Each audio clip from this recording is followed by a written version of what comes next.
Alright. No, I don't think it... Sure. I'm gonna... Anything else? Bye-bye, Jean. I'm gonna, it cut out when I was loading into here.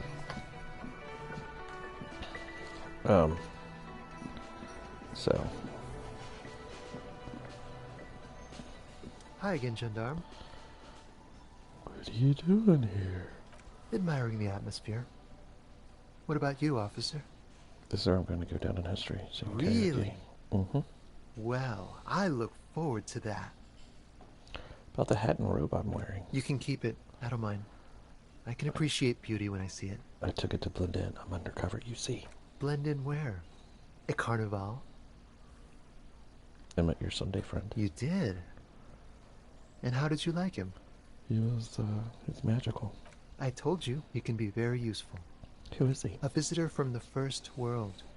He's not like you and me, gendarme. He can always return.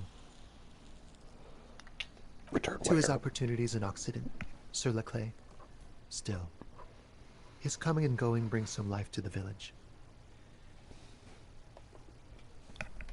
Or is it just money? I don't know. Money?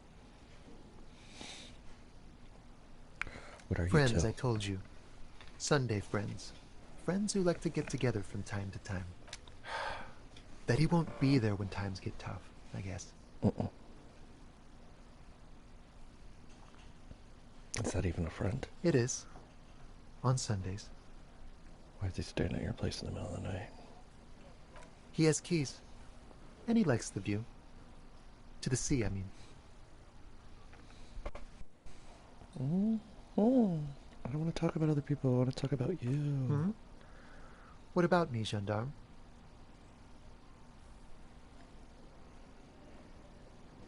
About the muscular type. Oh yes, let's see. He knocked on my door a few days after the lynching.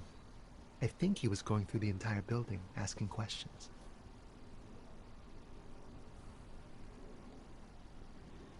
What did you tell him? Nothing. That I didn't see anything. Did you tell him about your friend? What friend? Your Sunday. No, I don't think it came up. What did you tell Nothing. him? That I didn't see anything. He believed. Why shouldn't he? Oh, did you tell him What about your friend? Yeah. No, I don't think it came up. Hey, what'd he look like? Muscular, handsome, strong, like one of those military types. Like me.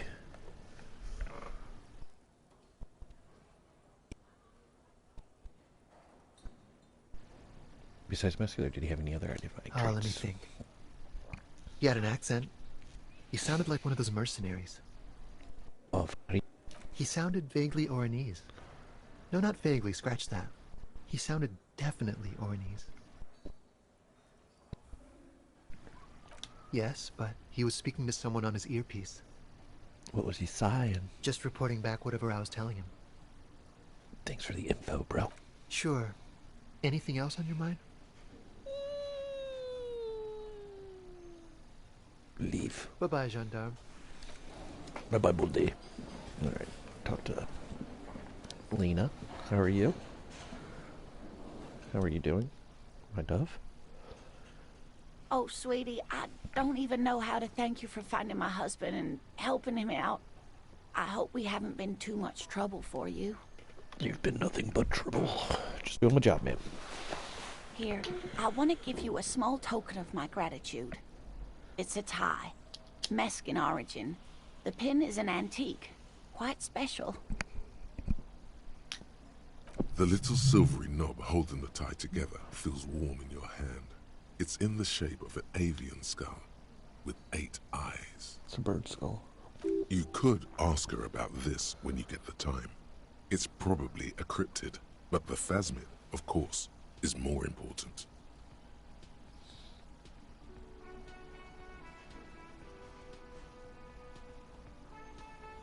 You never told me you've seen it. Oh, you don't want to hear about some old woman's ramblings. I might. Ramblings? Nonsense. Your description of the phasmid is the most precise I've ever heard. But, darling, I didn't even get the size of it right. You were a child, my dear. Really. It's extraordinary what you were able to describe. Now go on. Tell our friend about it. He's proven his interest in the field. True. Reflexively, the lieutenant read his familiar notebook. Well, it was summer. I was building a racing track out of sand on the beach near a tall stand of reeds. Quite a tall one. Yes. Many times my height, I remember. When, all of a sudden... How old were you? And where? I'm getting ahead of myself. You are. I was 5.5 in Betancourt in the suburbs.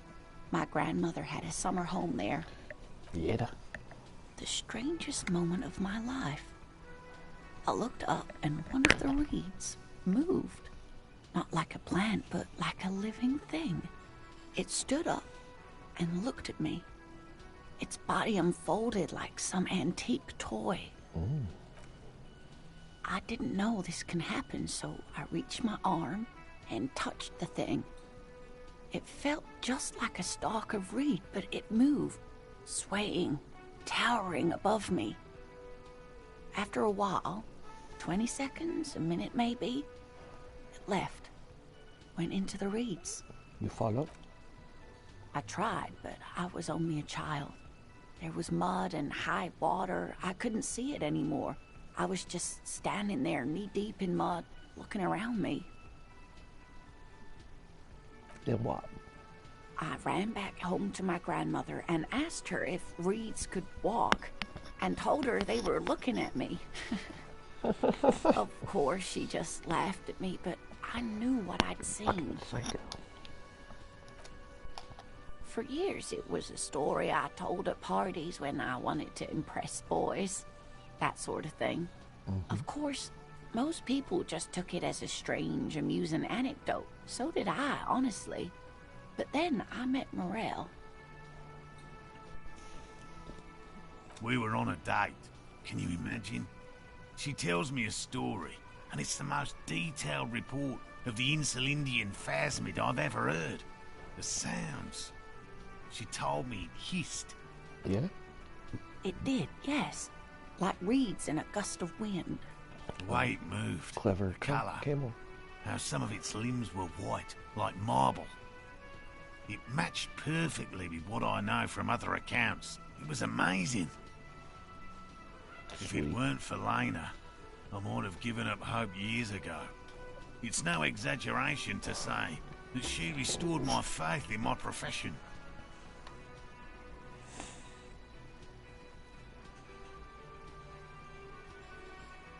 Kim, what do you think of this? I thought it was a wonderful story, man. Its limbs are white. Not all of them. There is some white coloration reported, along with beige, where the camouflage ends. Yeah. How big? It's hard to say how big things are when you're quite small yourself. To me, it seemed to be taller than I was then, but that's probably not the case. You were on a date. Our first, yes. The glance is tender, yes, but tempered by something else. A thought she can't express, even to him. Interesting. God, you're so dramatic, drama. You're welcome, sweetie. I do appreciate the chance to relive it whenever I get one. It was just such an impossibly sunshiny day. So warm. Could you feel the heat on your legs? And she could get up and walk right into the reeds on her own. Into the mud. Anywhere. I'd love to hear more about cryptids. You know, to hell with it. Let's have more cryptids. Yeah, buddy. Of course, officers. Is there a particular cryptid you two are interested in learning about? Are there any invisibles? What an interesting question. Of course there are. And the answer is yes, there are. Of course. All fairy tales have someone or something invisible in them. I need to know. Okay, I won't spoil your fun. What is the invisible cryptid? It's the Col de Mama d'Aqua. It's name means thin whisper of sound, and that's precisely what it is. Self-replicating sound waves, invisible and intangible. The Mama is very afraid of us, which makes it incredibly difficult to track.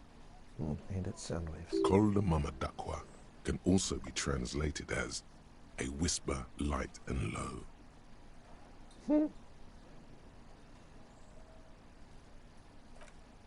I was That afraid. is a sad story. A group of university students assisting with the field work in their enthusiasm for the project, and no doubt because they were preoccupied with impressing their professors, nearly drove it to extinction. Extinction. They tried to communicate with it and had no other means but sound. So they started sending out sound waves at frequencies they thought might match the Mama Dakwas. And what happens when a sound wave meets another sound wave of the same frequency, dear? Static. Psst. They cancel each other out. Psst. Exactly. And these tests were performed so recklessly that when they happened upon the right frequency, well, they wiped out most of the population. Yay. Great regret washes over her. A wending cloth.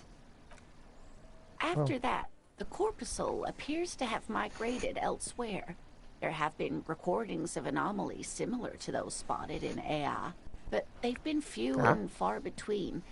It's impossible to confirm the presence of any stable Mama Dakwa population anywhere. Call to Mama Dakwa. Of course. Call to A Mother common Daughter. thread in these. Disappearance and unfalsifiability. I like the story, though, ma'am. I'm glad you did, dear.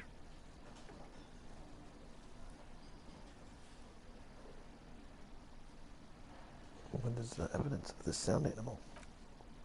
Plenty.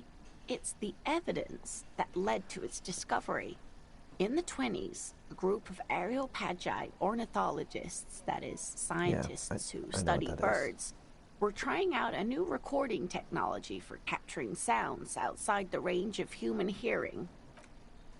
When playing back recordings they had made in the foothills of the Ea mountain range, they noticed certain anomalies, patterns that seemed random at first, but on closer examination were consistent with the waveforms of songbirds. Songbirds. The scientists soon discovered they could track and even predict what appeared to be feeding, mating, and migration patterns based on sound waves in a strictly delimited range of ultrasonic frequencies, even higher than those of the highest pitched bat calls. Oh, yeah? They realized that they had discovered a new species and called it the Mama Dakwa, after the Paracanassian name for the voice of God, which is said to be very silent. Gone. They grew quite obsessed with these little birds. Even though they couldn't see them, they could distinguish among individual birds and even began to name some of them. Oh my god. Sequester, Time, Joscan. Those are but some of the Mama Dakwa they followed individually. Whisper light low. Yes, that's another translation. They're both quite lovely, aren't they? Although the low part is a little ironic. The Mama Dakwa makes, or rather is, such a high-pitched sound that other animals, including humans, can't hear it. It could be everywhere all of the time, and we wouldn't know. Like here? Fine, I'll bite. How can an animal be a sound? Many scientists have asked the same question. Some have claimed that it isn't itself a sound, but a tiny corpuscle that emits sound waves. But there's no evidence to support this theory. A corpuscle. Around here. Could be. As I said, it could be everywhere. And we wouldn't know any better. It could be ringing all the days of our lives and nights. Yeah. What about what? Must be one. that would be the giant of Kokonur. The giant lives in the most arid parts of the vast Kokonur Desert in South Samara, casting a strange light across the barren wastes. Wait, strange light. Mirage or a psychogenous luminance. A mirage. So big. No one knows for sure. I know. It is like an awful mountain appearing from below the horizon and expanding to cover almost a third of your field of vision. Is it dangerous? The towering luminosity of Kokonur is a bad omen in local folklore. Some say it's a fata morgana, others, fate unimaginable. Ah, fate imaginary. Who are you? No animal can be that large. It's a mirage. I'm a mersh. That's what makes it so peculiar. A species surviving at the very limits of scientific law. The giant of Kokonur must be the largest animal the planet can support. No one believes you. There are limits, you see, to how large a metabolism an ecosystem can beget. Some say a gravity anomaly below the Kokonur Desert might allow the creature to grow to these gargantuan sizes. Ah, Gravity anomaly? Digging it. Digging this parascientific stuff right here. yeah, you art nerd. Is this bird a cryptide? No, it's the cryptid. Wow. Oh, yes. Okay, what is this weed? The eight-eyed teratorn, the largest flying avian ever discovered, with a wingspan of 11.5 meters. It was thought to have gone extinct 3,500 years ago. Some even doubted the fossils were real. A mutation, they said. Until... Poop. Mutation? Huh. All of evolution is a mutation. We were raped by aliens. Or monkeys, right? Until it was sighted by renowned Gotvaldian explorer and naturalist Uwe Plattenkalk in 21. This renown seems a bit dubious. Your own catalogue comes up completely empty. But, of course, you are not all-knowing. I need to hear about this. It happened on a botanical expedition into the vast and unexplored Oamrau Canyon in southeast Ilmara. Dr. Plattenkalk got separated from his group during a sandstorm. What is Ugamara? The world's largest canyon system, sweetie. It's a barren waste east of the Erg Desert. An ancient riverbed completely dried up. Hey, what happened? Alone in the blasted desert heat, the doctor wandered eastward, where man hasn't stepped foot in over 1,000 years, since the fall of Pericarnassus. He was lost, without any navigation equipment, and desperately low on water. After a day or two, he noticed a bird high in the noon sky. A great black bird. It seemed gargantuan. Noise. Every now and then, the bird would dive down to feed on an animal carcass somewhere on the horizon. But by the time Uwe got there, the teratorn had taken off already, and the carcass was picked clean. This happened many times. It followed him. More like he followed it. A bird that big has many liters of blood in it, and he was dying of thirst.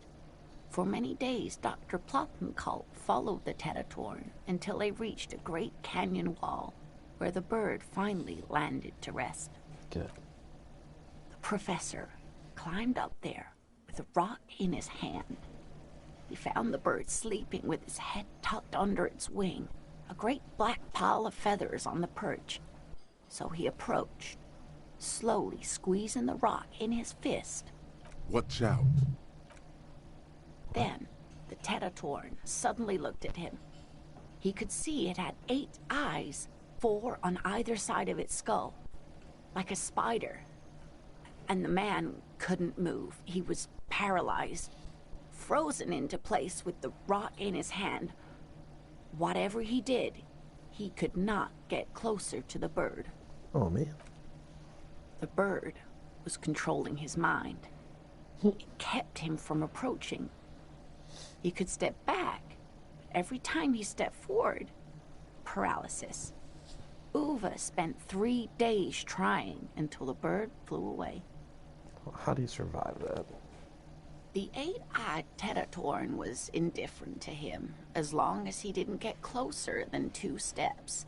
It even let him feed on some carcasses up there, and the 2 unfertilized eggs it left behind. Fuck yeah. 8-eyed mind controlling bird. Absolutely, sweetie. Cryptozoologists have been tracing it ever since, but Wamrao is vast, mysterious, and holds many secrets. Good. Modern radar telemetry shows great promise. We will confirm this one by the end of the decade, latest. No, I believe in you. This one I liked. Not only does it have 8 eyes, and is a living fossil, and the largest bird ever to live, it also does mind control. Sure He's does. sincere. He likes the audacity of it. So that's the last. Anyone saw of it? Or, okay, so it's never been seen again. I'd rather ask this. Sadly, yes, but there are numerous reports of 8-eyed bird skulls from Il Mara. And then there's the striking resemblance to the Pericarnassian imperial eagle, an ancient heraldic symbol that is hard to pass off as coincidence. The imperial eagle, too, had 8 eyes. Noise. Not really. It's just stylization. The way they drew eyes. It's not a zoological drawing. So drawing. Very, very hard. Are you? This one's very famous. Everyone knows it. People will be looking at that tie on you and thinking, that man is into cryptids. So, what else do you want to know? I can't wait. Bye-bye. Of course, dear. That's all, ma'am. Alright, guy.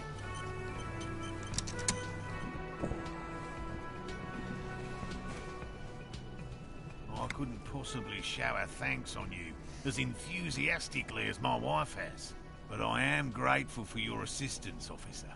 Yeah, man. He tries to play it cool, remain professorial. But inside, this man is itching for some news on those traps. I checked them. Good. Okay. And? One of them was empty. Completely empty? Yeah, there's nothing. Somebody shook it. No locusts? No phasmid either? That's not ideal, but... The empty trap was the one at your campsite. Maybe this factors in too, somehow. I definitely left that one stocked. Right from the campsite? Just means the Insulindian phasmid is even more clever than we thought. True. She's engaging in a well-known self-deception called motivated reasoning. You should correct them. Of course, more clever. Yes, the Phantasmadeia picked off the locust and escaped. This is good news, though we'll have to reconsider the design of the traps, make them more secure. Another trip to the Reeds. I'm not persuaded. Why don't you try convincing Morel his hypothesis is invalid? Gary, shut the fuck up. Thank you for the vote of no confidence, Gary. An officer. I appreciate your concern, but please leave this to the experts. Unless you have an alternative hypothesis you'd like to venture. Maybe. Maybe I do. Actually, no. Excuse me for getting emotional. This is a big deal for us. You've helped us twice now, and brought some great news too. My gratitude, and the gratitude of the Société Cryptozoologique de Ravachol, is yours. Holy, nice words. Heartfelt gratitude. But does it feel like closure? What really happened? I don't know. Some kind of foul play might be afoot. Theft? I don't know. Thank you, it's an honor. We should probably return to our main investigation here. This has been refreshing, but...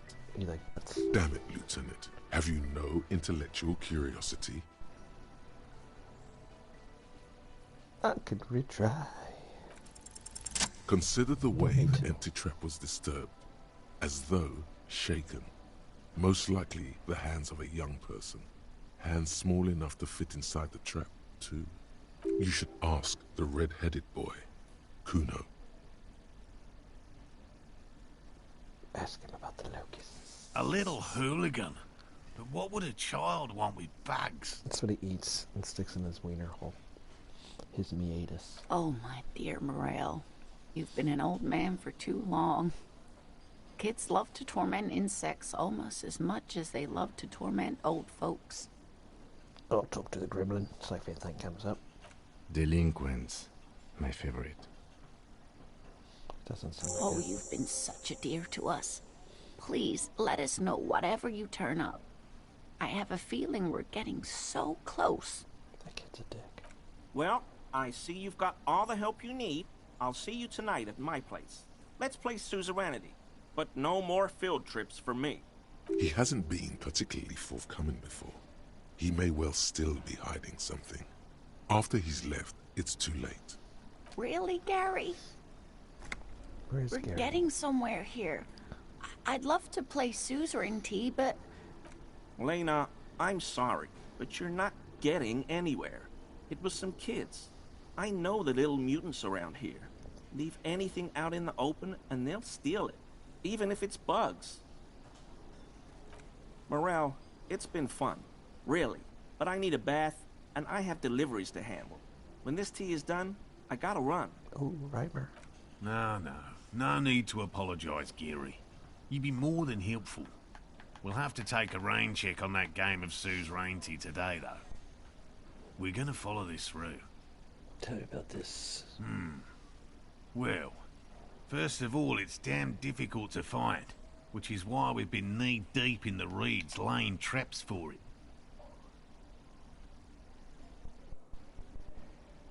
Why are you so interested in this stick bug? Typical rookie assumption. Insects are much more sophisticated creatures than those unversed in zoology give them credit for. Even simply catching a glimpse of the Insulindian phasmid would be the apex of of any cryptozoologist's career. But to study it and its defenses, find out how it stayed hidden so long. Would be glory itself. What have you discovered about it? Very little, I'm sorry to say. No one's ever captured a specimen, so all our information is based on first and third-hand accounts. No one's found one except for your Not wife. yet. That's what makes it a cryptid. Just out of curiosity, if there's no proof of its existence, how do you know it's real? I know it's real. It's clear that his obsession with the phasmid is driven by something more than the pure pursuit of scientific advancement. You forgot we talked to his wife. By which I mean, I've heard enough first-hand accounts to believe quite firmly that the Insulindian phasmid is more than mere superstition. Your wife said. Yes, the most recent sighting was by a couple of teenagers along the coast here. That's what brought us to Martinez specifically. It's the first credible sighting in several decades. Admittedly, it's an unusual location for this species, but with all the sewage runoff upstream, it probably doesn't matter much anymore. Maybe it died. I have to resist the thought. Such an extraordinary creature is doubtlessly highly resilient. After all, it's generally thought to be capable of parthenogenesis.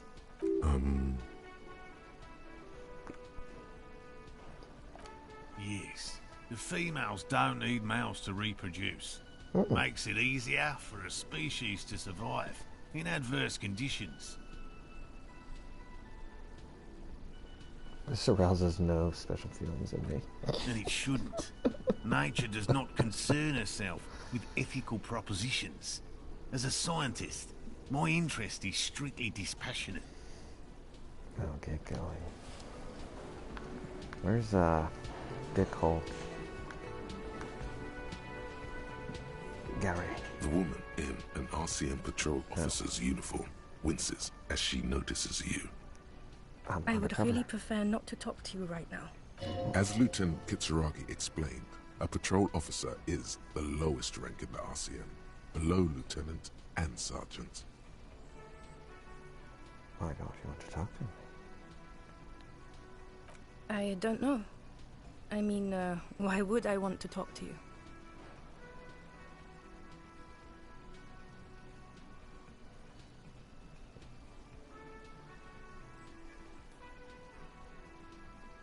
Why I bring word of the end to come? What? Have I wronged you? I've done that to a lot of people.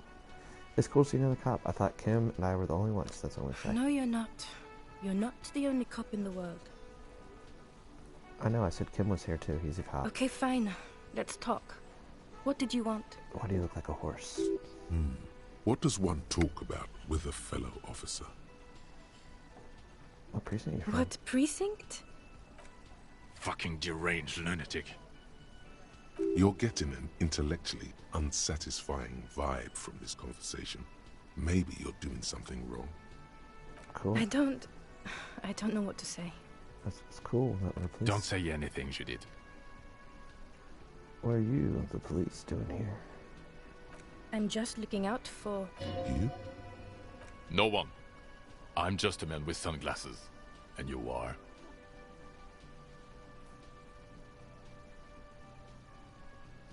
I Nothing. just want to do my job. That's all. Something about the man with sunglasses and you, the energy between you two is making her uncomfortable.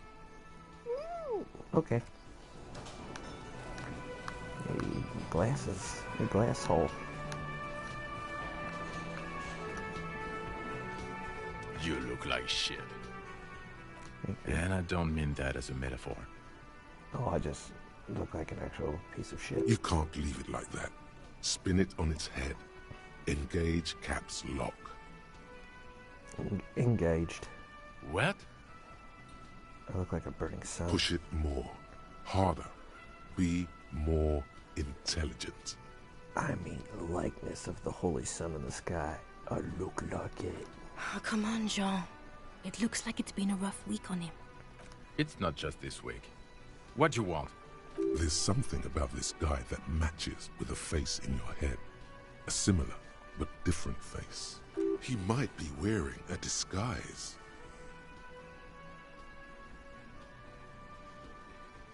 Cool shades. Are you wearing a disguise? Yes, it's a hobby of mine. As if waiting for some kind of reaction or response. Something to click. It's not happening though. Who is this guy? Kim, who's this guy? I'm not getting involved in this. Got some questions for you. About what? You don't look like a cop. You know what you look like? Rando's like trying real hard here, man. Like a sack of shit? Like a revolutionary? Like a prophet? I look like a megastar.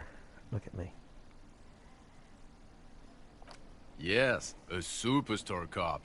Of course. This again. Now we answer some questions. No, Why not? 'cause it's not my job. Why don't you go and fucking do yours and solve this damn hanging? You want to hear me say things? Actually, I don't want to hear you say things. Come on, Jean. Okay, say things. I want to hear you say things. Hear that? He wants you to say things. Say one. Say one. Suddenly, out of nowhere, case-related things start popping up in your head. Okay, I'm doing this investigation. He's a hanged guy. So, do you know who hanged him? Not yet. Yeah, I can Even see I that. do. Hey, why am I even telling you this? I don't know. Why are you? Oh my god, there's more. You want something more? What is it? Let's talk about him. Okay, why not? I haven't got him down yet. You're not shitting me, Millen. I can smell it all the way here. The whole town stinks. I'm not Mullen. I'm Dubois. We're getting to it. There have been complications. I don't know. Why are... Oh my god, there's more. No, there's Watch not. out for yourself. That voice, so very familiar. Did you hear it when calling to your station and reporting your badge missing? I recognize it. Oh really? I wonder where. When you were there. That's the where you remember me from? Yeah. Yes. Okay then. It's probably a coincidence. People sound alike. I think I fucked that last part up. Where is Gary? You're not Gary. Always a pleasure to see an officer of the law. Well, okay. Your hair looks different. I mean, officers. Ugh. When? That shirt Yes. looks very uncomfortable on him.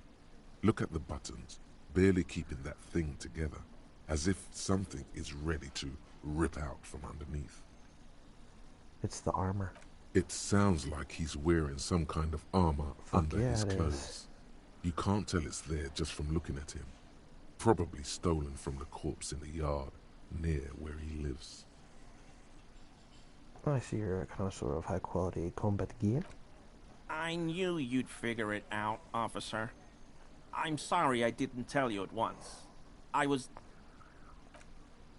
ashamed of what I did. And I didn't want you to know. We're not detecting falsehoods, sire. He's gearing up to admit the truth.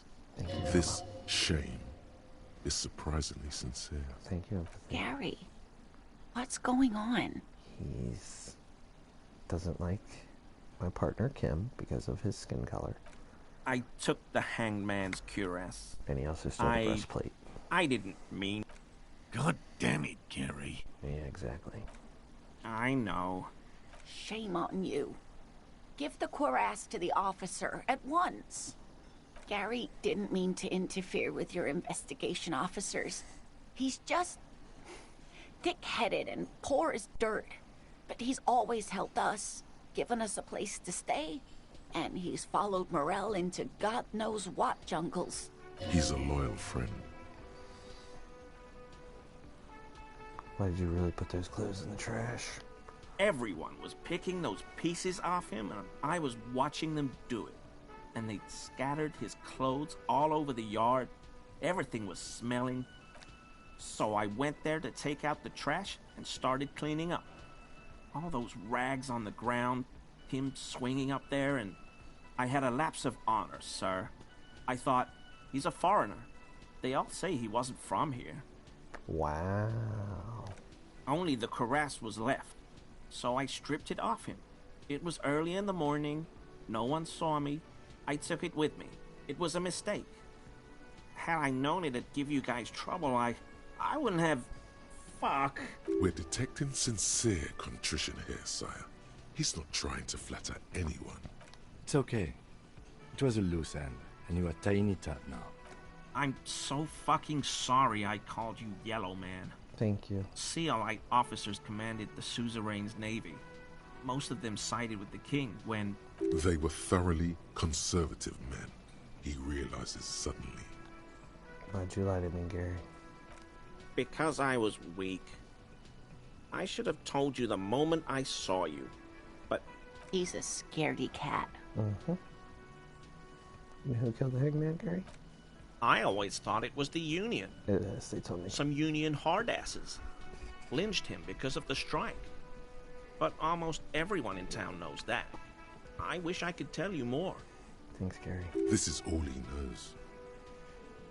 Give me that armor.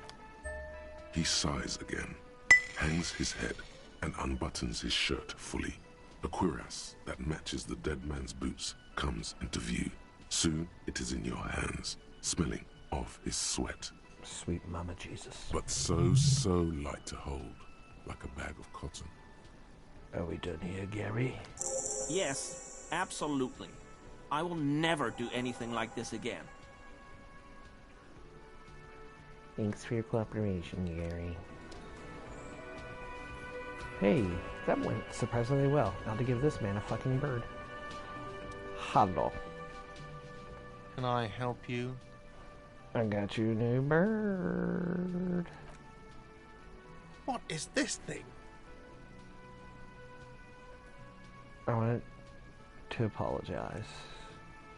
Okay, well, this is actually a nice bird. A competent piece of taxidermy. Thank you. I stole it from like a 3-year-old. I can fix it to the plaque and have a new bird in the establishment, I guess. So, I don't know. Thank you. I'm gonna go with thank you. Smart, Gert. People just don't know how to accept gifts, especially taxidermy. He likes it. He likes the bird. It solves his broken bird problem. Thanks, empathy. I feel good about our work here today. It's all about the little things, like bringing people random stuffed animals. Thank you, Kim. It's not actually about that, but he liked it. Gart, I need to sing some karaoke now. No, you don't. It's not happening. Mother, fuck you. He tries not to look at you. It's dangerous to acknowledge the karaoke man. You need to approach this situation logically. Ask him why he has the PA system installed if you can't use it. Why do you have a PA if nobody's going to use it? It's for no one. It's a prop. I'm not letting anyone use it after the great karaoke catastrophe of 44. Hey, what happened? A lot of people got killed because some arsehole wanted to sing karaoke. If it's not a prop, it's for your clients. I know it's used. Okay, yes, it's for some clients. I'm a real client. I've paid my bills and I have the right to use the karaoke machine. Or, okay, fuck me then. Just fuck me. Ha! Well, we don't have any tapes. They all got stolen. I've got one. I've got my own song. The man in the vest and the violet shirt stares at the tape you've just given him. He begins to frown. Hard. Oh, I know he's hard, because I'm about to blow his mind. Fine. Climb on that stage and do your thing. Just get out of my hair. Dude, I'll plug it in for you. Damn this karaoke machine. he better sing this song. I'm having it uninstalled, he mumbles to himself.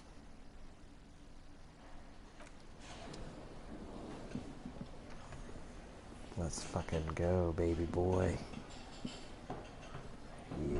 Yeah. The stage is all set up for your performance. Feels silent. You can hear the pellets creak under your feet. You feel a little dizzy, a little unsteady suddenly. Uh-oh. So, are you ready for your thing now? Let me know when I should turn on the karaoke carousel. Whew.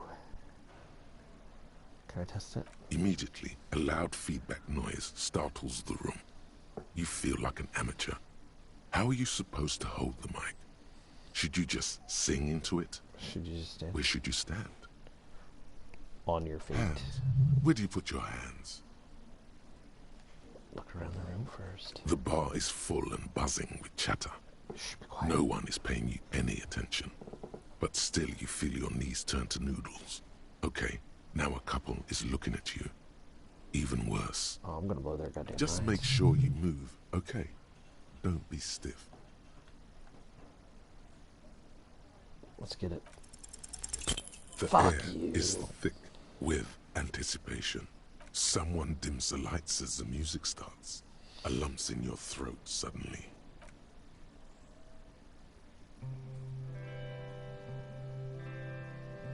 Does he actually sing it? Or did he fuck this up?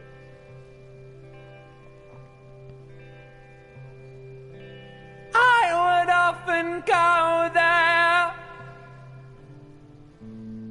to the tiny church there.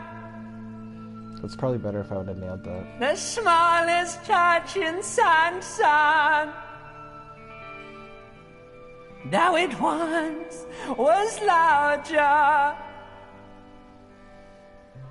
Why don't you love me, How the guys? river may rest there. Why don't you love me? Down through the mist there. Towards the Seven Sisters. Towards those pale cliffs there. I would often stay there in the tiny yacht there. I have been so glad here, looking forward to the past here. But now you're all alone. Get it, son? None of this matters. And all. Bravo, you beast.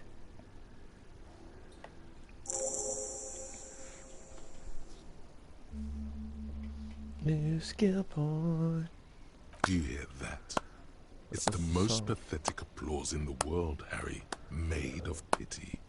No one liked you.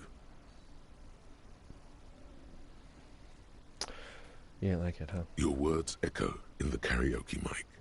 People talk in the distance. A couple tries not to look at you. I blew it, Harry. Quit yelling into the mic. I'm up here singing my fucking heart out. It's not good enough for you fuckers. You hear, or think you hear, uncomfortable shifting around. A bit of laughter, maybe. No one saying anything. I'm gonna unplug the mic now, okay? You don't know what good singing is. This was real singing. I sang about real stuff. That's it. I'm unplugging it. Yeah. That's it. You're unpowered. You're unpowered. Let's go, officer. These people wouldn't know a good performance if it beat them in the ass. You liked it? Detective Dubois, it was downright tragic. Now, let's go. I mean it, he thinks. To him, being a cop in the RCM was truly expressed in that performance. Success.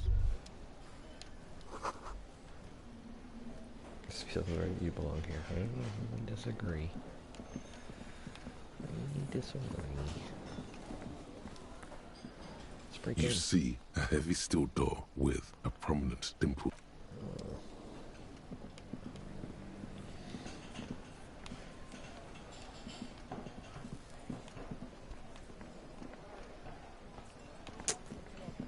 I guess I'm going to bed.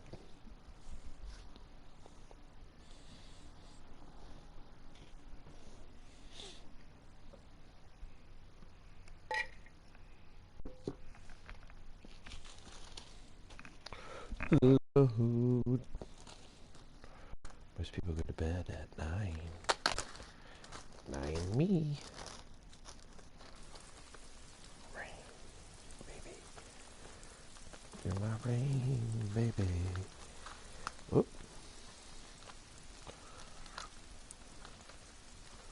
Welcome to the sea. Falling down.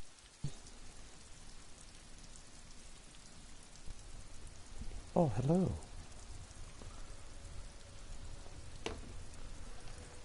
Continue the joke.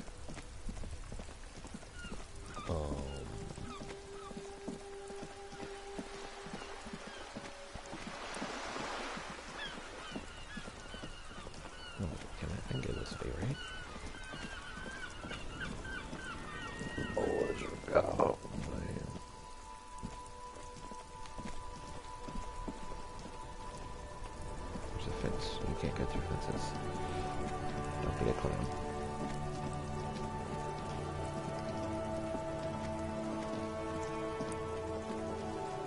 I bought too much cool shit, man. I gotta sleep in this shack.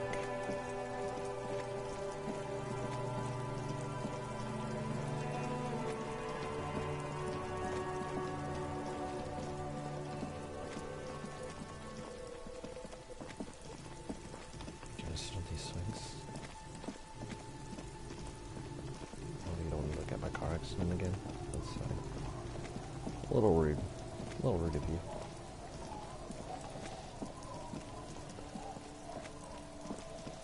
This is not my shack.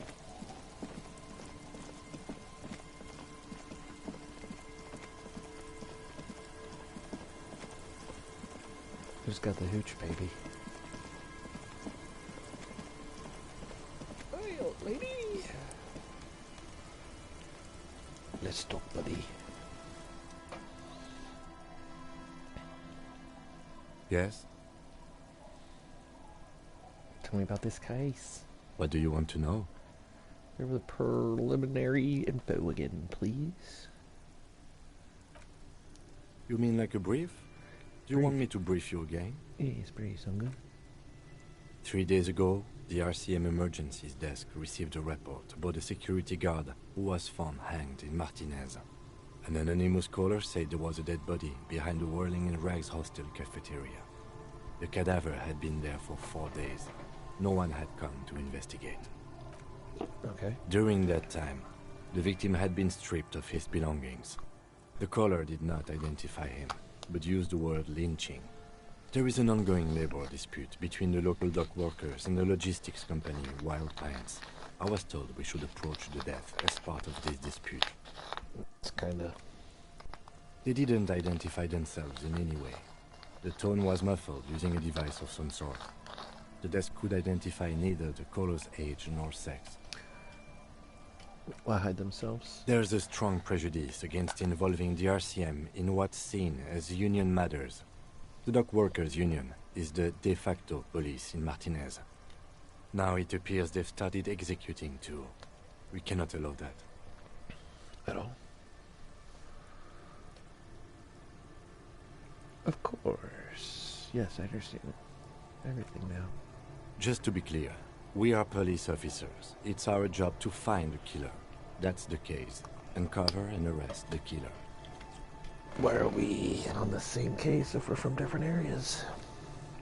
I'm afraid you and I are pawns in a pissing competition. Well, let's piss on each other and call it even. His disdain is clear. This man would not use such an expression otherwise. What you mean? You don't know? I assumed you were in on it. I don't remember being in on, being on anything. That's good. Tell me about it. It's just stupidity. We shouldn't waste any more time on it. You should tell me. Later. Was there anything else you wanted to know about the case? Well, that's all I need. Good. See ya. Going to bed. It's getting cold. This late. Good night, officer. We'll meet in front of the shack in the morning.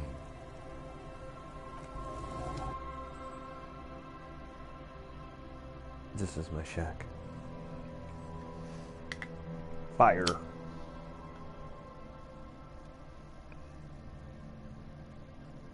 Breathe with me.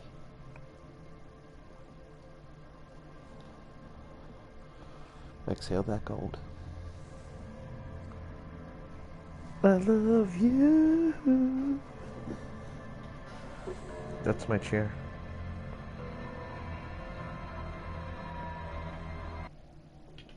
Oi. So much to look at.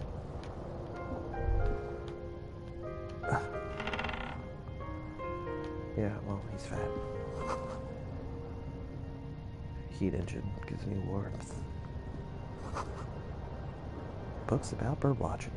39 Almanac. On the table, you see a bowl of water, a rough soap, and next to it, a small hand mirror. A straight razor soaks inside the wash basin.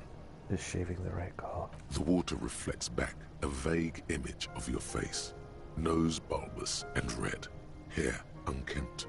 wrinkles lining the eyes and forehead. The stash is gigantic. It's true. A fresh start looms ahead. Clean yourself up and be born anew. Always loses, always wins. Like an artist with a brush or a master swordsman, you use the small mirror and the straight razor with some soap to remove all that unkempt hair from below the nose line. Uh-oh. The sharp blade chafes against your skin, producing a scratching sound. The surface underneath the beard feels tender, the air brushing against it chilly. Feel your cheeks. They feel so smooth, surprisingly so. A feeling of freshness overcomes you, as if you just came from a cold bath. The water reflects back a vague image of your clean-shaven face. Despite the bulbous nose, unkempt hair, and persistent swelling, you look a little younger, maybe. You almost look like a professional. Look out that window and said this. What's this? An old mirror hangs on the wall. You see your reflection in it. The expression fixed to your clean-shaven face. You're still not accustomed to it.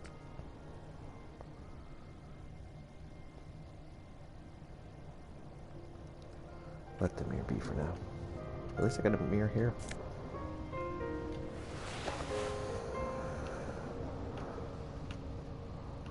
Sleep time. I don't think I got anything to do besides talk to a The bed is comforting, if a bit run down. Still, you've earned a rest. Go to sleep, Al. Across the room, the heating system hums its soft lullaby. The mattress feels soft and sheets warm. It only takes you moments for the world to fall away. Goodbye, world. Thoughts, baby. Hey, a you're back. million little lights in the dark. You're one fine instrument, brother. Oh, yeah. All those faces and all those names. All that laughter and screaming and scheming around. Every corner and every street. Recorded in you forever on ferrite. Spinning. On and on it goes for untold hours. At the disco where you first asked her to dance. Rising, rising. Above the dark curvature, the great wingspan of sleep. Studded with stars. Behold, there are millions of them down there. The first time, the last time. The smoke in her mouth. The plotted flowers. The faces turning, changing. What is it? It's the world, Harry boy. Oh, yeah? And you're made of it. Every day you're out there, you make more of yourself from it. I'm afraid you can't be unmade now. Uh-oh. You can never forget this shit. The rain, the snow, I don't want to. It's beautiful. It is. Beautiful. It's stuck on loop, whirling, spitting out words and images. You're the son of the world again. Harrister, a ceaseless agent. Picking up litter and old newspapers. Collecting your little bubblegum wrappers and idiotic picture postcards. I'm doing all of that. Meaningless, meaningless keepsake. Should I say all of them? Reading your awful letters and recalling things, aren't you? I did that too. The endless names of the world. An address book you are. The map of a city. That's right. I am an agent of the world. You'll go insane if you keep going like this. One more day, and you'll be in the loony bin. I just know you will. And for what, brother man? 'Cause I'm fun. For the money, baby. Or for For money. the greater good. For the greater good. Also. Solving your little crossword puzzles, doing your tasks, crossing names off lists, trying to become some sort of world detector. It won't make it okay. It won't put smoke back in her mouth. I'm just looking out for my economic self. I'm just making progress. Measured steady progress. Yep. You gonna talk to me? I just want progress.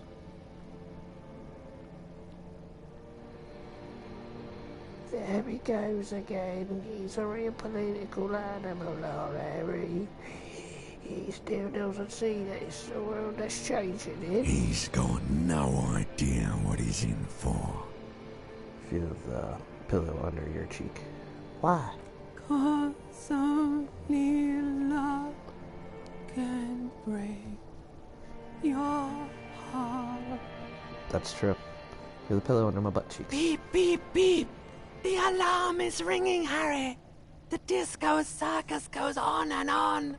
You barely slept 3 hours last night. Fuck yeah. Do it for the picture puzzle. Put it all together. Solve the world. One conversation at a time. Open your eyes. Loading.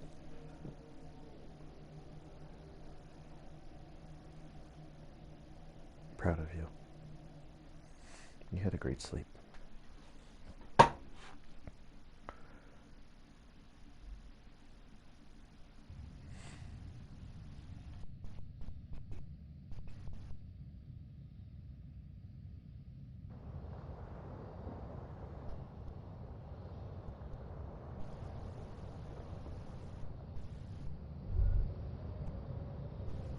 Oh yeah? Purple this up. Purple this thought up. Good. You're up. Listen, there's something that's been bothering you for a few days now. It's a suspicion, or a feeling really, that things are not quite in hand around here. An earth-shattering deduction from your psyche. What will those guys come up with next? Every day, things seem to spin more and more wildly, out of control. The center isn't holding. And despite your efforts to moderate and contain these energies, things only seem to be getting worse. I'm finding out more of the mystery.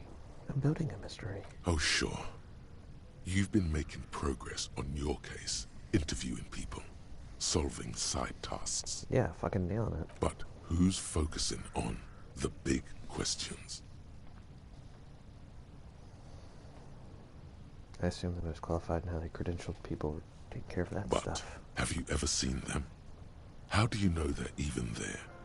More importantly, how do you know they aren't waiting for your participation? What am I supposed to do? You've got to find out who bears la responsabilité. That I was assigning responsibility for the murder. Harry, you're thinking about this too narrowly. La responsabilité isn't concerned with trivial questions like who killed who. It's about the real issues. The human welfare index, the price of staple goods, the transition to real democracy. All right, I'll take responsibility. Whoa. This isn't some kind of dictatorship. You can't simply seize la responsabilité for yourself. It must be given by a legitimate authority. I will punch you in your hand. Like a committee. I really have time for this. And who should sit on my schmitty? Only the most even-keeled minds in Martinez. Like whom? Your half-brother, the lieutenant, is a natural place to start. Oh, yeah. Together, you'll be able to discover who has la responsabilité in Revachol. And, if necessary, you'll have the wisdom and expertise to assign it among yourselves. What happens when we found it? Most likely, your findings will be collected in a report, which will be carefully reviewed by your superiors. What, like superheroes? Once they've reviewed it, those same superiors will produce a set of recommendations to be taken up at the next meeting of the Standing Committee. Superheroes. Rest assured, No matter what happens, it will be done through the proper channels. That sounds awesome. Let's do it. Good luck. Your report is eagerly anticipated. Yes, my dear. Day 4. Body still in tree, decomposing. Smells of shit and piss. And peppermint pie.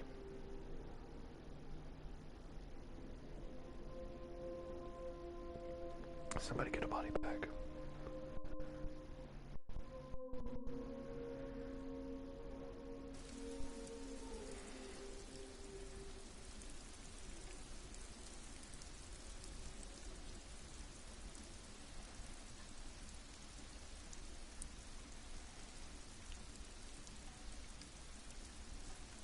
Let it rain on me?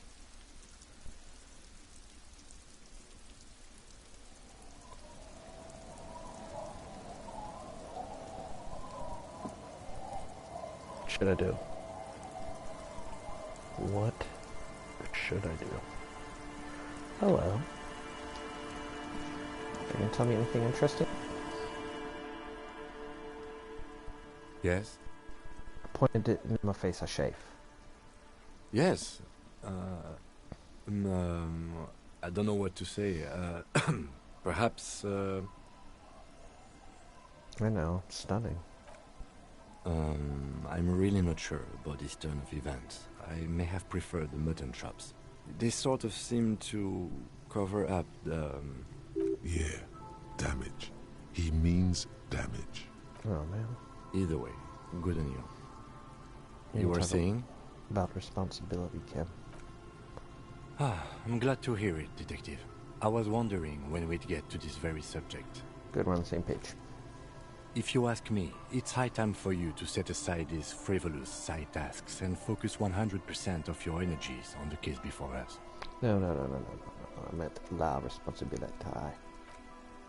Why are you pronouncing it like that gentleman from the Institute of Price Stabilité? Because I'm an asshole. You know what? Forget it. What specifically are you trying to assign responsibility for? For this whole situation. Now I understand. Next, I suppose you're going to tell me you need to form a committee to assign this responsibility? Yes, exactly. Fascinating. And here I believed your recent turn toward moralism was just an act. No, buddy. In any event, I am just a humble law official. I may work under the moral intern's umbrella, but I'm certainly not qualified to serve on any committee. I believe you do. You know who might be, though? That Mr. Villeroy, the gentleman you met in the young man's apartment. If I were trying to get in touch with the coalition, I would start by seeking him out. But first you might need to speak with his young companion. Now, was there anything else? No, let's go talk to that boat whore. Not that boat whore.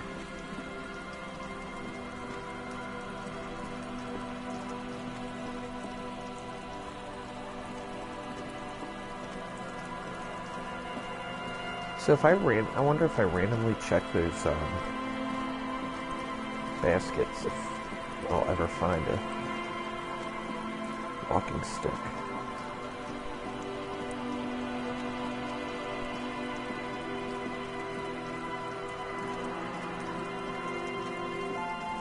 Whoa.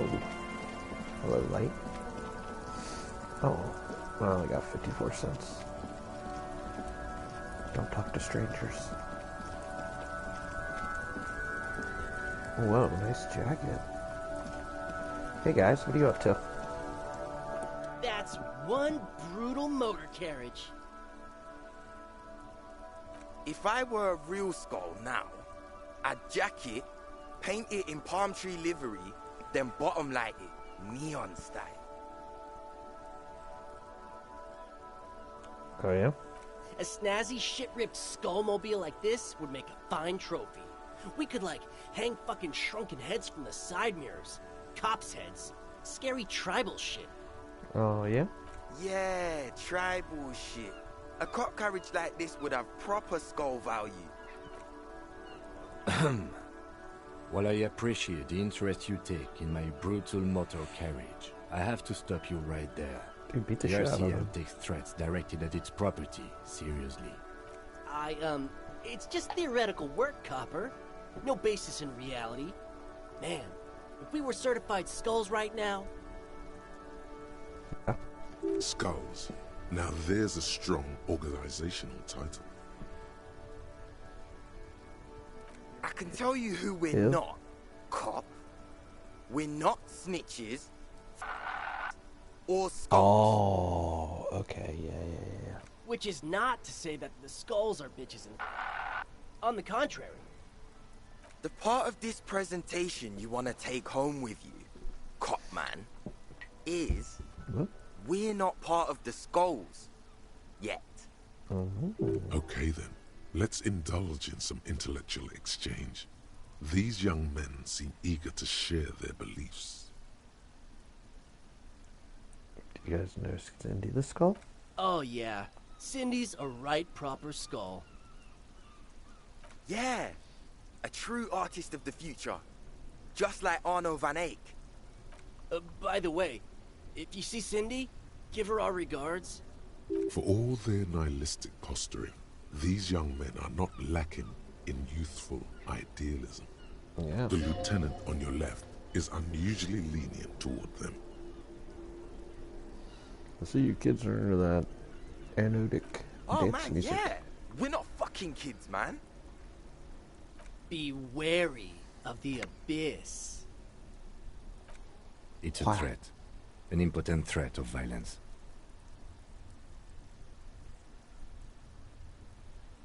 No, there's a conflict.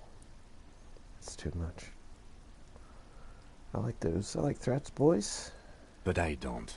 In fact, I dislike them so much I'm willing to drag you boys back to the station just to calm myself down.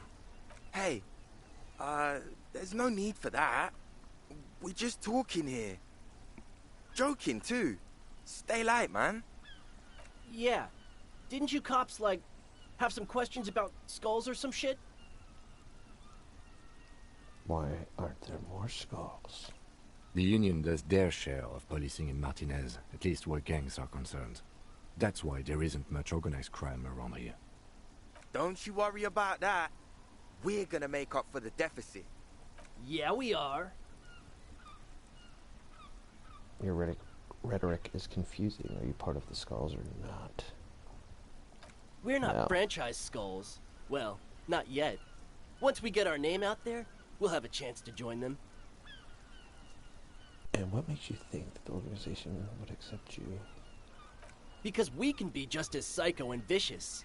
You'll see. Oh, your jacket's ridiculous. But in a non-threatening and definitely legal way. We'll fuck the system from the inside later. Just be cool now. The damage will be tenfold. Oh, infiltrate them. Nice hearing job. Right on, fuck. So what's happening now? Enough. Mm-hmm. Oh, what's with those jackets, boys? What about them? What does your jacket have? Piss. F-A-G-G blank. Well, first off, it's a statement and not necessarily something that characterizes me as a person, even though the statement has character. And I do like piss. Oh, you're the... Okay. The word piss epitomizes the struggle taking place in the world. Things being defined as they seem, not as they are. And, I guess, it's also about communal spirit, the future, and truly appreciating our differences. He's the piss. Also, F you've got to admit, one. it catches the eye. And since the Grand Piper is slowly but steadily moving towards basing the economy on it, attention, it is imperative that the medium itself convey the message. That makes sense. What I mean by this is, we are all piss and that the world is inherently meaningless. I could use a different word. It seems that the young man has a certain expertise in at least one field, even if it's rather narrow. And you, Mr. Fuck the World. What's this all about? Like I said before, Many men keep searching for the one, for so-called true love, which is actually just obsession masquerading as kinship. That's true. The thrill of the chase, the hollowness that fills your chest cavity after catching it. Yeah. I'm wondering if the poetics come with the jacket, or are they derived from something else entirely? To catch a fish, you'll need to hurl the lure many times, and even then it isn't certain that you'll get anything. If you blow up the lake, though, That's a terrible metaphor. you get more fish in a shorter time. And, for time is of the essence and fleeting ever so quickly, one must think of a way to fuck the whole world and not get caught up in fucking someone. Because when one fucks everything, he fucks nothing. Well, and that, to me, yeah, you're just a whore. feels glorious. Sticking your dick into the void. Okay. Hate to admit it, but in a weird way, he's got a point. Is it a coincidence that here we have two badass jackets and two badass cops? Hey, Kim.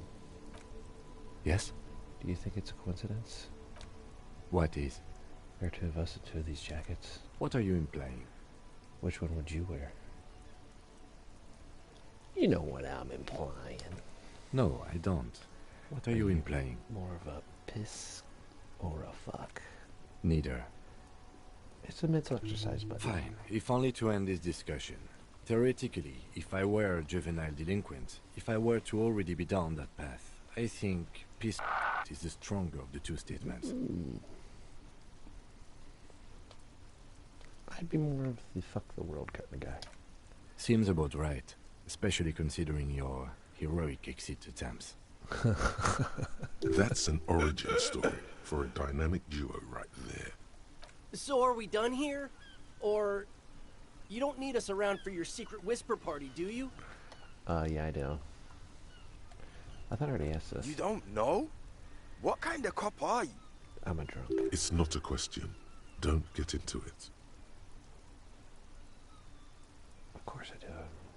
No, I really don't. The Skulls are the most vicious gang of the Besmertne. Besmatine, or the Besmatine, the Immortals, are West River Sholian crime syndicates. Ooh, The fancy. nastiest bunch of psychos ever. Jacking carriages and getting into high-speed chases. Oh. Possessing an infinite amount of fuck-all swagger, infamous for their non-verbal modus operandi. I say nothing. They usually occupy the burnt-out quarter in Jamrock, or you can find them loitering around their brightly painted bottom-lighted vehicles. Got it. I can't wait to become a skull. Bottom lights are wretched aggressive. They're wretched aggressive. Murder? Yeah, there's a man. Yeah, sure. We'll gladly tell you everything we know about it. It was a man. Yeah. Also, he was hanged. Anything else? He was hanged from a tree. That's better. Yeah, I mean, duh. These punks don't know anything. Let's just move along. Okay. Hey, stop right there. How does one know anything? Ah, this sounds like epistemology. A field so occupied by thought that it begins to question thought itself. That you don't know shit. Exactly. How can one know shit? Shit can't be known because it doesn't exist. We should move along. Please exchange the topic and explain. Knowing. We think that we know, but where does the thought originate from? It seems that we can only think, but never know. So you don't really know anything. Precisely.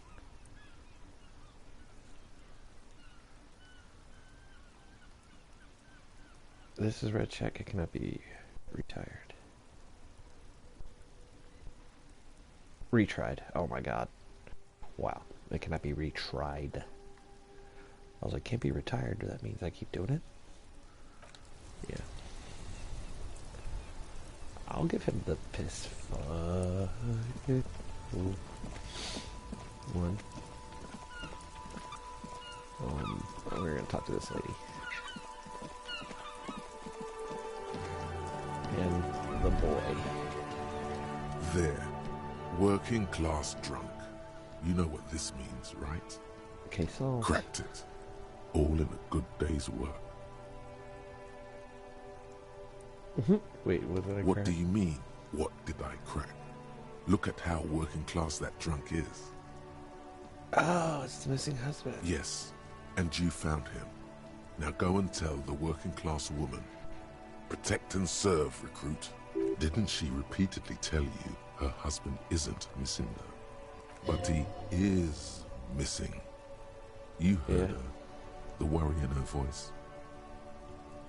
Give me champagne, I'm going in. There's no need for champagne when there's honor, recruit. Go and tell the working class woman what you found, right now. Oh, right now. Is she here? Lady, your drunk husband's right next to you. You found your husband? God damn it, I already told you. My husband isn't missing. You said you didn't know where he was. And I specifically added that I didn't need to know where he was. Well, I found him. Very well then. Where is he? He has pissed himself.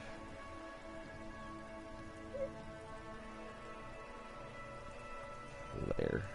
Excuse me? I don't follow. There's something else hiding in her voice, though. A trace of worry. I found a drunk. I thought it was yours. Right, 'cause working class women come with alcoholic husbands. You know what? Remember, about that what. Never ever say what. I don't mean to annoy. You were right. I do have an alcoholic husband. Although not that one. Ah, lamb. Knew it. But did you say he was kind and helpful? I did, and he is. He's also an alcoholic. So is he missing? No, he's not. Or maybe he is, I don't know. He's probably in the park or in Shamrock somewhere, drinking with his friends. You're, Abigail. I haven't seen him for...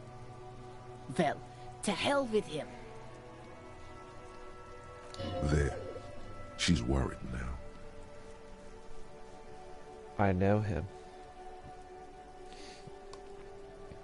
We got a missing case. I wouldn't be so sure. Man, just to be completely clear, do you want to report it to the police? Report what? He's just out drinking with his friends. I'm sure the police has better things to do than to chase down local goofballs. Nope, not at all.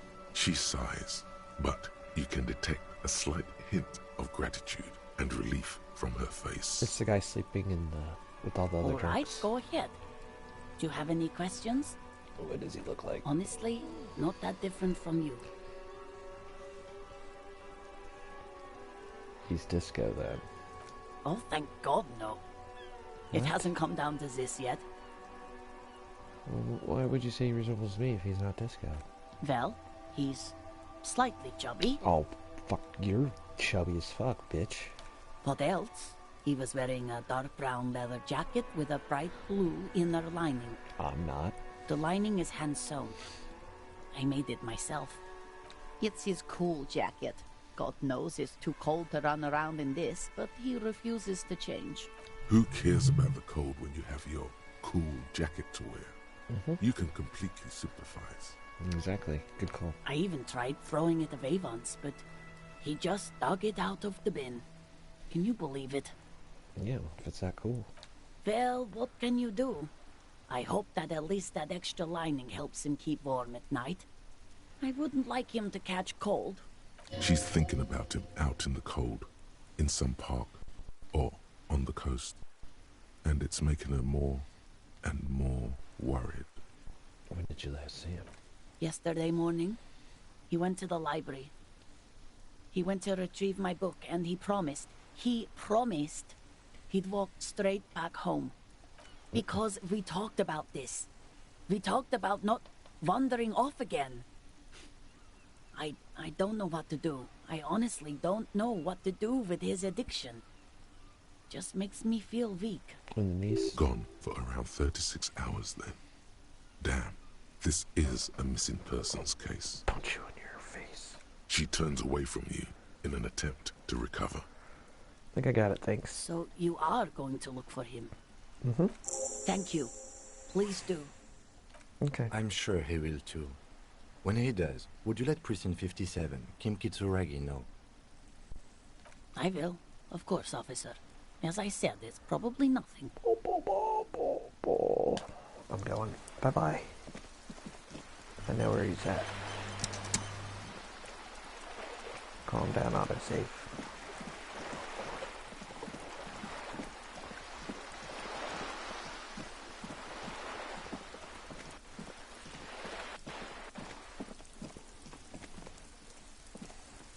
Just an ordinary wall. Nothing to see here. Hi. Because you see it, finally. This wall is sublime. Look at it. The shadows, the colors. Joy flow into your pupils and blossom to thoughts in your brain. All the other walls on all the other houses must make a pilgrimage in adoration of this, the uncontested pinnacle of wallcraft, color peeled from the very face of God. More. O Wall Father. Kim, I must paint this wall, add even more beauty to it. No, there's nothing to add to perfection. Your loss. Farewell, snow-flecked wall at the end of the world. Leave.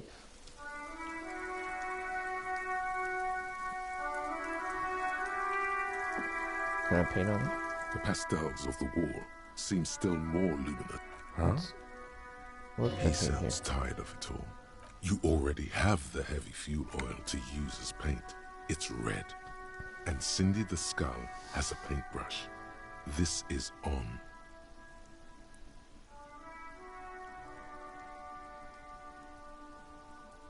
First, I know you're tired, Kim, but take another look at this wall.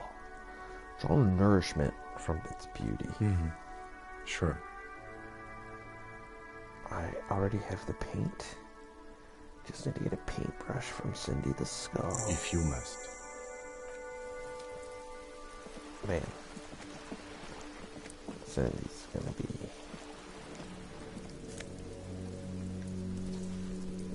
Okay, sweet. Cindy, I'm coming after you next. You little trollop.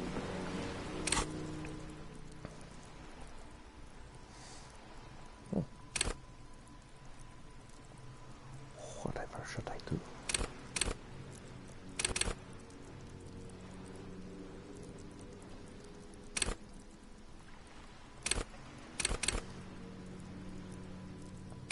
I got the 10.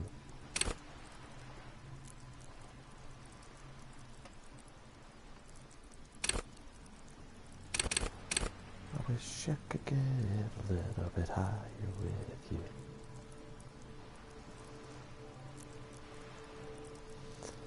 It's never fair.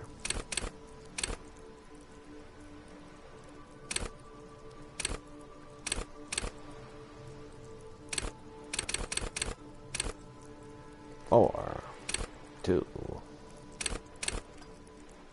I don't know. I don't really care about any of these. Threaten people, no. Bonus from items, -2. Info. Charmers, sociopaths, diplomats. What's this for? Fanciers, critics.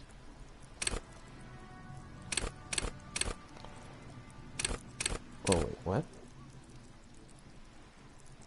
No.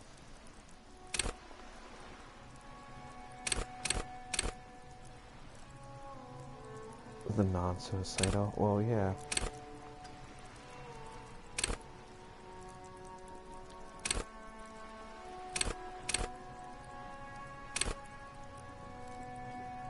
Oh, so this is just... Okay.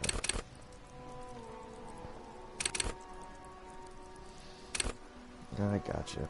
It's just what it is.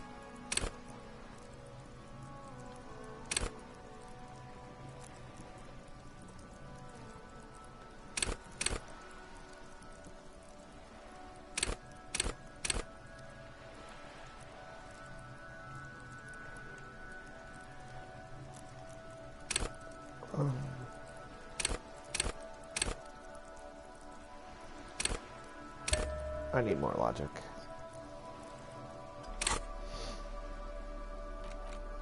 I'm a logical man. What?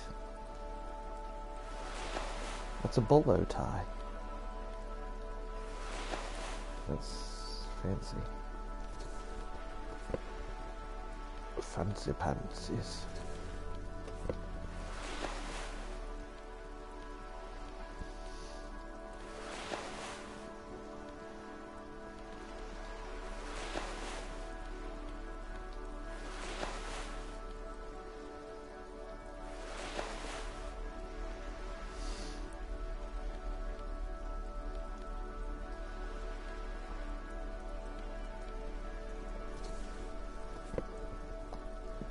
Let's do it.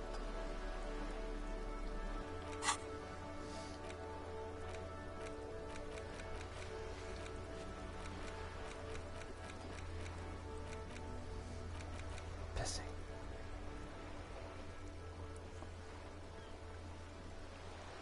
I still haven't looked at the dead body because I throw up.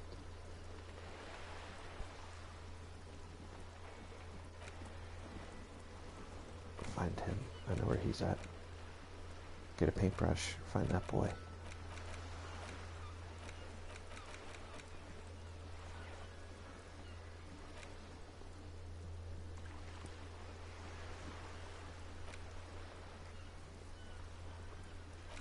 Okay, just gonna talk to you.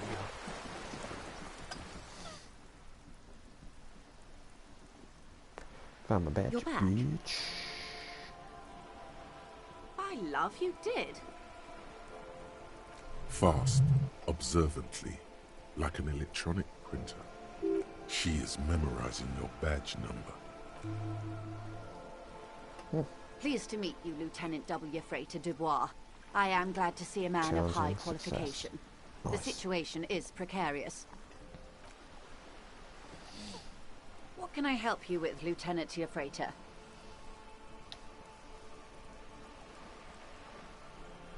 Let's talk about that legend. Of course. Anything to help. You said deceased assaulted a woman, the colonel, the one who was hanged. Did you know him? How much time do we have? I've asked all these questions.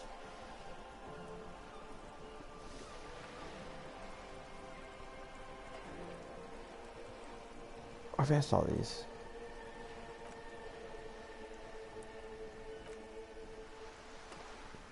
What we do.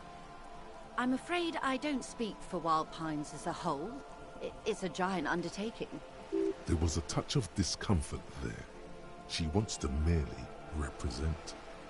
What they do. The Pines' core competency is logistics. Container shipping, freight, that sort of thing. See those airships there, blinking? Those are the shipping side of things. Oh. And that is the terminal. Another subdivision deals with energy, oil and gas exploration, offshore platforms. The Wild Pines Group is one of the original Revacholian Indo-tribes. Companies awarded royal monopolies by the king, the suzerain himself, centuries ago. The king is long gone, but several of the Indo-tribes remain. She nods.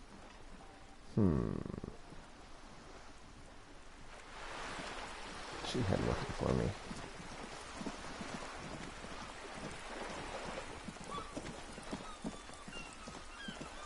But maybe you? Hello again, officers.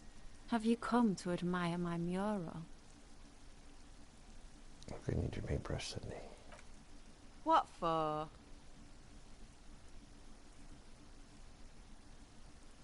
It's for art. Well, if it's for art. But what kind of art are we talking about? It's gonna be groundbreaking. Let me stop you right there, Piggy. You have no idea, do you? No idea. No brush? Fuck off. Not a problem. You're about to cry internally, aren't you, Piggy? Oh, pathetic. Just give up. Art isn't for you.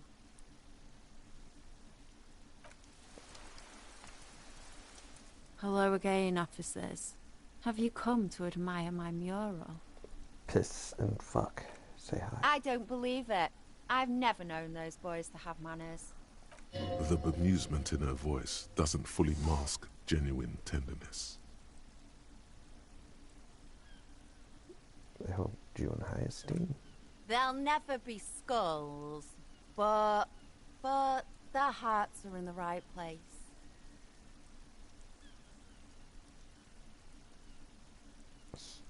You guys are silly.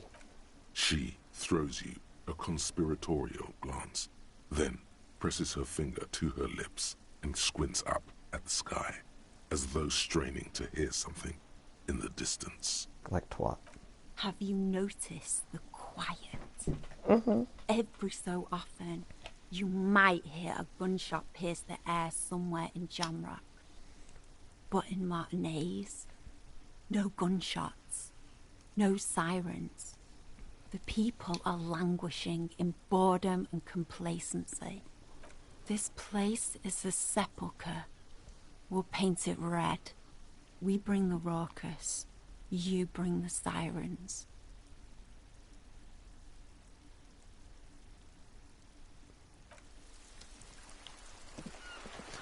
So go look for the drunk.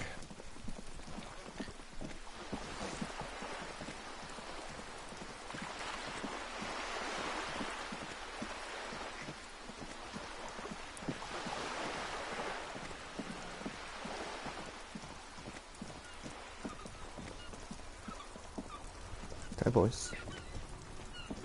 Sorry to run through your game, but not really.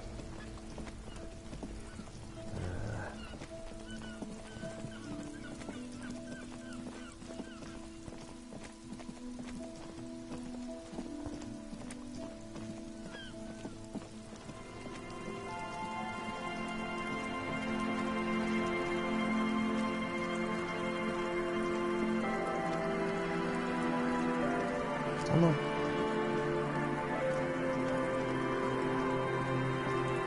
Oh, you want me to check?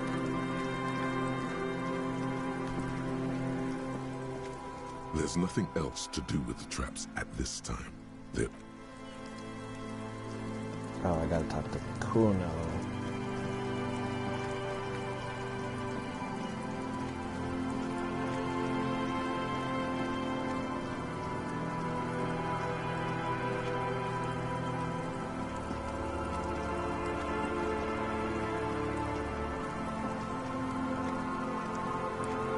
Come on.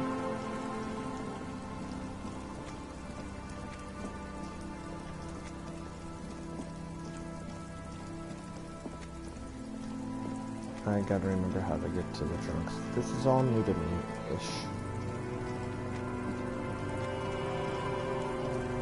Hi, kids. Hi, drunks. I got a brown jacket. I think your wife's looking for you. The legend! He's back. And thirsty. I got smokes and piss and a little speed. Friend, do we Sure, go show? friend. You know it. Click, click.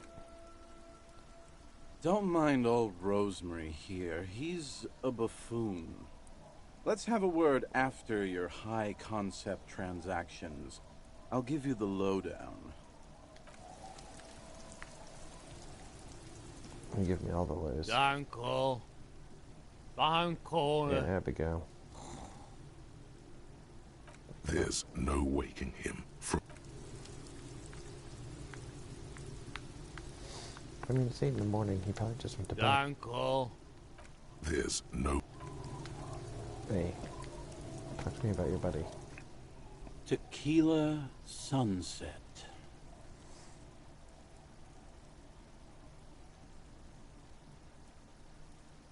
I've seen it.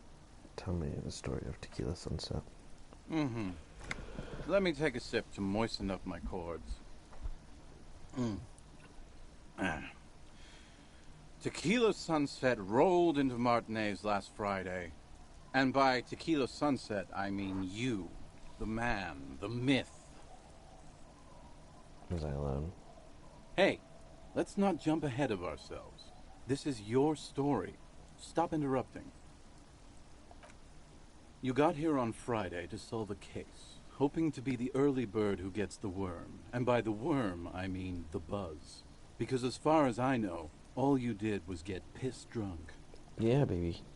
Word on the street is you went around the local hostel telling people that you're a police officer, and that it would be really fucked up if you shot yourself in the head, right in front of them. That's pretty high concept, if you ask me. It is. Does that sound like something you'd do? Yeah. Yeah, Probably. The lieutenant's brow is furrowed. He's listening as casually as he can. What happened then? It was a late Saturday night when we, the Union of Moribund Alcoholics, were getting our These guys are drink on. unionized. Nothing remarkable about this. We get our drink on 24/7. Makes everything warm and glowy. I trust you know the feeling. Well, your buddy's asleep, so it's not 24/7. One moment we hear the sound of a motor carriage revving up somewhere on the plaza, followed by a series of dings and bangs. Nailed it. Naturally, loud noises pique the interest of anybody owning a pair of ears. That's just the reality we're in. Naturally. Anyway, there was a brief silence. A gasp of silence, if you will. Followed by a real commotion. We heard the carriage careening towards the coast at top speed. I like where this is going. Sounded like someone jumped the canal. We grabbed our brewskis and rushed to the jetty. Never underestimate the speed of an alcoholic. It's fucking true. What we saw was a sight to behold. A beat-up police carriage containing you. Right there on the beach. You revved the engine and screamed at the top of your lungs. "The time hath come!"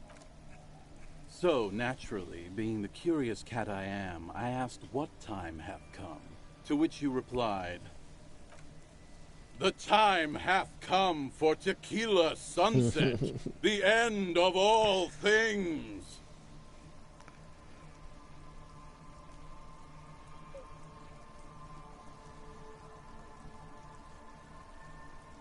Oh.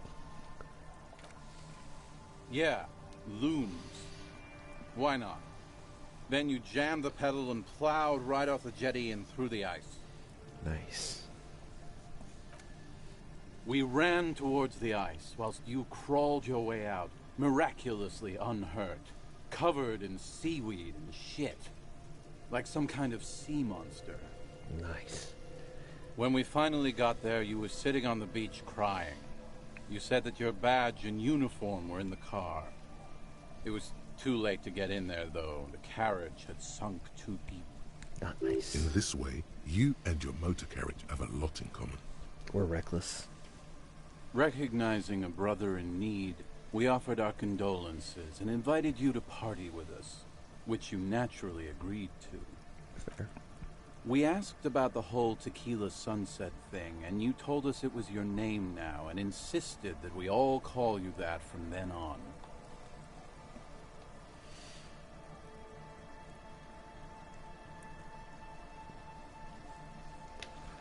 Sounds pretty good. That's my name. Yeah, I agree. How long we party, baby? Hours. It was an all-night drink-a-thon. I like it. Then, at some point, I think it was Sunday morning, you got belligerent and wanted to talk about Revacholian women. Oh, yeah? How they're beautiful and also whores and so on. How one of them fucked you real bad. After a short while, you crossed the event horizon, looked sullen, got up, and left without saying anything. That's probably why I threw my shoe out the window. Wow, that's quite a story. Yeah, I bet Tequila's a fucking legend around the precinct. You must be proud to work with him. If you only knew.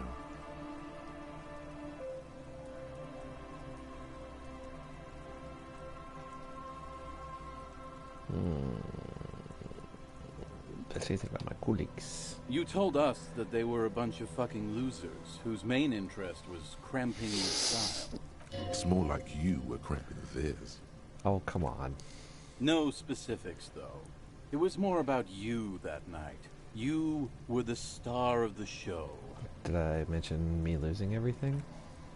Beside your gun and your badge, you said something about your hope or heart or something. To be honest, the details are a little hazy. That's true. In retrospect, I guess you lost your motor carriage too? That's a big one. That's true. What do we talk about? Politics?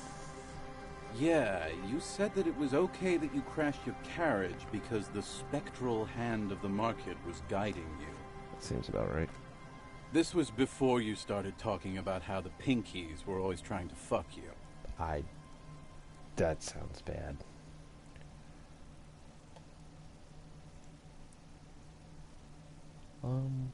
Did I say anything about the person that fucked me specifically?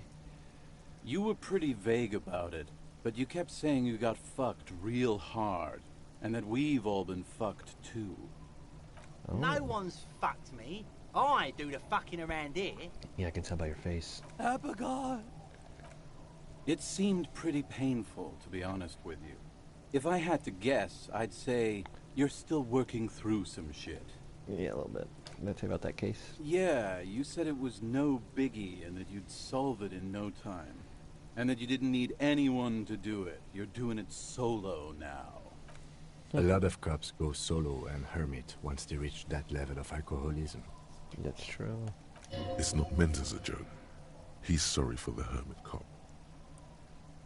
Okay, well, did you get what kind of cop I was, or? You kept calling yourself a goddamn superstar who'd cleared 501 cases. That's a lot. As you've already determined, the actual number is just over 200. But what's a little embellishment between friends? It was 201? No thanks to the squares at the precinct, as you put it. I don't need to hear anymore. It's a hard thing for a man to confront his past. That's why I avoid mine at all costs. You like to tell stories. Tell me another one sometime. Whoop-de-doo. So now I'm a fucking storyteller. Mm-hmm. Right. Why not? Better than a beach bum. How did you become an idiot doom spiral? It depends, really. Are you willing to help me out? Possibly. The gleam in his eyes and the slouch in his posture is so incredibly familiar. He needs booze. You might get scammed here. You want booze. Oh, I didn't mean to do that. I don't want it, man. I need it. Can't tell stories without it. Dry stories are boring, see? Yeah. So, have you got anything for good old idiot doom spiral? A bottle for a story. Seems fair to me.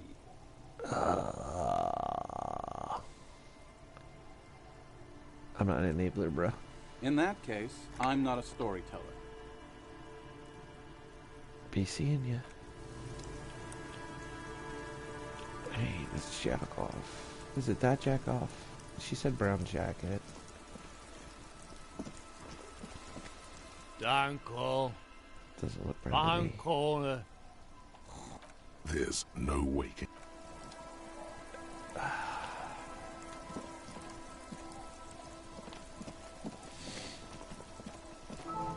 don't know what you were gonna say. Ugh. The legend! He's back. And firstly, I got smokes and...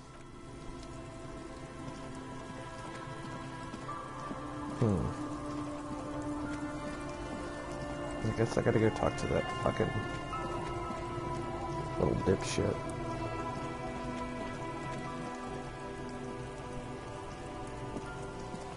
forgot. Does it let me go through here? No.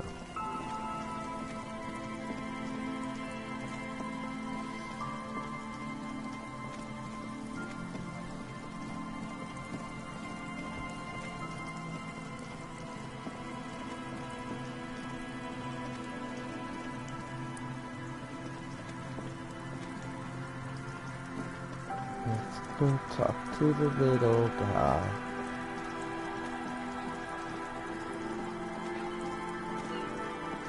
I'm gonna run out of things to do.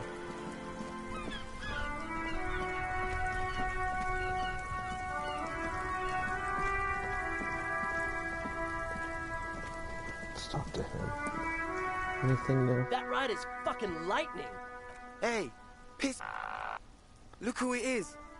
Shrunken cophead material. Oh. It's been nice talking to you. I don't know where the girl is. What is the girl? The girl that's upstairs.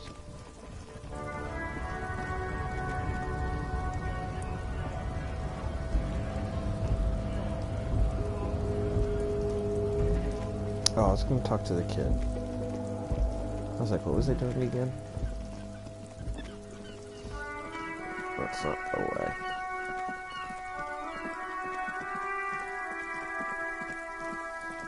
I'm gonna talk to you.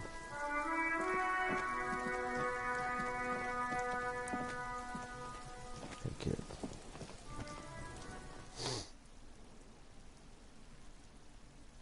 Fuck, does Kuno care?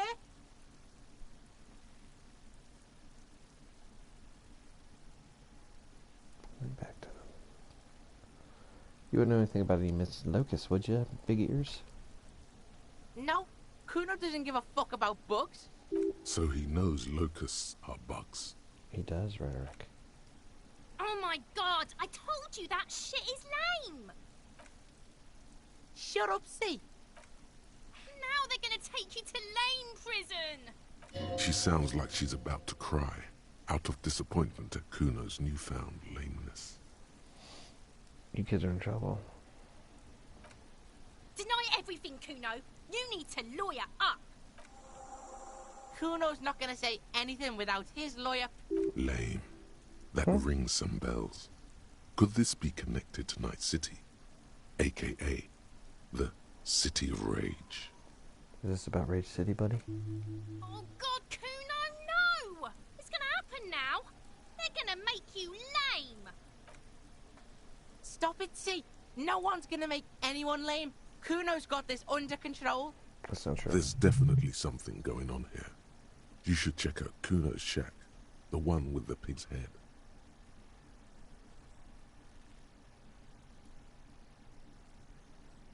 Okay. Let's go load.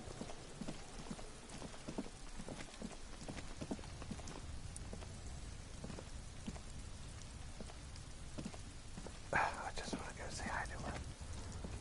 Just let me talk to her. Please.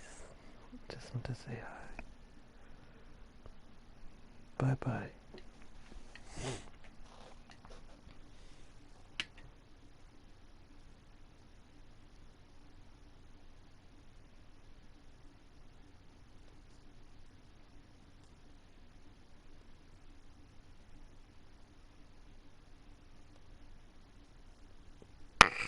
Ew.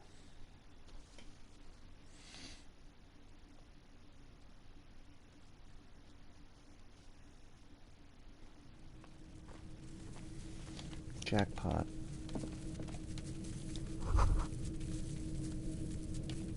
All around you, the hisses and chirps of locusts fill the musky air.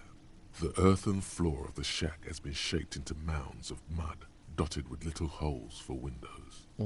Like skyscrapers, spires of dirt and sand rising. Accommodations for their insectoid inhabitants. Well, detective, it appears you've solved the case of the locusts.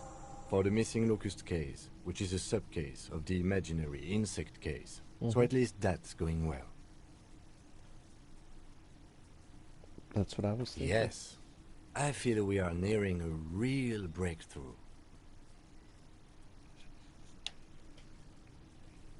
We should talk to Kuno about this. I'll let you handle the Kuno side of things.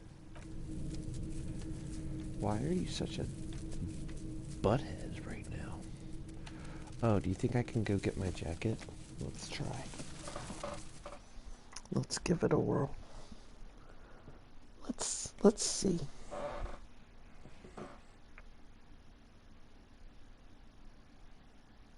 Hopefully.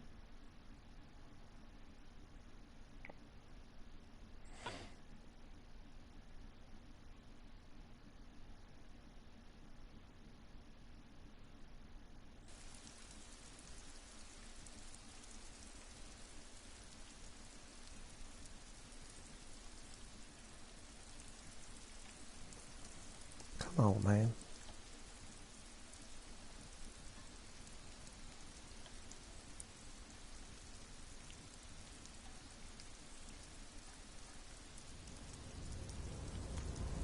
That's what I really want to sing.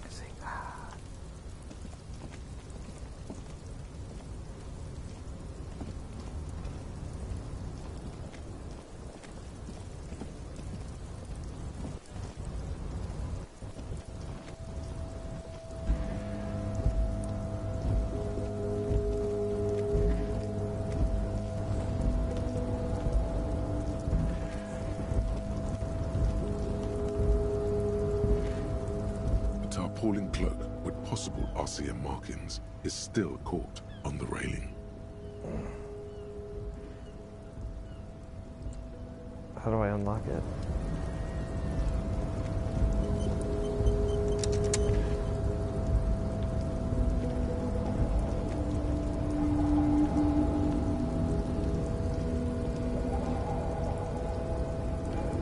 He said, nah, can't go there either. Okay, send me there. Shit. Dope.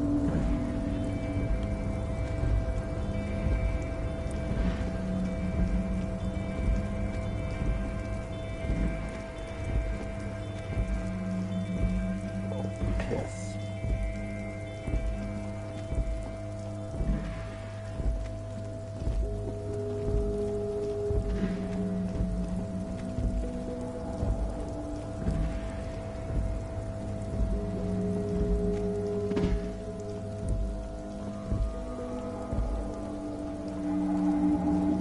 Oh, he'll walk all the way there.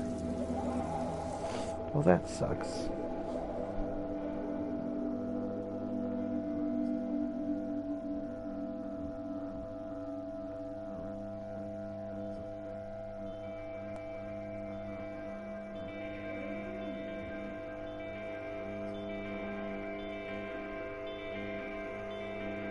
Let's go.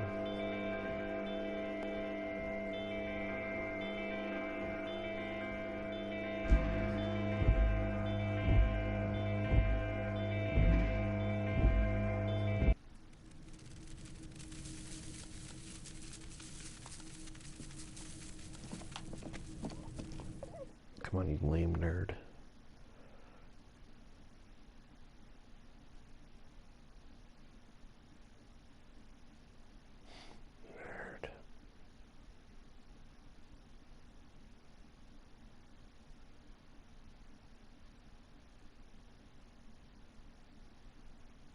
Let's go.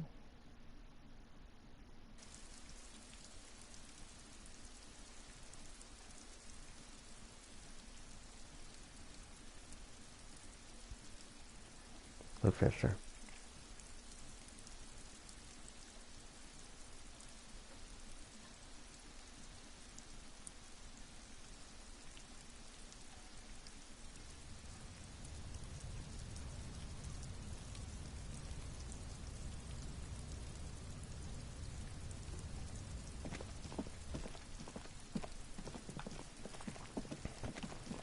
Hey, buddy.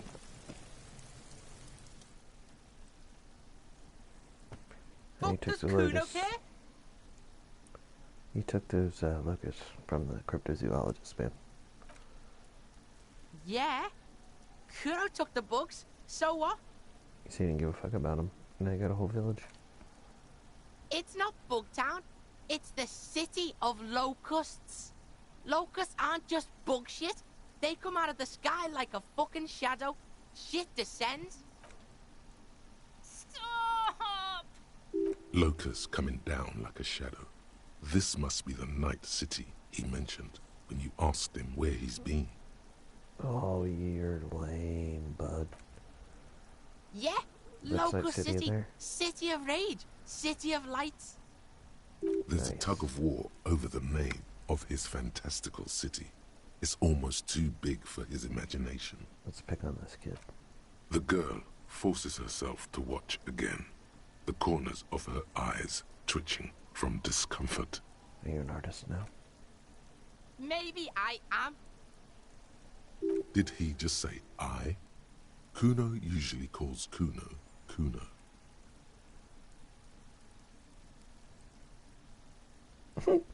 Art's lame as hell, bud. Hold on, did I hear you right? You say I? Kuno made Kuno. Kuno says whatever the fuck he wants. There are no rules here, pig.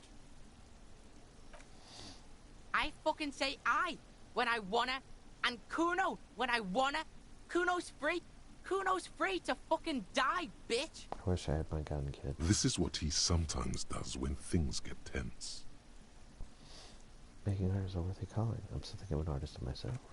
Oh my god, Kuno! He's gonna make you totally lame in, like, 3 seconds. Don't let him, Kuno. Yeah. Yo, fuck you, see? Kuno can be what Kuno wants to be. Kuno's his own man. Kuno's free. Kuno made himself into Kuno. Kuno can make himself into anything. Kuno can make himself into a pig if he wants. Kuno can make himself into a... Kuno doesn't give a shit. Well, this is definitely that word stream. Don't make yourself into a pig, Kuno. You'll have to take me away.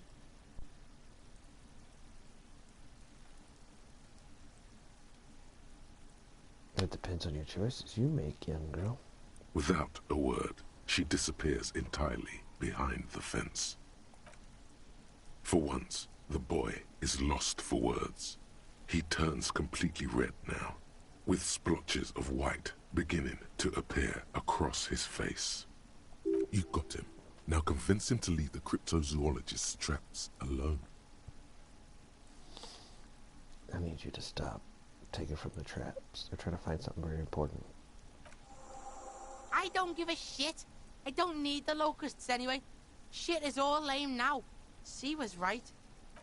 The girl's face appears again, above the fence, just long enough to make eye contact with Kuno. She doesn't know whether to be glad because Kuno is finally convinced of the lameness, or more worried because of his continued use of the first person singular. Kuno is Kuno, not I. What's good to the locusts? Kuno's gonna let the fucking locusts die. Wow. What's the sea of locusts mean? It don't mean anything. It's shit. Kuno just likes to focus. Kuno likes to concentrate on shit. Build shit when he's zipping hard. Fuck. Pig, you really shouldn't have fucked with Kuno City. Now it's all fucking lame. Good. Now that that's settled, I better be off. The fuck are they trying to catch anyway? With the traps? Elysium Asmid. Huh. He recognizes the name. You know it? Bitches think Kuno doesn't know shit. The fuck out of here. Kuno's tired of this shit. There's silence between the two children. They're not saying anything to each other, nor looking in each other's direction. Talk to me. I'll die before I squeal, pig.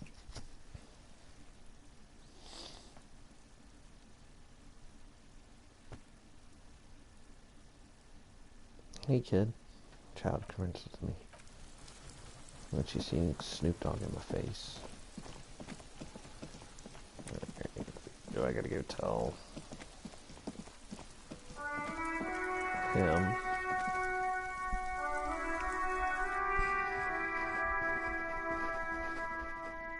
That they're not gonna fuck with this shit.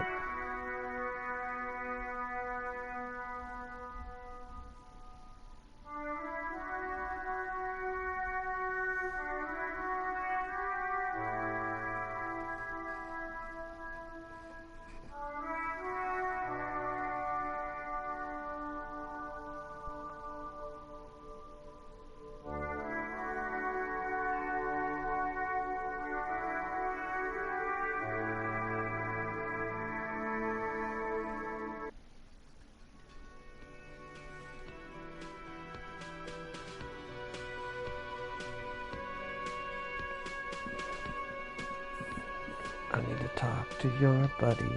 Hi again, Gendarme. I need to talk to your Sunday friend again. It's about committee business. Oh, a committee. How interesting. It is. And if I may ask, Gendarme, what is this committee about? He's all bemused skepticism. He doesn't actually care what you want with his friend. It's about assigning our responsibility. God, of course it is. My friend is always trying to convince me I need a little more responsibility. As though I don't have enough going on already. In any case, I would love to help. But the thing is, I don't know where he is. We don't talk about everything, you see. He's just your son. He might have mentioned something about making a tour of some historical sites up the coast. In an unofficial capacity, of course. I guess you will. About this road. You can keep it. I don't mind. I can appreciate beauty when I see it. Blend in where? Bye-bye, Gendarme. Bye-bye, baby. Baby boy. Ooh.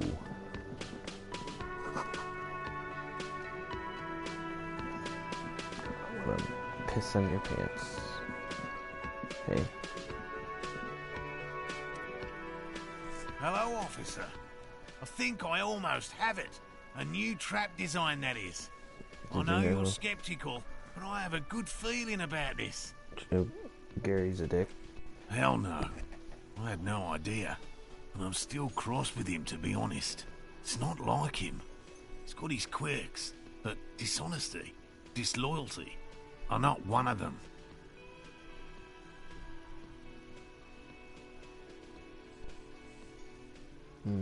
I don't know what got into him, officer. Thank you for letting him off easy. He won't forget it. We'll make sure he won't. Thanks. So it was just a child. Thank you for telling us, sweetie. This is good news, right? It means we can try again. She acts chipper, but something's changed in her tone. A hidden worry. That she's a liar? Yeah, you're right. We just need to restock the empty trap. Then we'll need to inspect the traps one more time. And then maybe we can.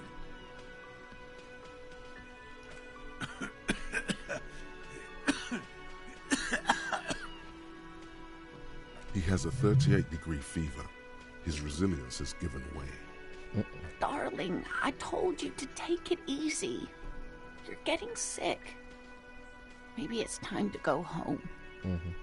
You're right, you're right. We can come back next season, when it's warmer. That's just something people tell themselves when they fail.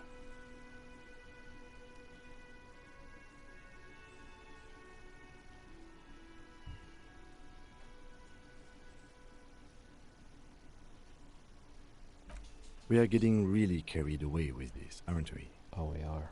Fine. It's better than having these people get pneumonia on the coast. But after this... He wants to see this tale through, as much as you. Otherwise, he'd have stopped this already. But he cannot let it drag out after this. Really? It's too much, officer. What Morel means is we're grateful for your help. These are fresh tracks of locusts. They should slide right down the funnel. And thank you again. We will definitely mention you, should this lead to a discovery. I'm not talking co-discovery, of course, but... Wow. Co-discovery. You'd be famous. You'd show them all.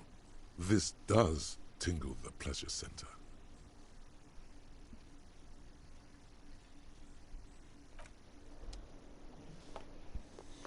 So I guess I should run around now. And, well, actually, let's see if I can talk to her. Probably not.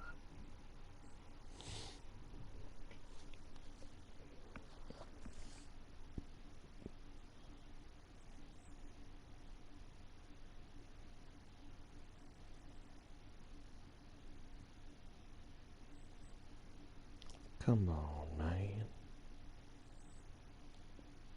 Oh. I just want to see.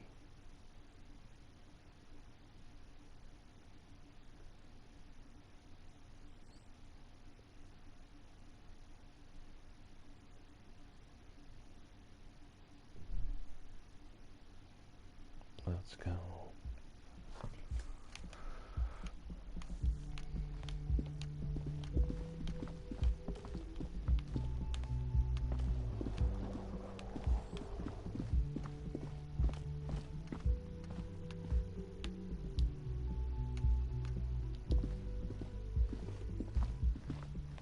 The door is closed. This door can only be opened with a key or from the inside. Still, no. The lieutenant, he doesn't like where this is going. Come on, man.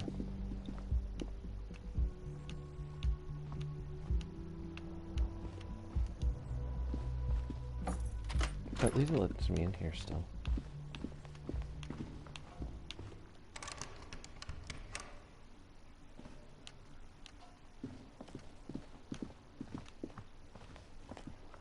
No good. I don't think there's anything out that way. I'm not worried about it. That's where I want to go.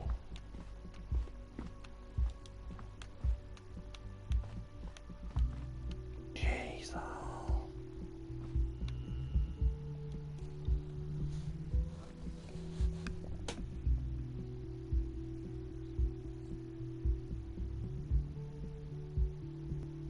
Hey, man.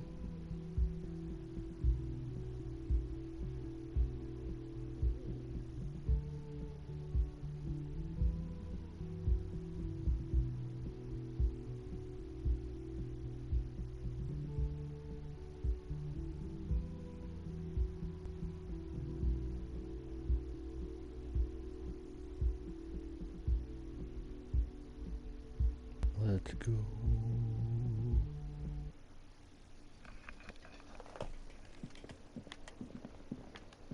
Will you talk to me now? Yes? What is it?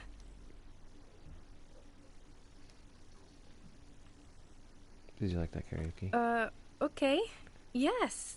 That was pretty good. What? No. No, no, no, no, no. There are universal standards of good out there, and that was just complete shit. Jean, he's not right. Treat him like you treat McCoy's little brother. Lieutenant W. Freighter, John Archetype McCoy's younger brother, Lance McCoy, although a man of 32 years, will mentally never surpass a 6-year-old. Wait. No idea. Just passing on information stored in your fractured neural cortex. And I'm not going to pretend like he's got a learning disability.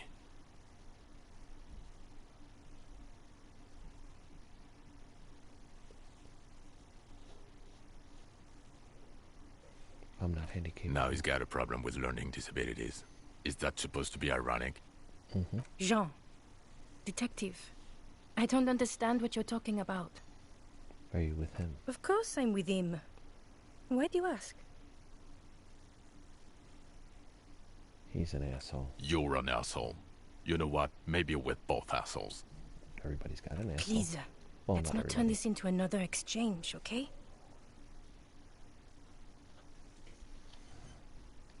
Okay.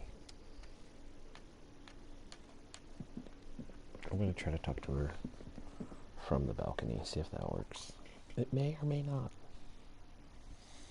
I know I just said, oh, there's probably nothing up there. I'm gonna second guess myself.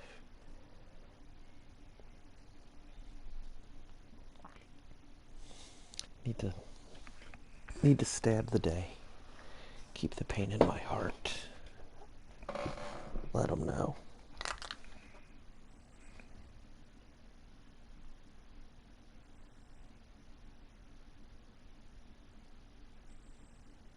Let's do it again.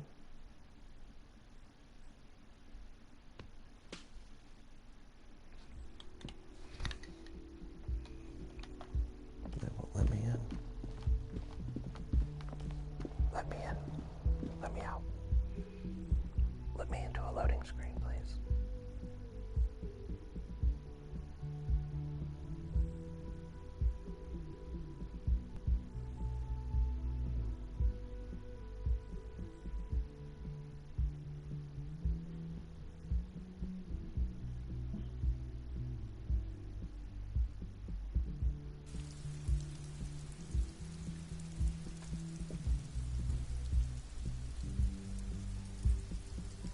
It's raining again.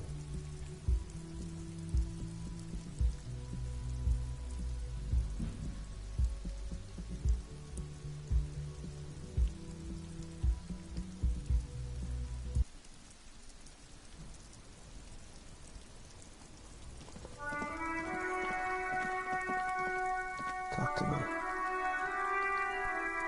Talk to me. Bitch. Hey. Shit. Alright.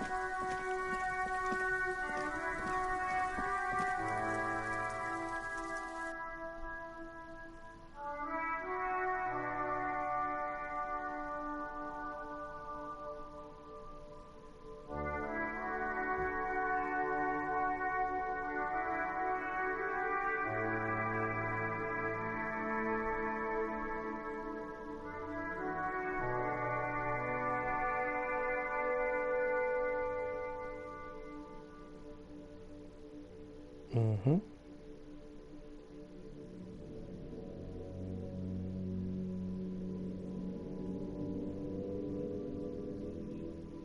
We can do it.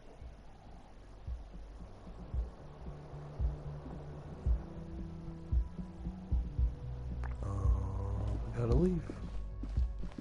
We're going. I was wrong.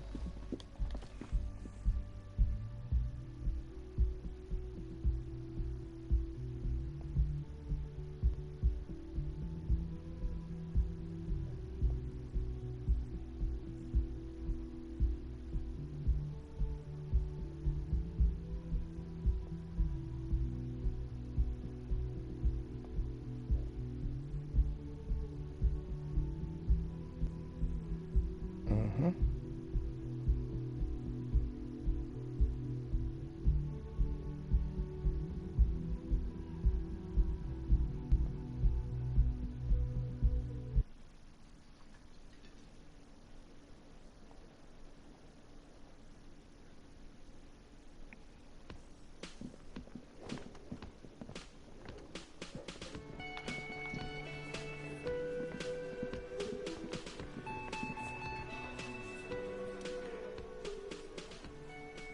It's you again. What is it? Titus. Tight ass.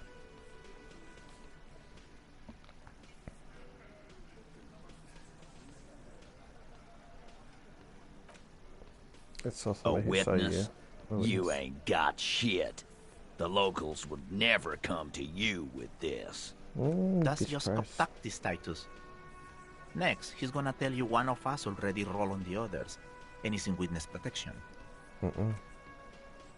Well, let's hear it then. Who is your mystery fella?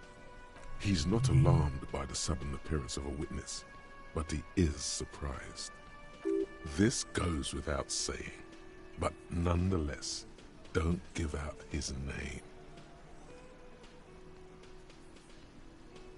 Who he is irrelevant. It's like you said, Al. Copper's coming up with this on the spot.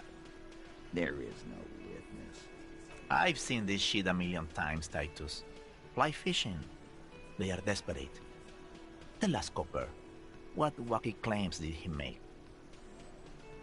Guess it looked like a surreal play. That means absolutely nothing to me.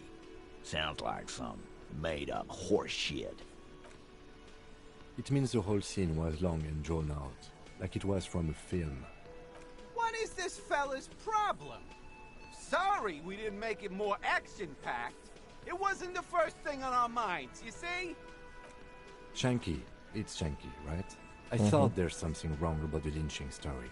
Now I know there was. You don't know shit.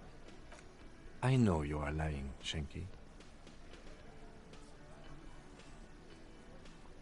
When he said, hang him down quietly, you're shouting. It's you assholes that feel the need to go around like a fucking brass band. The Hardy Boys are dead silent. Yeah, it's like they put cowbells on you before they send you to the streets. What's with the cowbells, policeman? They're avoiding having to answer this question. I'd imagine you guys would be drinking and singing lynching songs. We were drinking, weren't we, guys? I hit the bottle hard. I was drunk as fuck. What did you say? Right, I'm convinced, Glenn. Nothing off here.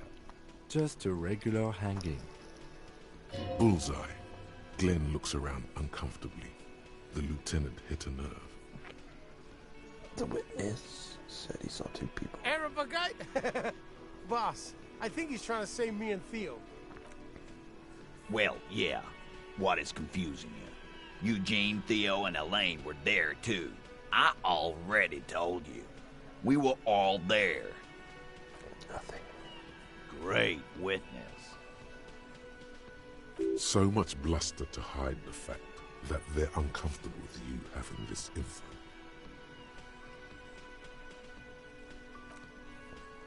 Yeah, Choices for my friends. You mean his squad mates from Cronell. I do. Wouldn't want to beat up his grandma. Yeah, they're filming some kind of tribunal. This is what happens if you take the law into your own hands. Other people start doing it too. Tell them, Kim. Let them come. The Hardy Boys are right fucking here. That's true. You heard the man. Right here. We're armed. We got the whole district behind us. And Glenn. Glenn is fucking crazy. Good for Glenn. Yeah. A well-oiled murder machine.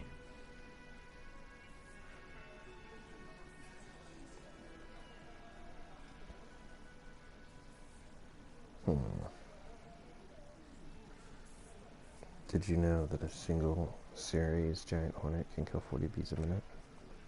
The fuck is that supposed to mean? You're the bees, they're the hornet. We're not bees. We're men. We're socialists. You're bees. Easy, E. He's trying to phase you. What are you trying to do? Scare my men? They're bad news, you know that. So are the local gangs. The fucking Barmy Army and the Madre scum.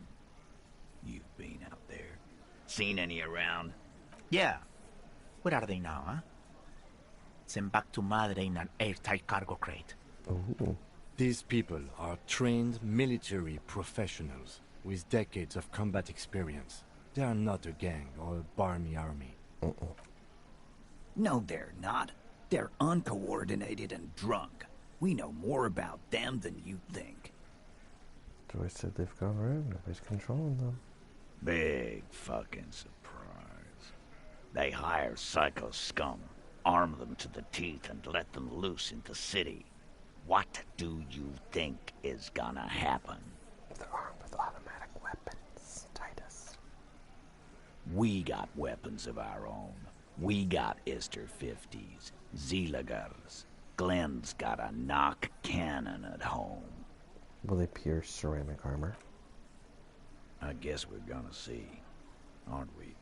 That was an unsure phrasing. See what? That they don't? Yeah, like you've been up against ceramic armor. You haven't even seen the whole suit, right?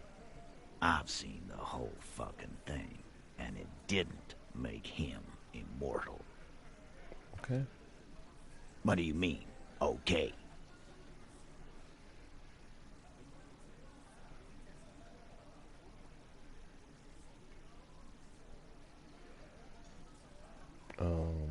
Okay. They're gonna wipe you the fuck out, Titus. No, they won't. Get out of here with your negative energy. All he means is that the situation is serious. No wonder you cops get shot to shit every day. Can't go to war with an attitude like that. I won't talk about that hanging again. Again. Just get the dead guy's autograph, since you're his biggest fan. Good one, Titus. So that's what we're gonna do now. Nothing. Your investigation here is done. Leave Martinez, go back to your stations where you belong. I think we're going to stick around, thanks. Some things don't add up here, Titus. I've done this job for long enough to know that people don't just confess to first-degree murder. Even if it is a group responsibility, we're going to look into this. Good. Good luck with that. You've heard everything a rent-a-cop is gonna hear from us. Real law officials. You're lucky you didn't get a beating. Man. This is a way checking me retry it. Fuck it. As you look around this room full of sweaty men, swearing, drinking, spitting out tobacco, does this look familiar? Where have I seen this You before? believe the place was called Precinct 41. It was also filled with, almost exclusively, men, sitting on desks, talking shit and wasting time. I get it, Titus. You guys really are the authority around here. Huh? You must be. You're just like real cops, drinking beer and sitting around with your dicks in your hand. You got a problem with beer now? Nope. Not quite there yet. Push on.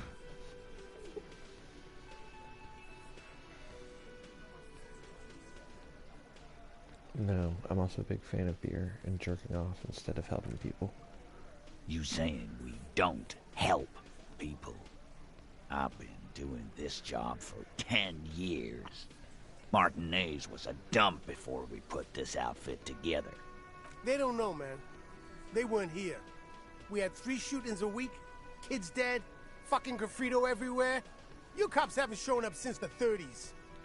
Congratulations on the graffiti removal. All I see is you sitting around talking about Monica's titties while there's a rape victim. So what? Wow. What do you want from me? We took care of that fuck. Don't let him drink that. One more push. Quick.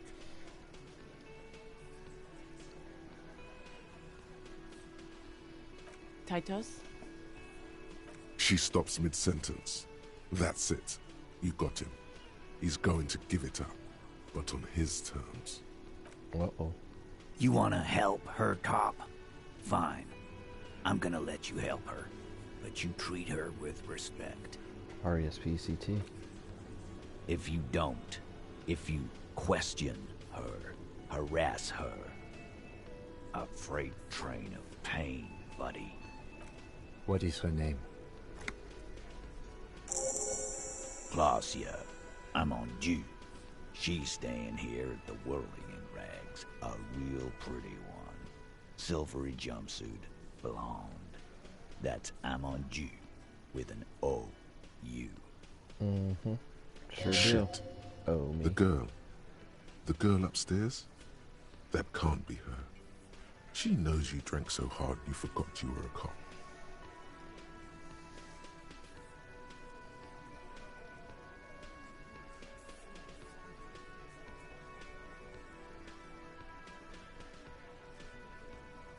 What's Orange Disco Dancer? Sure. Why not? You've probably seen her around. Nope. You inexplicably add cool after the victim's name, with your eyes bulging like some wild beast. Your fingers are fidgeting and sweat starts forming on your brow as Titus looks at you oddly. That's fair. I don't understand what's so cool here. Nothing. We just have a few more questions. Then we'll be on our way. Calm. Normal. Try to forget this little hiccup.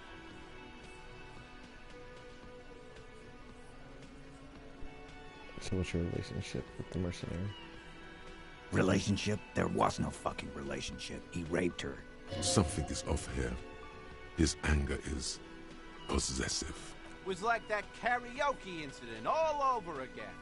Or like some of the other girls he was harassing. Okay, enough. All of this is irrelevant to your stated investigation.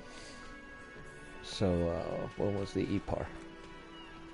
We did it before we killed him. He's not gonna do it again. So what does it matter? It would help if we establish a timeline. Yeah, that's kind of a big deal in investigation. All right. 2 weeks, maybe? I don't know. I need another beer. Here you go, boss. So what's your, relationship? I know her. How well do you know her? Well enough, Copper. We partied. She's been here for a few months. He tries to make it sound real casual, but the muscles on his neck tighten. So she's not from around here. You mean Revachol? Nah. Our Miss Aranye disco dancer is an immigrant, or a drifter of some sort. Been staying over here over the winter. Don't you give her any more trouble. She's just had some bad luck, that's all.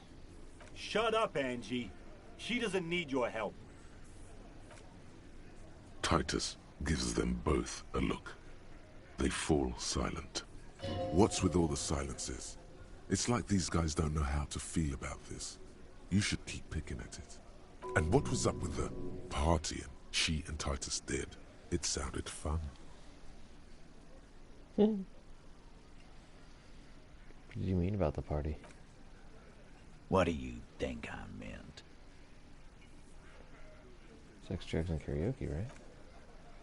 Yes, yes, and no. Got something to say about it? So you two were inside each other? No, we just fucked. That's all. I'm not gonna give you any details if that's what you're after. So put your dick away. He really went out of his way to seem comfortable with this topic. That's all you're gonna get for now. He's doing a good job here. A commendable performance of I don't give a shit. I think I know her. You don't know her. You're right, I don't. Say nothing. Good boy. Thank you. We'll talk to her. Remember what I said. Freight train of pain. I'm gonna take off now. Laugh. Alright. Are you gonna say anything now? Lady? I've got nothing to say to you. Why are you wasting your time? Alright. Do you want to talk to me yet?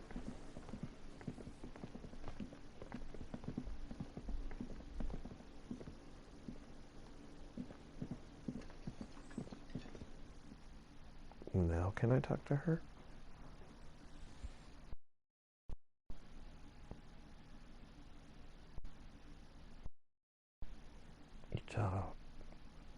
You talk too much.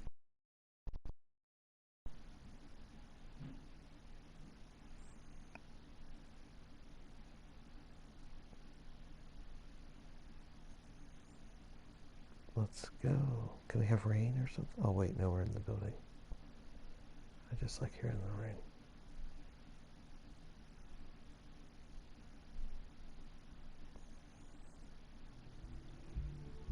Ooh. Alright, what do you want to talk about? Officer, what was that? What was what? You looked strange when he mentioned the assault victim's name. Do you know that woman? Yes. Is there something I should know before we talk to her? Whatever you do, don't say the first thing. Yeah, well, I didn't.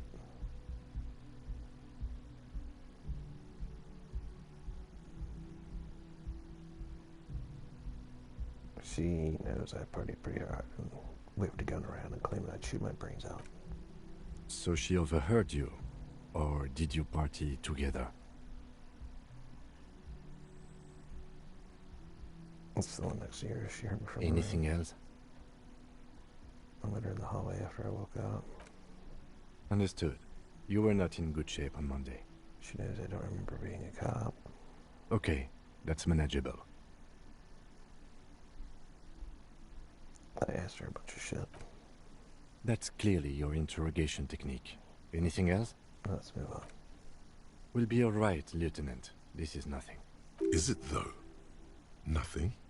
You're still in for a bumpy ride here. Try not to mess it up.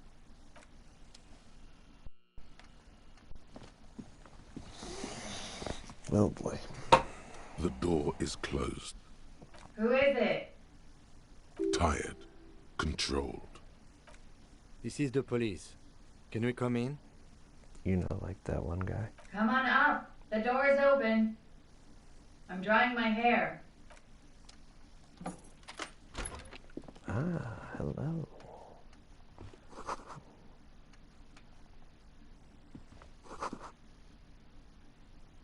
She's had an extended stay.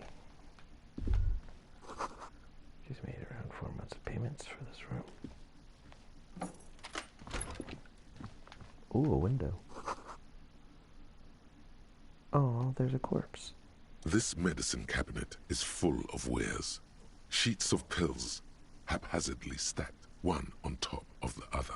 There's also a toothbrush somewhere in there. Let's check out those medis. Pharmaceuticals line the shelves. Sheet upon sheet of pill bottle. Acetylic acid, APAP, eye drops, blood thinners. Search them, among please. some foreign, probably Messinian or Gottwaldian. Marked red blister packs you find. What do you find? This is going to take a little know-how. Let's check them out. A bright orange bottle with Preptide stamped on it. In sunny, happy letters. Jackpot, baby. That's the stuff you're looking for. Your palms begin to sweat just holding that little plastic container. It's speed, man. Just what you were looking for. They call it dextroamphetamine and talk about psychological disorders. But what we're seeing here is some scientifically advanced trucker speed. Wow. Preptide, a euphemism for pharmaceutical amphetamine. Prescription speed. The fuck are you waiting for? Let's get super fucking preppy. Close. Damn, that knockdown. This medicine cabinet is stocked with drug. Pill bottles rattle like bones as you search the cabinet. Paracetamol, histoperidol, something in a foreign language you can't read.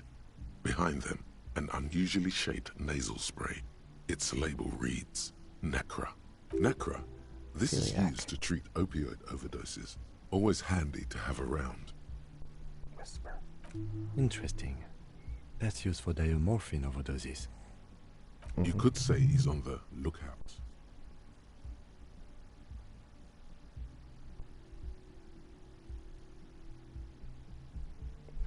Anything of note? It's been used quite a lot.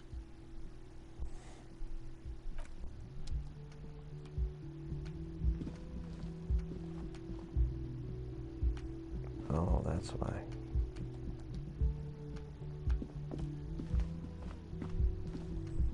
Get out of my way, Kim.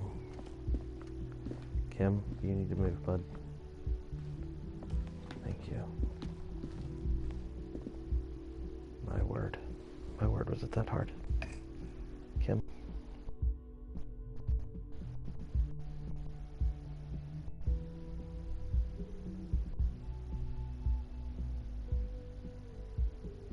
I'm excited to finally get to talk to this lady.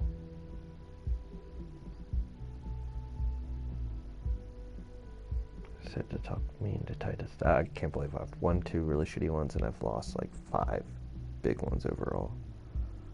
So it's been reverse of what it's supposed to be, which is funny.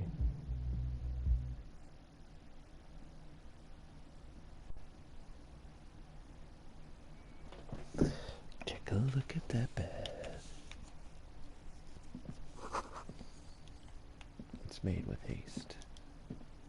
This window is pristine on the inside, unlike the one next to it. Light from the desk lamp reflects off the glass in an untarnished golden halo. Run your fingers across the glass. Smooth as ice. There are spots of mud and rain on the outside, even smudges. But the surface of the window is clear from the inside. No chips, no hairline fractures. Following your lead, the lieutenant leans in closer to inspect the surface. The window was recently replaced. Looks like it, yes.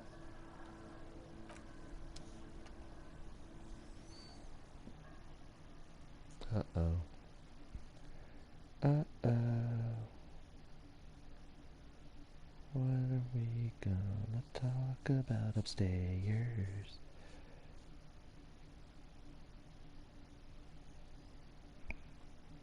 I can't wait. Everyone's excited.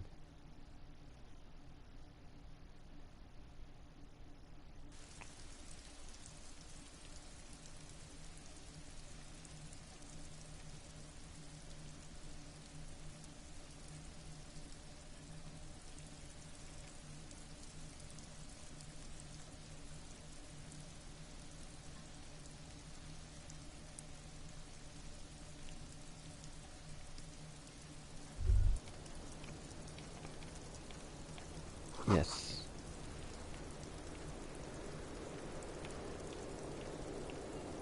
What's this? The same small, heavy door. No lock in sight.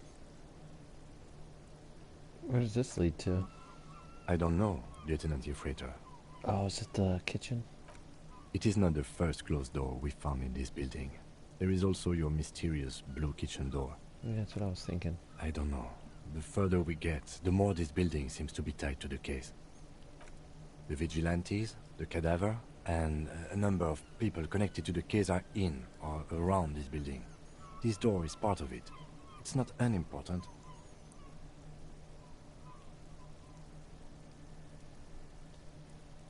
Ah, this is... I hate it when that happens. Push. It's barred from the inside. You hear the bar rattle in the brackets. Very low. You may retry it.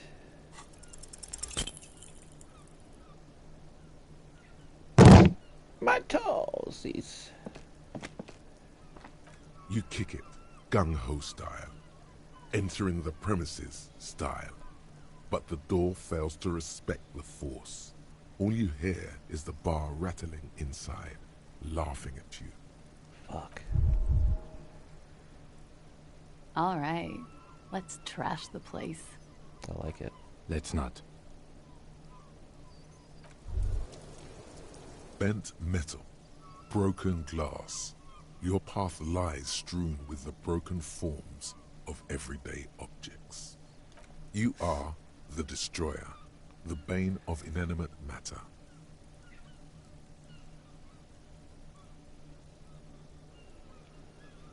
Gaze upon me, stuff and despair. Kudos.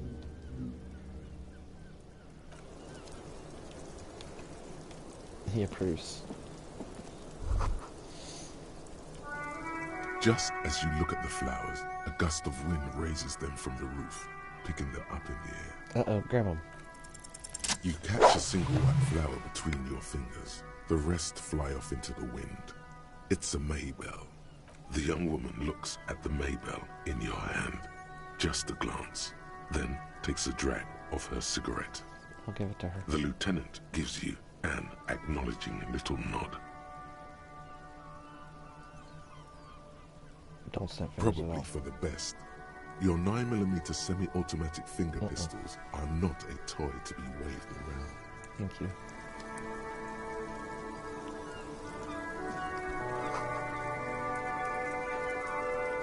Oh, like a hedgehog, you say? Alright,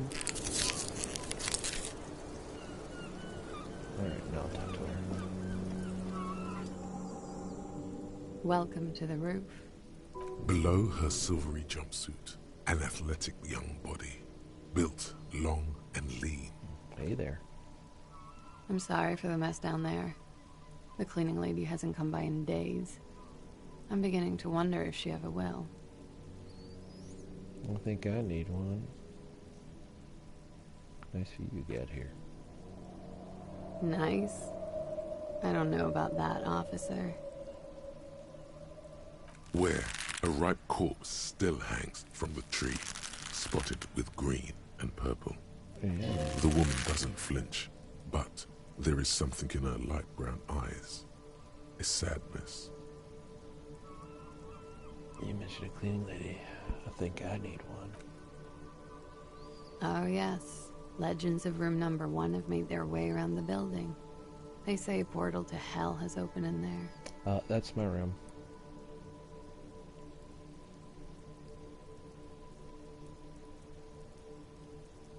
Nah, I just trashed the place.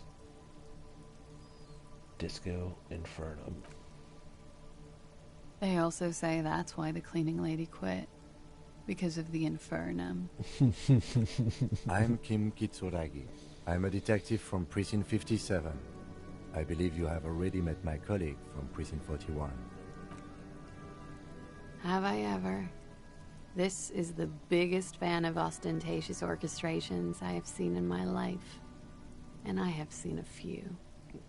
Well, I waved a gun around. It's pretty ostentatious. Oh, yeah. Life gets hard, but we go on. The chorus of the 35 single, megaphoning the entire human race, instills you with the fuck it all swagger that prompts one to plow into grannies on your morning stroll.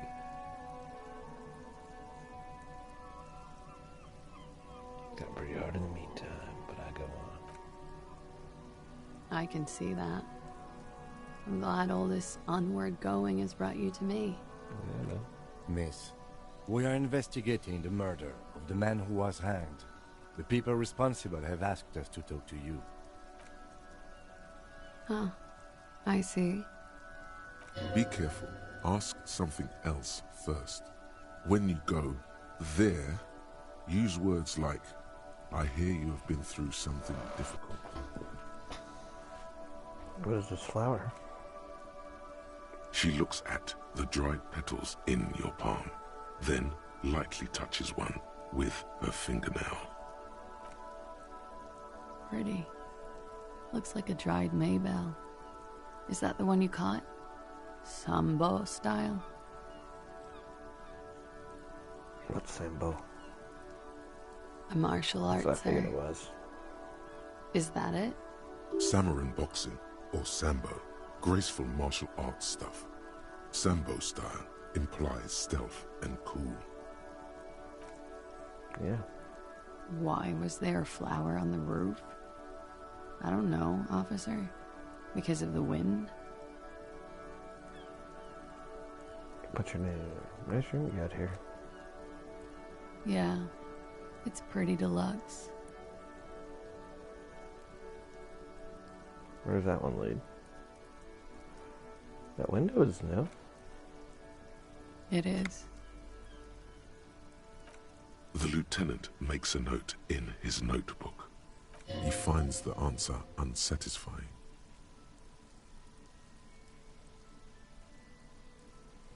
What are you doing here? I'm wintering. And here? How long have you been staying here? About 4 months. I came in November. The bills downstairs concur. Why here? Here in the Whirling, here in Martinez, or here in Revachol?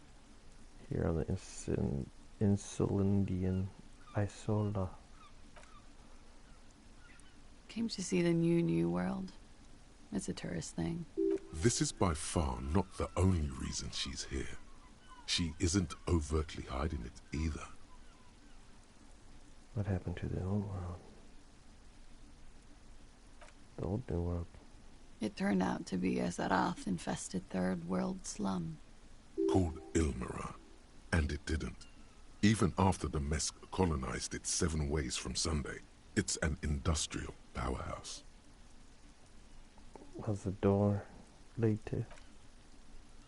You tell me, officer, when you've kicked it down. I've been wondering myself, but I'm light of foot. Not a good door kicker. You have quite the collection of prescription drugs. Thank you. I've put a lot of time and effort into it. Technically, possession of narcotics is legal in Revachol, but you should still reprimand her. Alright. What did you say?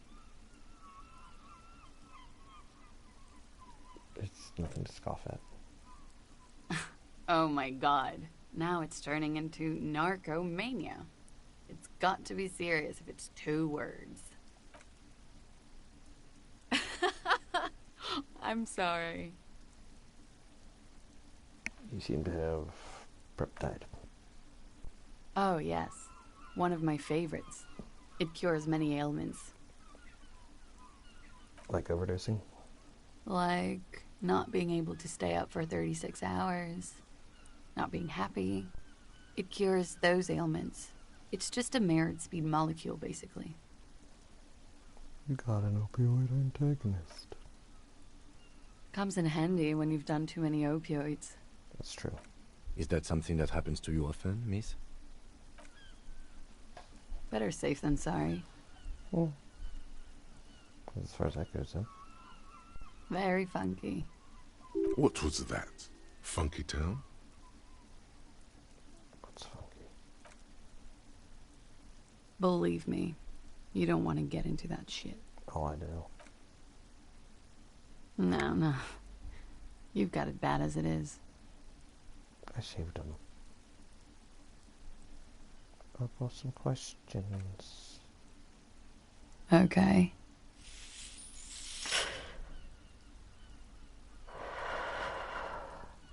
What's your name, miss? Clausier Amandou. You're from? Vredefort, Republic of Oranje. How old's? I'm 28. That's a good age. What's your specialization? Something stupid. What's that? Oranese lit. What's that? Oranese literature. It's what I studied at the university. What's that consist of? Fear of failure, fear of death, how it sucks to be Oranese. All national literatures are... Only the name of the nation changes. What about Revacholian literature? People sometimes reveal things about themselves when they discuss such matters. What about Revacholian literature, too? No. Revacholian lit is about how magnificent and serious Revachol is. It's about how you have to save the world.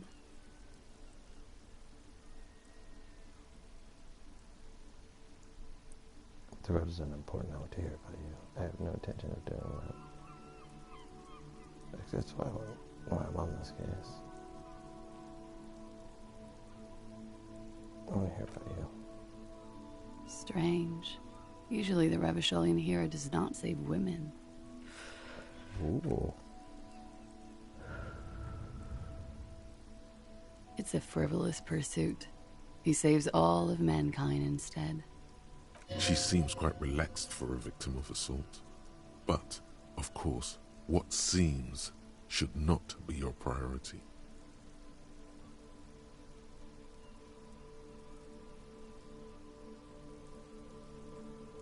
What do you do with this lit? Nothing. I do nothing with it. How do you make money then? Money is very important. Show her some money. Cool. It's not very cool, but what can you do? Can we look at your passport? I'm afraid. Why is What's that? Because it's buried in a sealed plastic bag at an undisclosed location on the coast, along with cash and airline tickets. Oh. Thank you for your candor. Why? They say so in your tourist brochure. Keep travel documents away from your person when west of the river.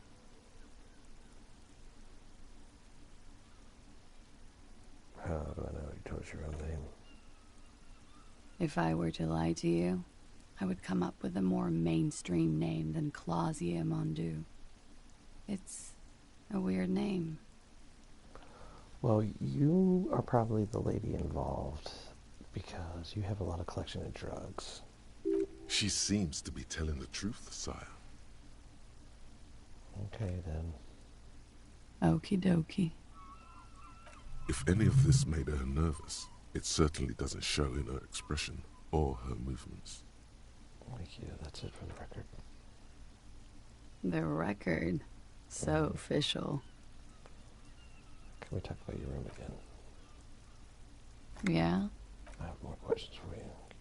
All right. Something difficult. Jesus.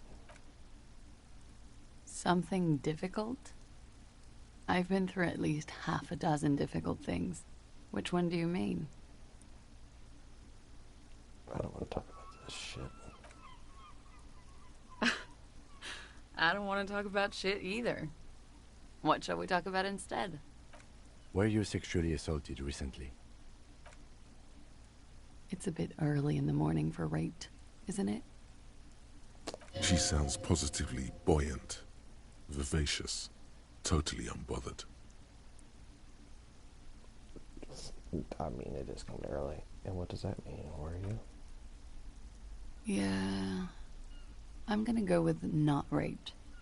I can't say that stuff about him. Tell them it's not my style. They'll have to, you know, if they want to jazz up the charges, they'll have to get someone more, rapeable. By they, she means the Hardy Boys. Hardies. Are you saying that you were asked to tell us you were assaulted? Not explicitly, but I understood what they meant. It wouldn't hurt to spice things up a bit. Some assault and battery. Sexual assault, maybe. It was clear the latter would be spicier.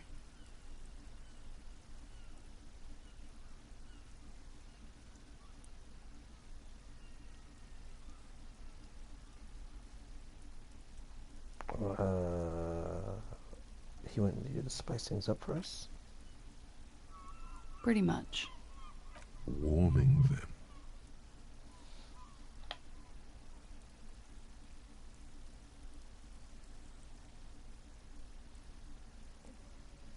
What can you tell me about him? Name, eyes, age? I'm sorry, I can't do it. Not right now. Later, maybe. I keep seeing him. Like he is now. I can't talk about his... I don't know. Hair. I know it's difficult, miss. We can return to it later. How do the Hardy Boys know you? They're frequent guests downstairs. They have a booth for union members. They're probably down there now. How did you meet? Over drinks. It's been a long, boring winter. There must be more to it. You should return to this topic after you've talked about her relationship with the deceased, maybe. What did happen between you and the victim? We partied. The kind I do. Where have I heard that before? A lot of partying going on. From Titus. About her and Titus's relationship. That's where you heard it.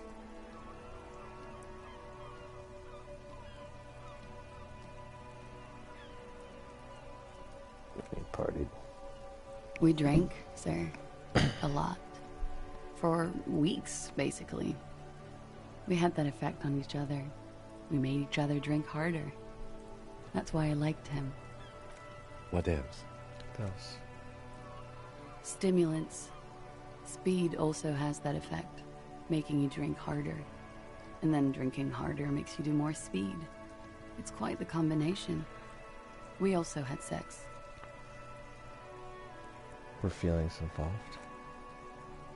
A little. The drugs were good enough, and we did enough of them. How did you two meet? Downstairs, at the bar. He was on some sort of assignment, A military man, as you probably know. Had a cool, scary scar. When was this? A month ago? Something like that.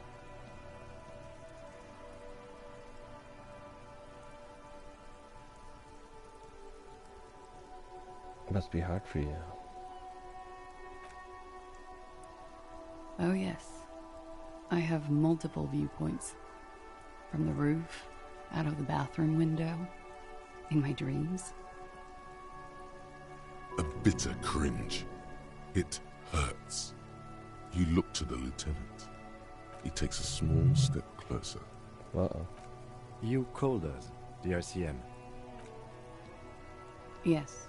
Nailed it. Jackpot. I made it. And I would appreciate it if you didn't tell everyone. In Martinez, they call it snitching. I won't. Reporting crimes is confidential in Ravachol, miss.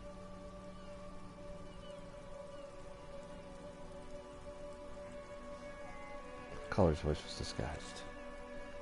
I didn't exactly disguise it. I just muffled the mic and nicked the landline a little. Nicked it how? With nail clippers. And I diverted some radio fuzz into it. Into the cold wire. Nice. So, she's God's mystery phone cutter. And in that process, you broke the landline downstairs. Did I? Fuck. I didn't mean to. I had no idea what I was doing. Obviously. Jigsaw falling into place. This is satisfying. Good catch. I appreciate the symmetry. Thank you, Logic. Still, that's pretty clever tampering. Simple and clever. Crossing the lines like that. That was nifty. Thanks.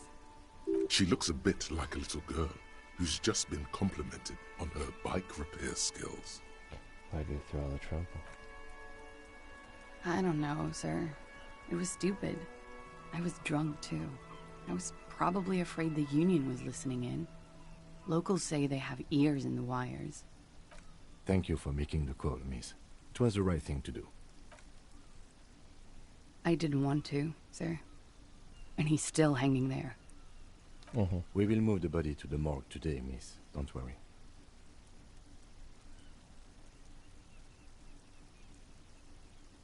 The hanging forfeit, not rape. He had something to do with the strike. Well, yeah. One has been roiling since I got here. Rotten timing. But you probably know all about it. I do. And his role in this strike was what? I think he was in a security detail.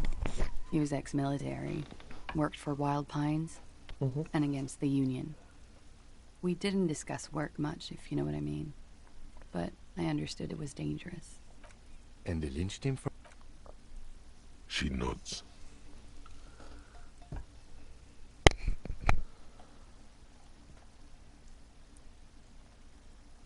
How do the Hardy Boys know you? Like I said, we met over drinks. Did you party? A little, yeah. With Titus? Like you partied with the deceased? No, not as hard. I'm sorry to have to ask this, but have you had a physical relationship with any of the Hardy Boys? Matt or Jeff? I have. Which Twan? Which ones, sir? I don't remember precisely. Titus, obviously. But as I said, it's been a long winter. Thank you for telling us all this, miss. She breathes a silvery sigh of relief and weariness. The air on the roof feels humid. Should we head by downstairs, officer? We may have things to discuss there. I have a little thing. She nods. Silvery cigarette fumes disappear into her mouth.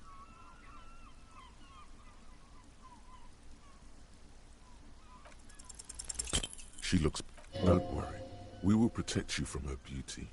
We will consult you through the reefs and sounds of her persona. We will see through deceits. You are shielded. You are wise. Thank you, Drama. You are advised. There are muscles on long white bones that line her limbs, just below the silver jumpsuit. Miss Aranye Disco Dancer. You want to put your hand on her back and feel it arch. What is happening? Nothing. Just time passing. Don't worry. Continue. Anything out of the ordinary and you would be notified. Air moves in your windpipe. Your heart beats. You're a detective. Get back to detecting. I can't. She's gorgeous. She presses her elbows against her waist and slowly turns her head. The strange moment ends. It was brief, no longer than 2.2 seconds. I'll see ya. Why not? I'll be here until 11 p.m., drinking coffee, most likely. You made the right call there. It feels good. Pure. But what? I'm talking about your zero-tolerance policy toward the mania of narco. You're in the right there. Powerful stance. Would you like to take it up a notch? Would you like to become an anti-narcomania zealot? No. I'm uncorrupted. Yes, you're pure. Unravaged by narco. Of course, it's pretty obvious you've done a lot of drugs in the past, and will probably do more in the future. But that doesn't matter. It does. Of course not. You've always been anti-narco militant material. You kept her off a dark course with that interjection. Are you ready to save lives? I'm gonna pussy up like a degenerate. What? Never mind.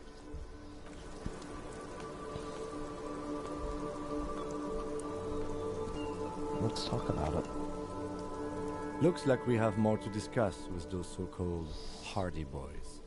Half their reasoning just went out the window. You think this will make them cooperate? Nothing will make them respect the RCM, but it will disrupt the game they prepared for us. We just stripped off one layer of whatever it is. Her decision to not corroborate their story was definitely not part of the plan.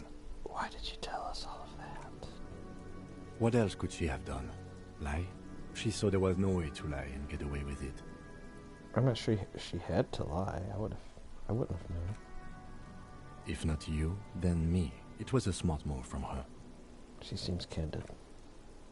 You think so? Being candid is the best way to lie. The appearance of candor with some facts thrown in draws attention away from whatever one chooses to omit. True. She may be trying to control the pace of the investigation. Anyway, we should move. I suspect our inquiries will bring us back here soon enough. Okie dokie. I've got a lot going on.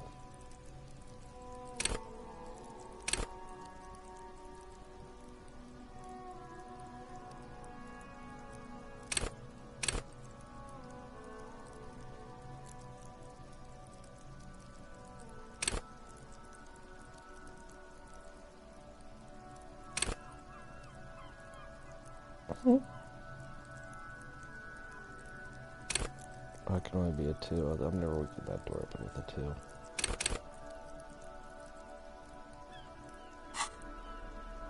Should I do another skill?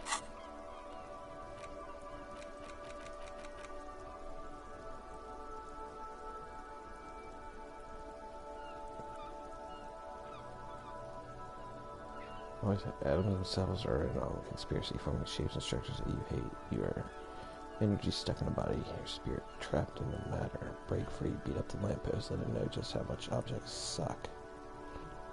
I mean, actual degree.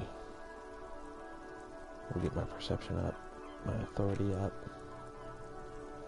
both of those up.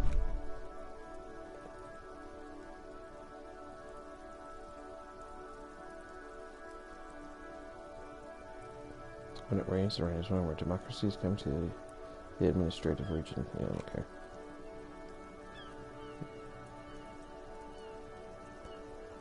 You know, I'm going to uncover something of importance from your guilt-ridden past.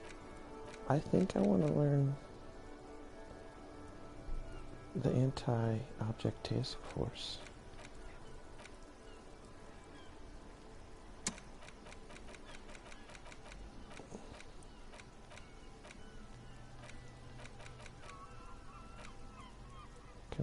confirm. Let's go on this. How much longer do I got for this? That's what it looks like.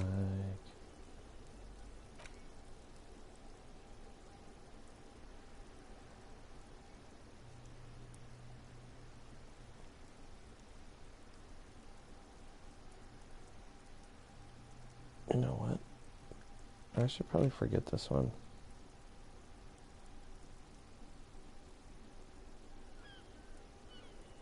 I don't care about that. I have to... Oh my gosh.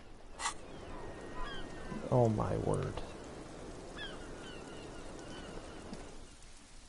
I don't know if I agree with that.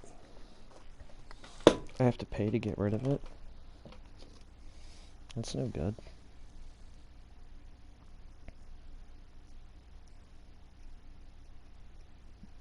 I'd like to have my empathy back, though.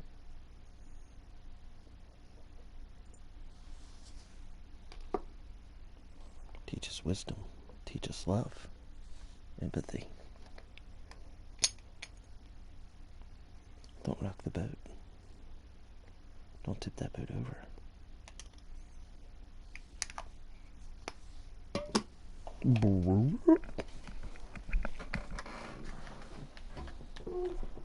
What else? Is there anything else in her room? Nothing? Just another load screen? Just another load screen Monday. Actually, it is Tuesday. Depending on your time zone.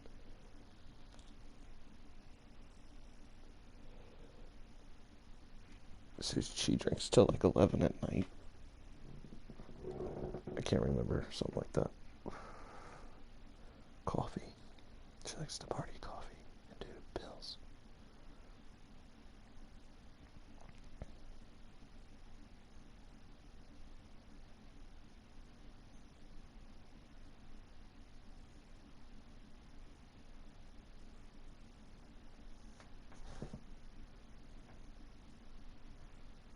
Where do you want to go?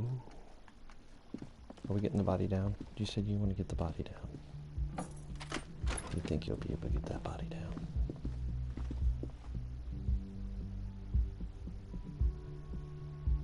You know, 10 hours and 41 minutes from now, I might be sober.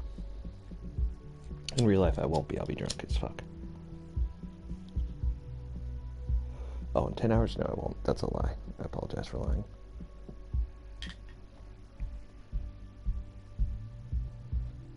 I lied. I'm sorry. I lied to you.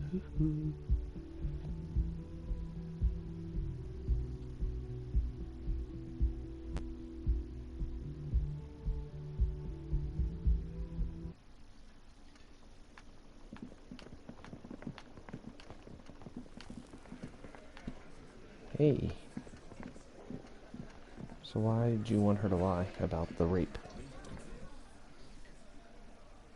It's you again. What is it?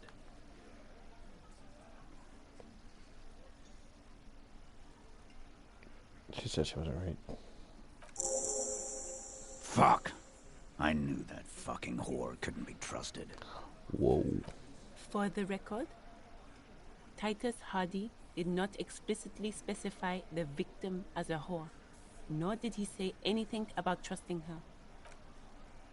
Oh, shut up and stay out of this, Liz. He raped her. He was out of his fucking mind.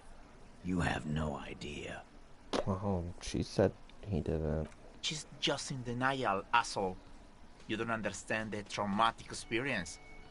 She's shutting down, and she doesn't fucking trust you. She have sex with you too, Aline? Yeah, she's crazy, you know. A crazy bitch. You know the type. She's fucked up. Oh, hell. This is a diversion. Stay on track. Cut the bullshit. Lawman, I'm at the end of my goddamn rope with you. I fucking told you not to push her. And you went and pushed her. I am gonna fucking hit you. Duck. Titus Hardy. Everard personally sent me to take care of this. If this goes south, we'll all be in the shit. But you, Titus Hardy, are going to be buried. Am I understood? When she's angry, she emphasizes the S. It gives her voice a strangely hypnotic quality. Her lips barely move as she speaks. Oh, yeah? Someone has to rush in to break the tension. The second in command. Look, Copper. We know that that fuck was a rapist and a killer.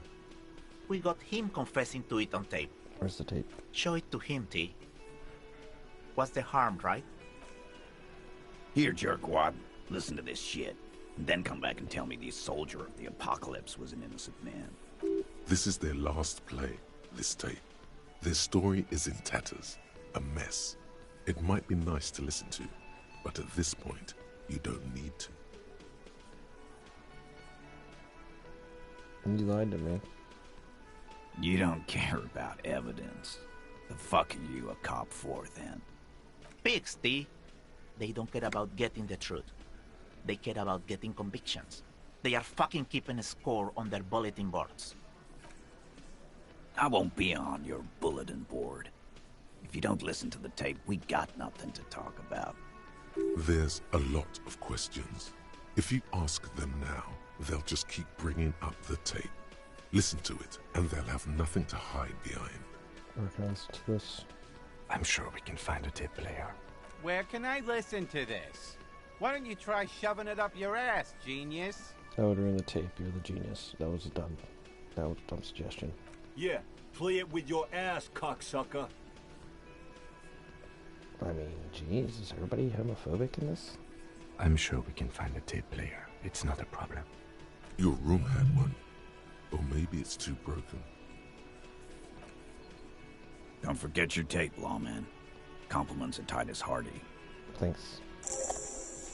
You do that. Oh, and keep it. Maybe you'll need a reminder of human ugliness someday.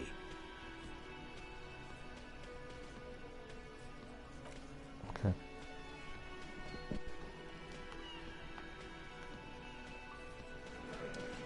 Wow.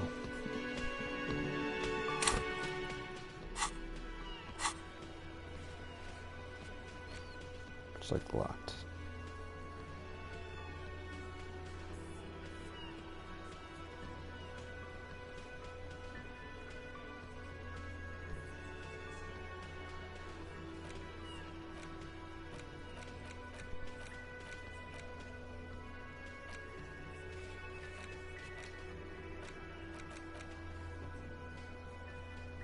I want to find him.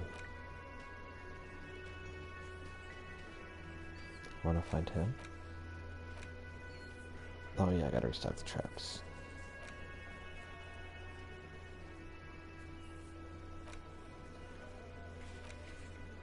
We did this. What's this? Okay, that's what I just got.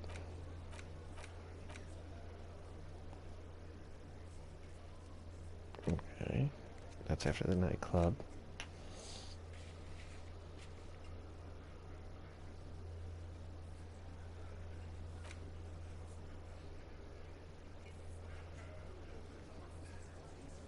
No, you gotta become a racist. I'm not doing that. No. I got booze. I can't do that. I don't know where that is. And I didn't do that yet. I'll go, we'll wait.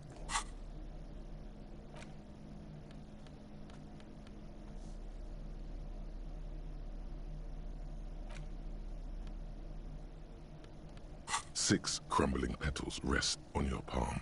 They're white, a bell-shaped crown. What's this, Kim? This is the Insulindian lily, called Maybelle's or Lucille's tears during the Revolution. Girls used to pin these on soldiers before sending them off to battle. This flower is a spring flower, but it's a bit early for that, isn't it? Yes, but not this early. Not to my knowledge. It looks dried, preserved. Which side pimped it? The revolutionaries, so the commoners and the anarchists. White's their color, but the custom started in the suzerain's army, so it held meaning for the kingsmen too. It's about girls and boys more than sight. Girls sending off boys who are going to their deaths, then also dying themselves in the ruins from dysentery and consumption. It's a symbol of the Civil War. What is the revolution? A big political and military conflict. Ask around or buy a book. Is there a coincidence, it being on the rough? Maybe. Maybe not. We'll see. Very well. The petals feel dry and fragile in your hand. Well, fuck 'em. Wait, have you noticed there's a war veteran playing a ball game on the plaza? Oh, yeah. You should ask him about the flowers. I should. Stop. Let's listen to this tape. The porter reel is you push, command set, and the tape starts spinning. Violent static and machine sounds fill the air. This isn't Revachol. This is a fucking village. I can almost see the elephants. The harbor. That's the son of a Kvalsund crane. When this shit is done, I'm gonna tear that place up. Soldier of the Apocalypse style. Kill shit. Dogs and chickens, too. Gonna run a room, Cordy. A real nice room. I don't give a shit. I'm fucking done. I'm done mentally. I'll fucking do them all in. Rape that disco cunt on the counter. You know, the dance a whore upstairs. Do it Kohoi style. Jeez. Never did get that taste out of my mouth. The lieutenant presses the button marked Arete on your porter reel. The tape stops spinning.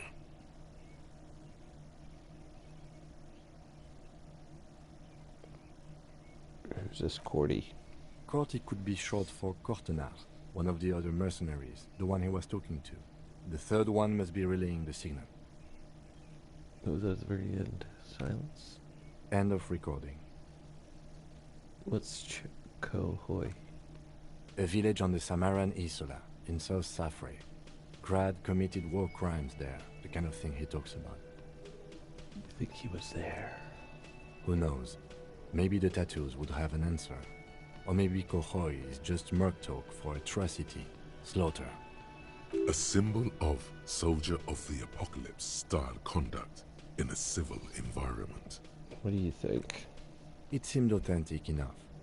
Probably recorded off the shortwave, then edited to seem more incriminating.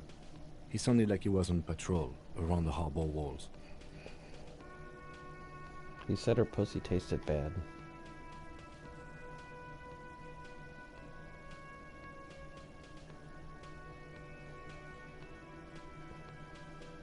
He did say it though. Indeed, but... Okay, then what now? I think we've got a few more questions for class here, don't you?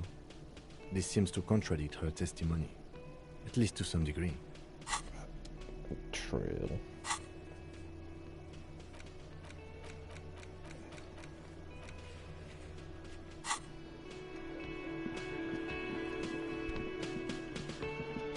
Loading.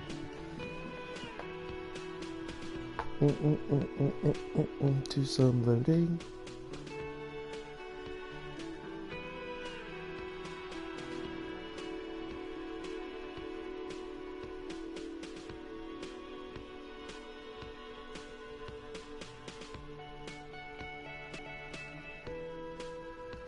I like when it switches audio like that.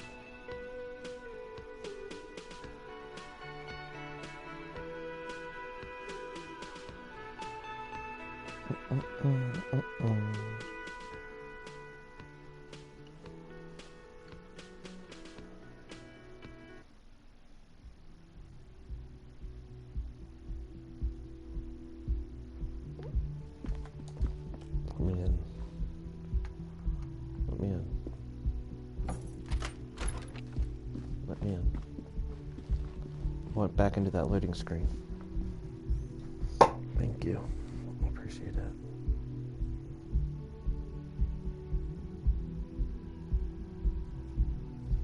You don't understand how excited I am about this loading screen.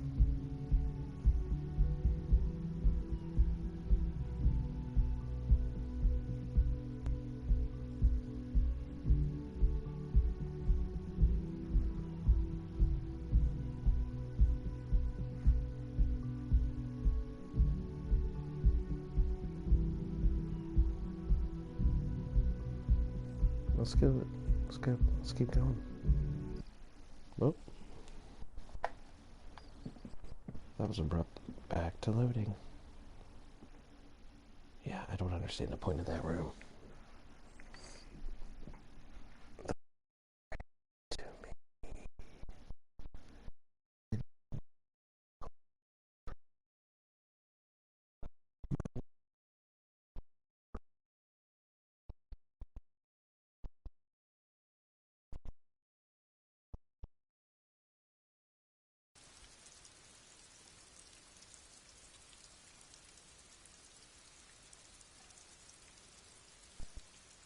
Look at the piece. Classy. Oranje Classy. Oranje Classy. Revachol. Not with a K, like that racist.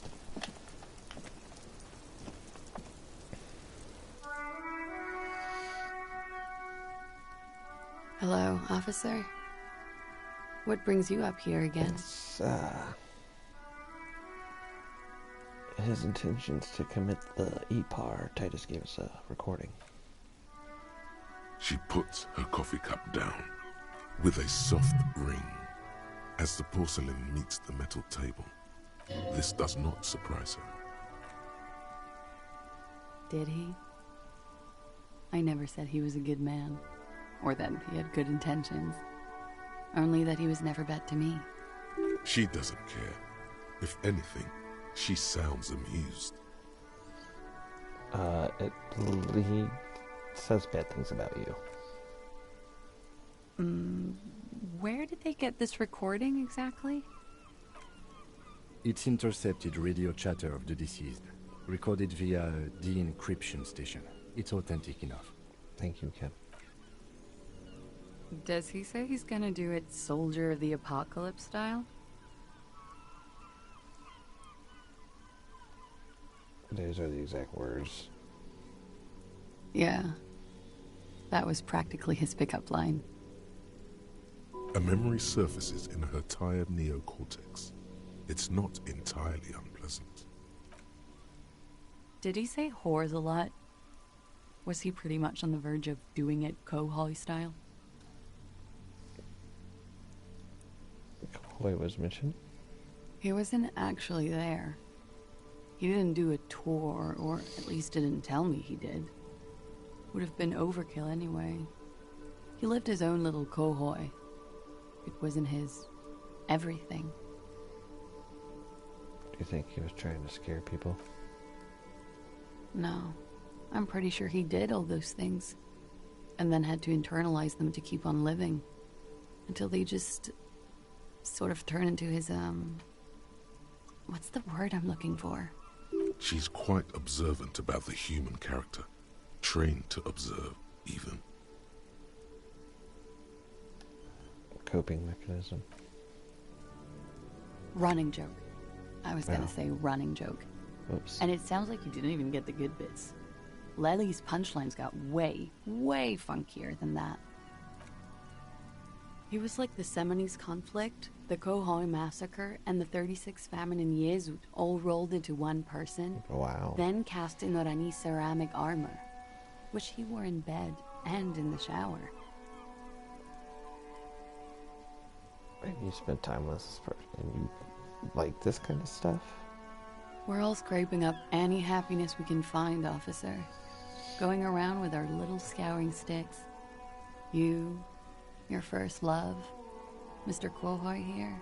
True. Did he tell you he had actually done any of those things? In Martinez, I mean? No. We were too busy laying waste to our own nervous systems to direct any of the fury outward. He seemed happy, I guess. At ease. As much as a man like him could be. What kind of man was he? Before you go, ask for details. She seems okay to talk about it. Thank you for clearing that up, miss. Whenever you're ready. I'm interested to hear what Titus Hardy has to say now. She takes a very small sip of her coffee and smiles. Tell us more about that victim. Like, for example, his name? Actually, officer, I didn't know his name. I just called him Lely. A nickname? I guess. He came from Lelystad. It's short for that. And it was his army name, apparently. He said his real name wasn't his. I tried to pry it out of him, but it was no use. Lelystad. That's a good start. It just occurred to me, colleague. We still haven't performed the field autopsy on the deceased. No. The questions I have assume some kind of foreknowledge on our part. I suggest we go and perform it now, and return once we've brought ourselves up to date. Okay. Excuse the delay, miss. The situation will be addressed now. We'll be back soon. The young woman nods, then proceeds to feed herself another cigarette as you leave. Yeah. You're supposed to smoke them, not eat them. But you do you. And I got 9 more loading screens to go through.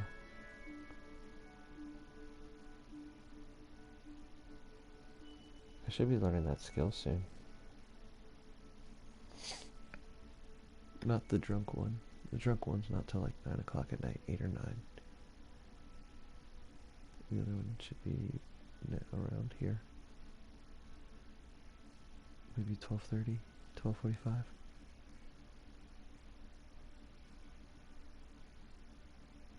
Who knows? Man, I wish my stream wouldn't have cut off. I had a good 6 hours going.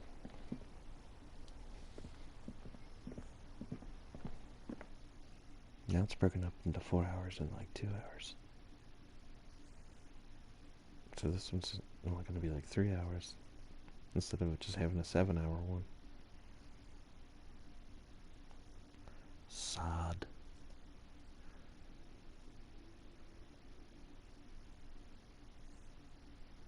All because I talked to a guy with his shirt open and stole his robe and hat.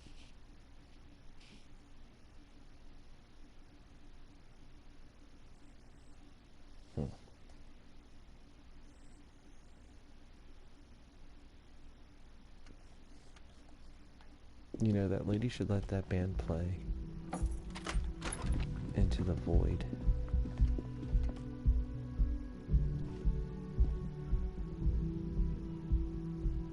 Alright, does he want to talk to these guys first, or does he want to get the body down?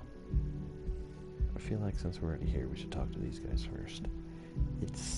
It's more convenient on loading screens. And loading screens are probs.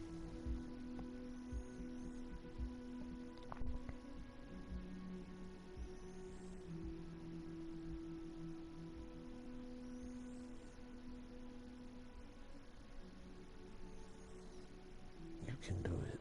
I believe in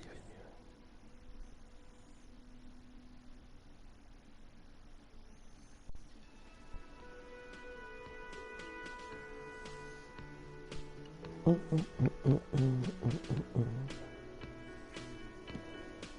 Let's talk to him. Okay. It's you again. What is it? I want to punch you. I talked to her about the tape. And? She stands for what she said. That fucking fucker. You're the worst cops in Revachol. I gave you gold on that tape. Dude, if she stands by that, there's nothing I can do. That fucker wasn't aimed at you. It was at her.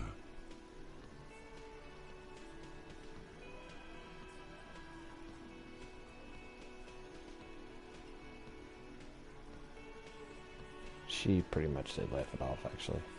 Fucking fuckity fucker. And what did she say then? That it's fine. People are supposed to be like that.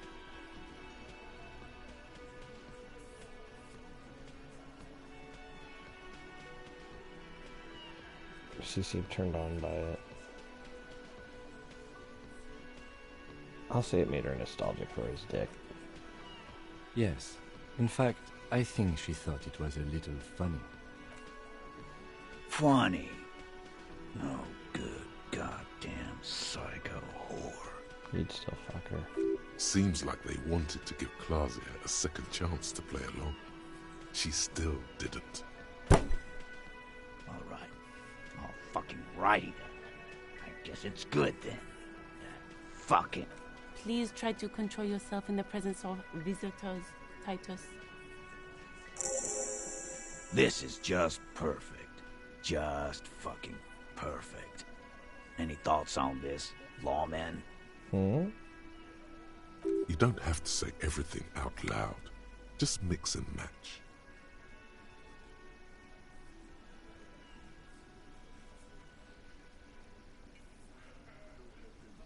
Oh. You don't have to say everything out loud, just mix and match. Yeah, that's true. I think you know I playing, but she didn't play along. I ask for your opinion. Not a bedtime story. Tell it to your grandma. This tape was the last chance for her to do what was planned. But she didn't. She knows she can't lie to us. Unlike you. Fantastic. So now, you remember how to do your job. I'm so sick of this piss. We should get something harder in here. Like you around her? Yeah, guys. We should get a party going tonight. I am down to party tonight. Why? Maybe not then. Success. They admitted to unlawful collaboration to derail the investigation.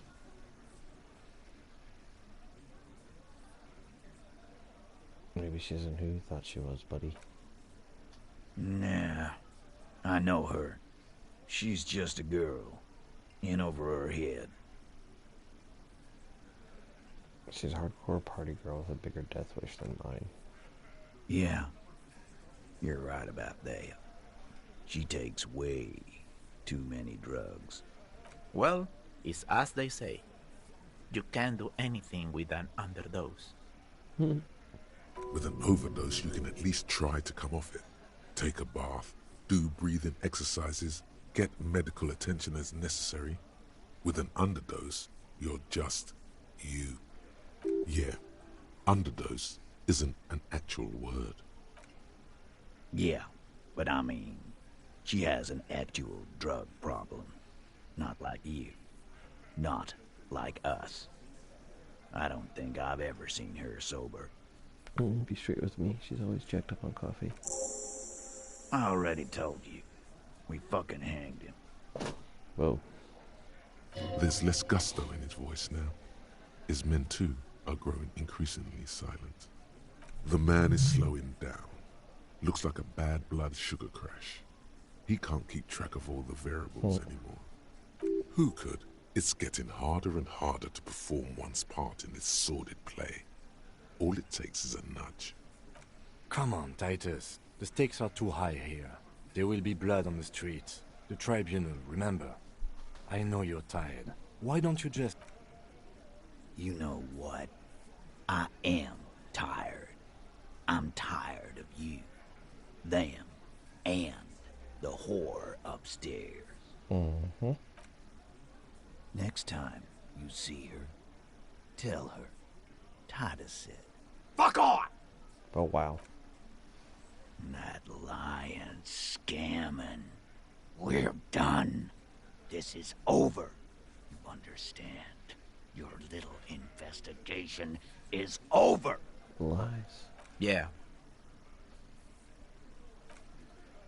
What is this quiet funeral shit? All we need is some beers in us. Bartender, 20 beers for the Dock Workers Union. Oh, there's like 8. Why do we make it 40, huh? Why do we make it 100 beers? You're not loud enough. 100 beers? Now we're talking. Hoppity hop over here, cafeteria manager. Starting from the right. Boot size 44. Blonde man. In his 30s. Overbearingly masculine. The window might be closing. Sitting on his right. Oh, Across. I've already done this. And then, standard working boot. In the far corner. Standard working on his neck. Forget it. It's not important. Let's call this one the musician. And the little guy? Size 41. In the middle. Heave. In conclusion, these 7 are the exactly. You've stood there for about 4 seconds, not. The fuck is with you, fella?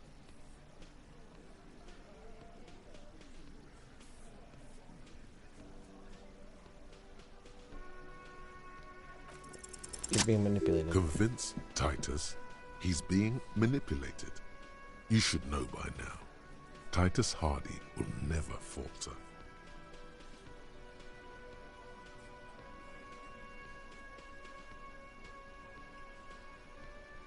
One of his boys will.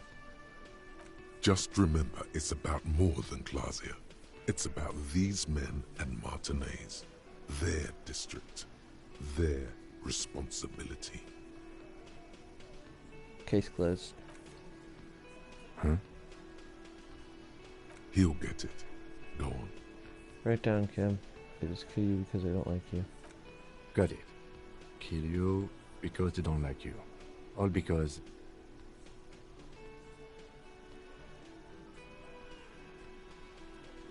some chick. Bring that up one more time, and you won't get to write that report. Yes, I understand, Alain. That's your name, right, Alain? You'll kill us. That's what they do in the Wild North.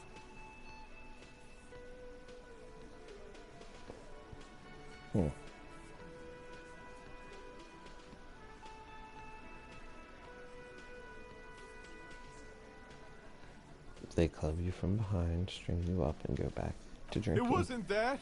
It wasn't... We didn't hit him, okay? That's it.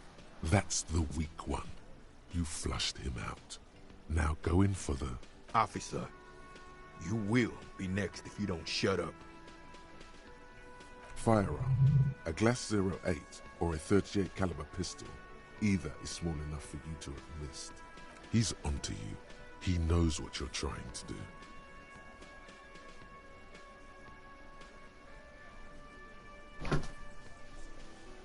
Let's look at Kim first. The lieutenant has put down his notebook. His hand is resting on his holster. He gives you an imperceptible nod. What? What does that mean?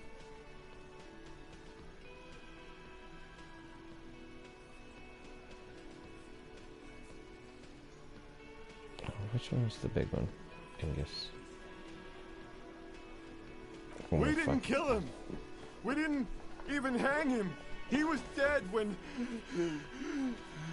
Shut up, Angus! He was dead before you hanged him? Fatty! Say one more thing to the cops and I'll... Dennis, stand down, or I'll beat your head in. Theo, take your hand off the belt. This isn't 31. I've got this under control. Obviously not. The room falls quiet. So quiet, you can hear Angus wheeze. Angie, where's your goddamn inhaler? You sound like you're dying. I left it home. I can't get it. I'm too fucked. I'm sorry. Why are you so fucking fat, Angus? Jesus. Now it's all pointless. Because of you. You wasted my time. I told you, Titus. I told you just give her up. Lizzie, your help is no longer needed here. Go tell Everard. Fine. I'll tell him. After a long walk along the coast, Oh, everybody's gonna go into the coast. You're in. He's all yours. Questions?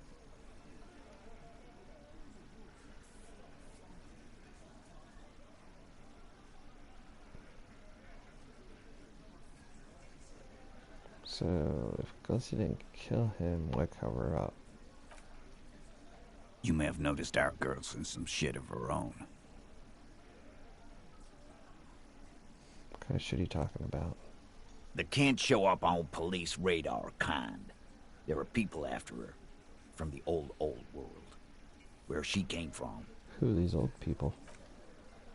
They're powerful. Connected to the moral intern. She's clearly afraid for her life. Says if she showed up in your systems, she'd be ghosted away. That's all he knows. That's all she's told him. And why would you help someone like that? By taking on a murder? Why would I? I guess we abide all sorts of runaways and losers here. It's a Martinez thing. Mm-hmm. That's true.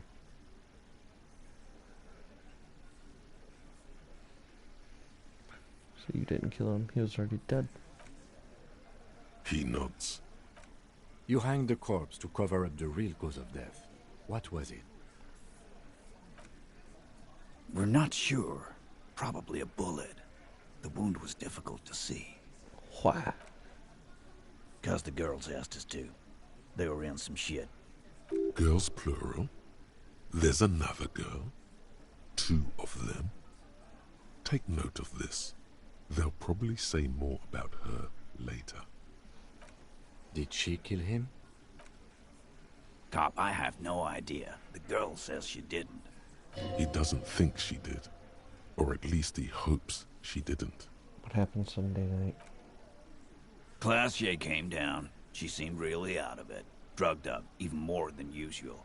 Bug-eyed and gurning, you know? Not in a fun way. Yeah, that's a lot of drugs. It looked like she'd redosed after something went down. I've seen that look before. She was scared. I knew someone had died. How did you know? I've done this job for 10 years. I've seen it before. It's the politician in the motel room with the dead hooker scenario. Only in reverse. Good analogy, boss. You don't get to talk yet, Shanky. You're still on the bench. You keep taking it easy too, Angus. What happened then? We went upstairs. Sure as day the Merc was dead. There was a bullet hole through the window. Fucking dirty sheets and bottles everywhere. He means they'd been fucking? Tibbs patched the window. And the corpse. We hanged. Who's Tibbs? Nah, he's my brother. He's in the window replacement business. Tibbs. That's short for...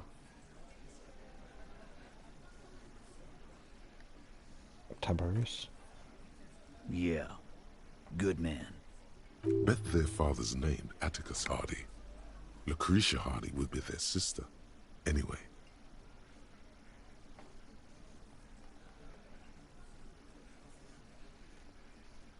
Whose idea was it to hang him anyway? Hers?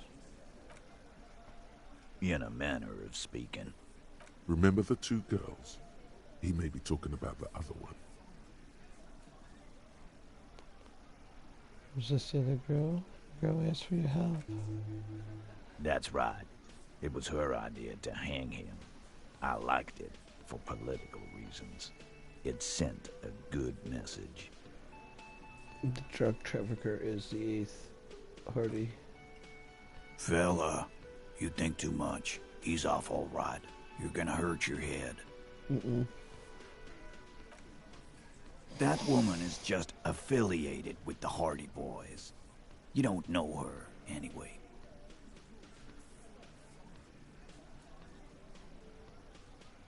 You know it's okay for there to be a Hardy girl, Titus. We're Hardy Boys. And that's it.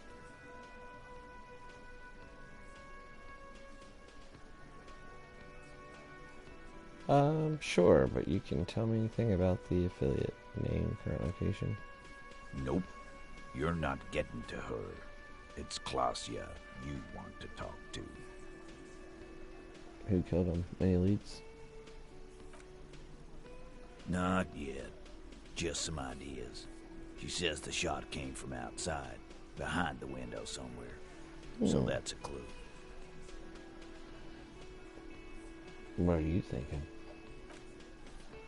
I'm thinking someone's past caught up with them. Either hers or his. What about if it was both? It was a dual standoff. Hers, you mean?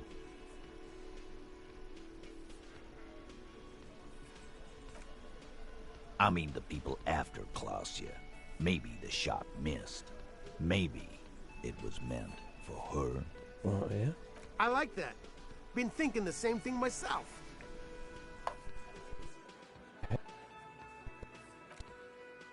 Mine too. One of those mercenary buddies of his could have done it. They got guns. They do. Training. Years of bad blood, probably.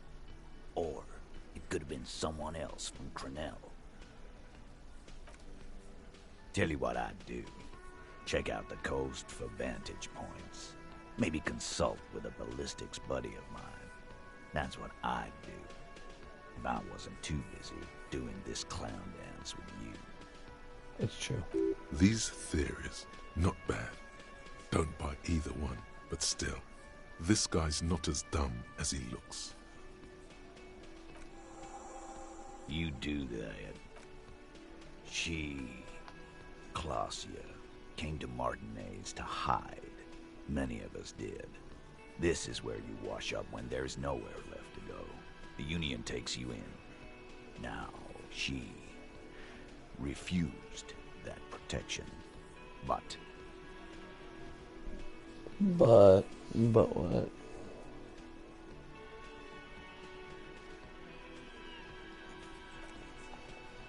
That's So right. prefer if we didn't take it away. Take care of the people who end up here. This place would just be a couple of ruins and some cargo containers. We'll take that into account.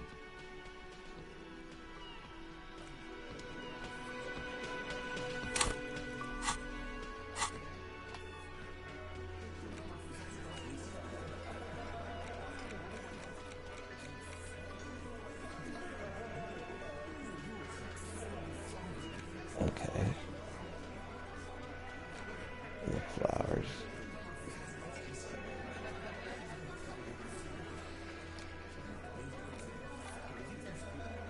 But which ones are done?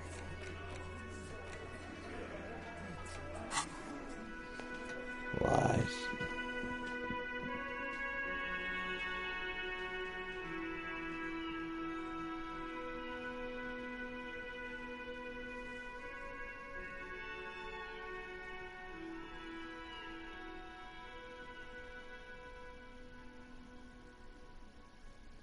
So close. I guess it's the locust traps too.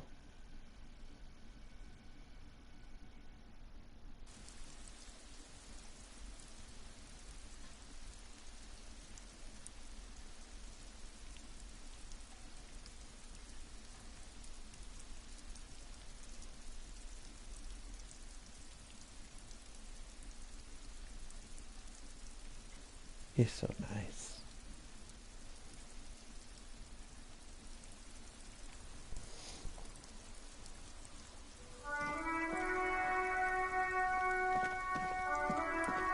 Let's go get this body.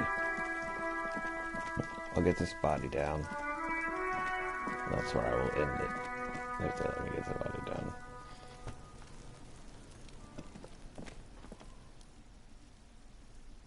There he still is, looking right through you with his white eyes. The body below is entirely dedicated to that corpse smell. Emitting it is all. He's about to blow! Cop's gonna blow, Kuno! Probably. The ammonia only. The second time, Not so much. When the vomiting is done, your cheeks are wet with tears. Good.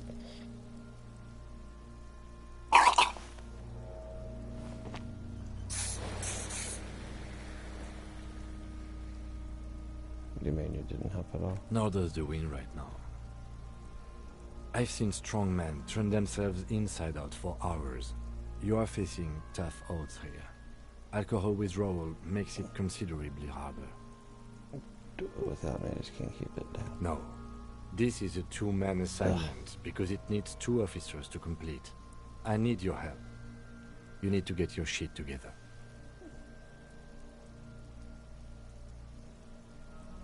Okay. We should go talk to the locals. Find something else to do while the wind changes. It's pretty bad right now. You've gained a thought.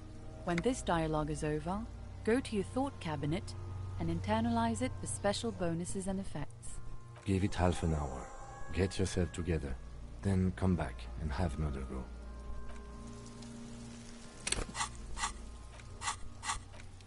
Was it gonna give me a free one?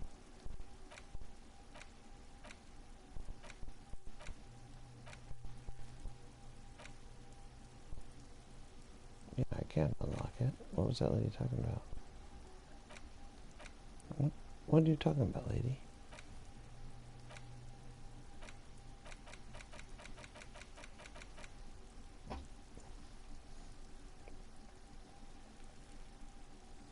Temporary. None.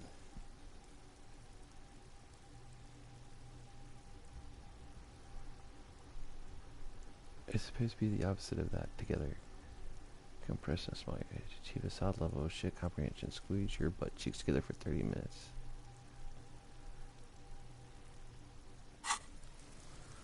Well, fuck.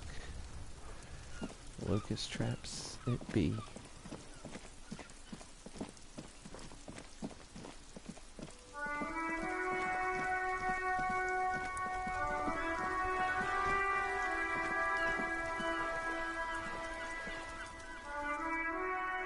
Vigilance officer, what can this old carabinier do for you?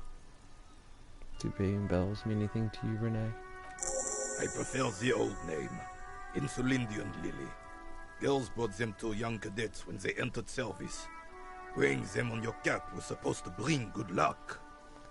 Is this a royalist military tradition? It used to be. But the communards were fond of them too. Call them revolutionary flowers. Bells of the revolution. Did they bring you good luck? You know what? No. They brought me misery, false hope, and disappointment. The revolutionaries sullied them. But it wasn't the revolutionaries that sullied the ID for you, was it? She gave them to me too, and your jealous little heart just couldn't accept it. Enough! I can go over these matters in detail with you, Gaston. But not while we have company. So, officers. Maybells don't blossom yet, do they? Maybe on some remote parts of the city they do. But I think you'll have to wait for at least a month. All you observe is a veteran refusing to let go of the past and his old uniform. This is not uncommon. This is the uniform of the Royal Carabiniers in service of Frissel I, Guillaume le Lion, and the valiant King Philip V before him. Don't you mean Frissel the Fan? You do not speak his name, Craven, although he was a clown. But he was our clown, ours to ridicule and to mourn. That's fair. There's something you missed. You will get to it. Don't worry.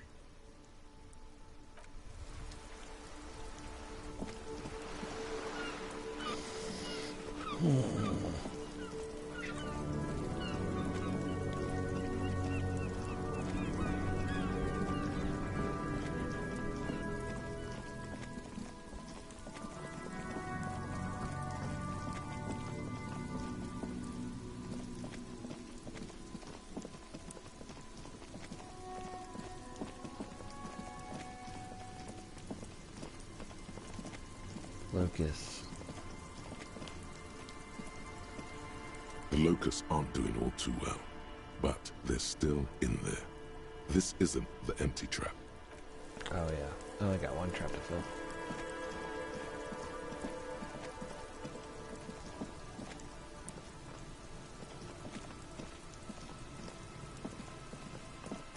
Come on. Come on.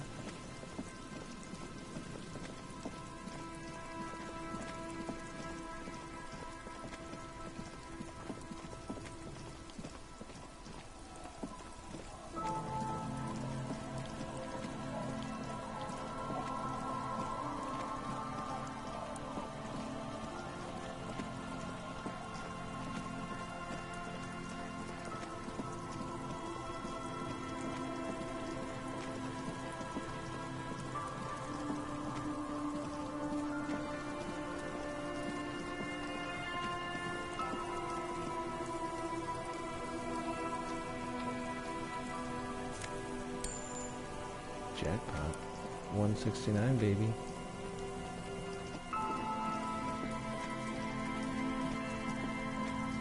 I don't think this is the way to their camp. But I'm looking for coastline people too. But it is exactly the way to their camp. The trap stands empty near the reeds, powdered with snow. No insect sounds or movement around. Only the reeds' apprehensive hissing. The locusts, dazed from being transported, slowly begin to acclimate to their new surroundings. Indeed. They're not really going to get the chance to get comfortable here. Good. Now that's done. When do you think we will return to our impending apocalypse of a murder investigation? Don't answer that. It was a rhetorical question. Leave.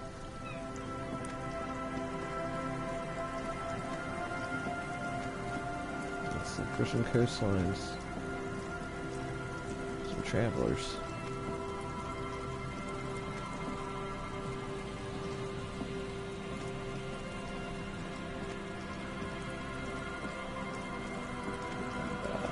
We'll go down.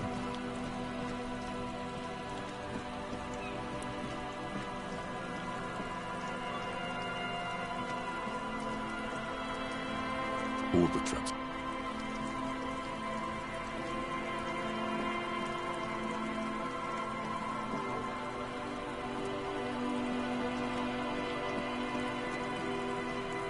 Ooh, go up these stairs.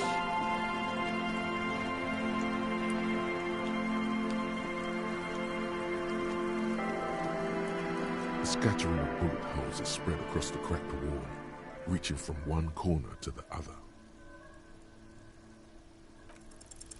A row of ghostly shades stand facing the wall. There are many of them, a dozen at least, their heads lowered and eyes blindfolded. It's quiet. No sound. No movement. That guy's got sideburns. 10 meters away, other shades are lined up in an orderly manner. Automatic rifles primed. A gust of wind blows by. The coats of the firing squad flap slowly in the breeze. A single person stands on the side. I am right in the middle of it. Snowflakes fall on the wooden planks and the surrounding sand dunes, covering the land with the white of innocence. A long time has passed since the moment of this fusillading. Rain and brine have since washed all the blood away. Not a trace remains. What is this? The abundance of bullet holes leads to two options. Either an inordinate amount of executions were performed here, or they did not use a conscience round, where only one soldier has the loaded rifle. Yep. Looks like this was a mass execution with everyone fully armed.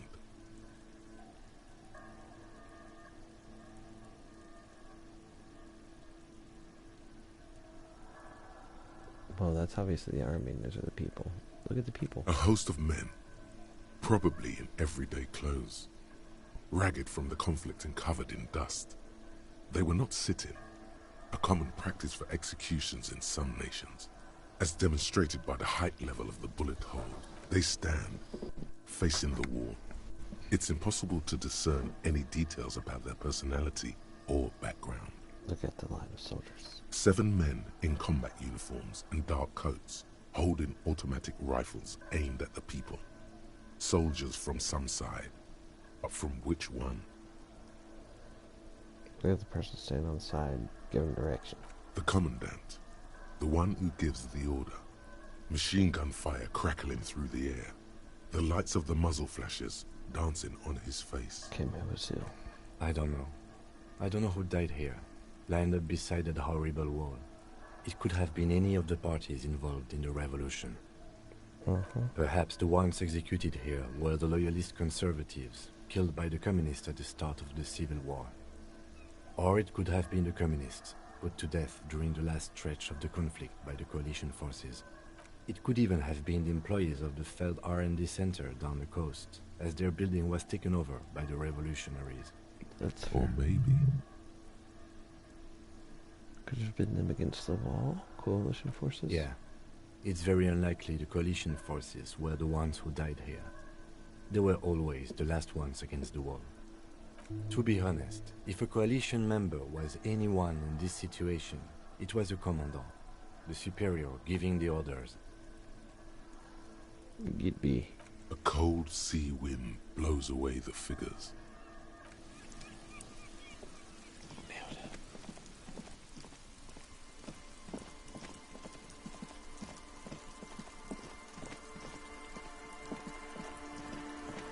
We've been looking for you. As you approach, the man turns and greets you with a polite wave. He appears completely at ease, like a common holidaymaker. Ah, super. It's the officer. I was not expecting to run into you again, but things have a funny way of turning out, no? What brings you down to the scenic Martinez coast? I need you to form a committee with me. My friend, if it's la responsabilité you're after, I have good news for you. There's no need to form such a committee, because it already exists. God, of course it does. These moral intern types. The Comité de Responsabilité de Revachol. It acts as a sort of clearinghouse for coalition activities. To put it simply, they are the ultimate arbiters of la responsabilité in this part of the world.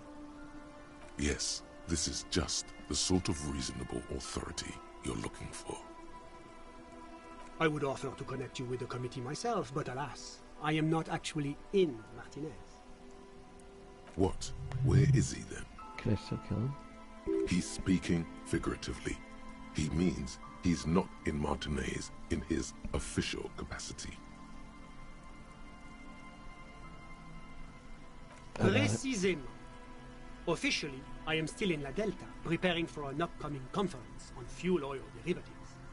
That's why it would be extremely irregular, or potentially even inappropriate for me to intercede with the committee concerning a district I'm not officially in.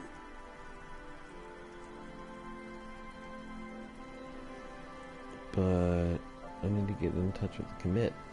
Yes, you've made your persistence quite clear. Under normal circumstances, I would have to insist you go through the regular channels. But if you have information of a vital interest, they might be willing to entertain an exception. In which case, I would advise you to contact them via Coalition Warship Archer. What's the Warship Archer? Officer, you mean to say that you haven't noticed the giant Coalition aerostatic peacefully patrolling the skies over Revachol? Guess I will now. You follow the man's gaze out toward the west. There, hanging some distance above the horizon, you can just make out a strange silhouette. It looks to your eye like some kind of long metallic fish suspended beneath a number of ceiling fans.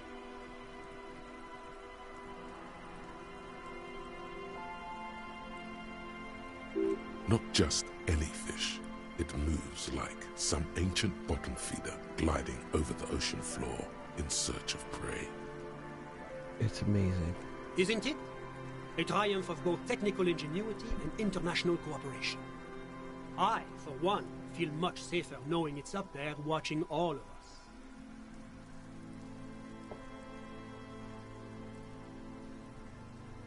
What do I need to get to Archer to speak to the command? You see, In addition to being an airborne artillery platform, Coalition Warship Archer is also the linchpin of the Coalition's surveillance and communications infrastructure in Revachon.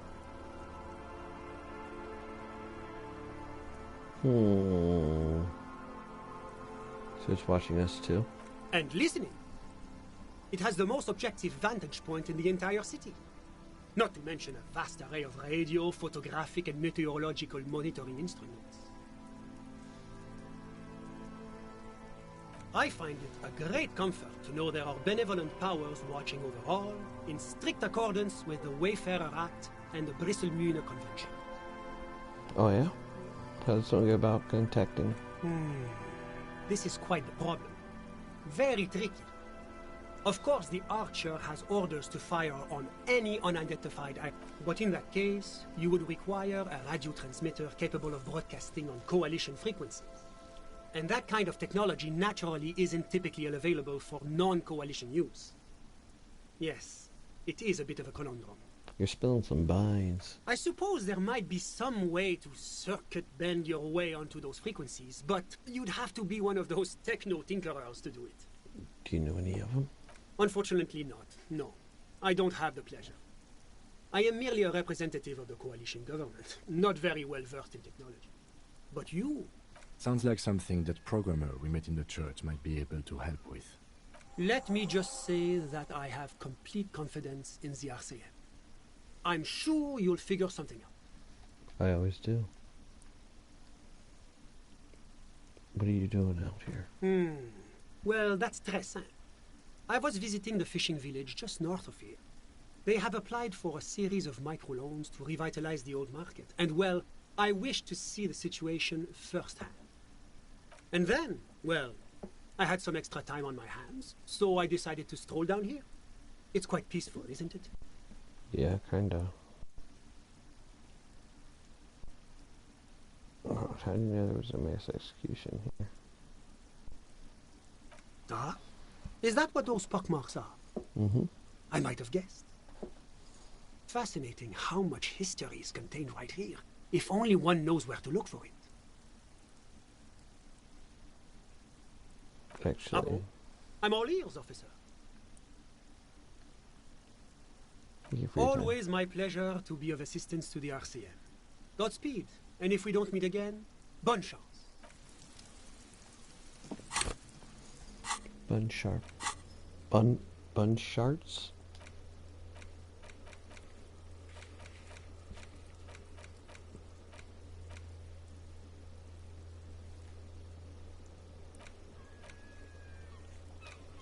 Oh, one of these. Find some of the techno species to contact. Okay, that's the lady. And,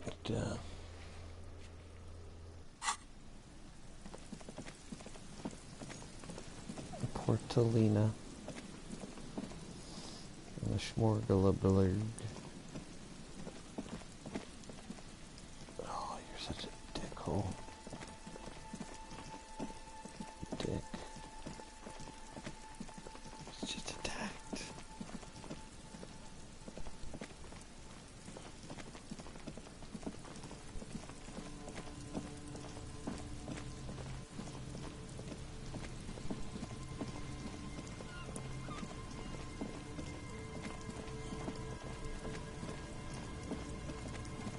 Where's the lady?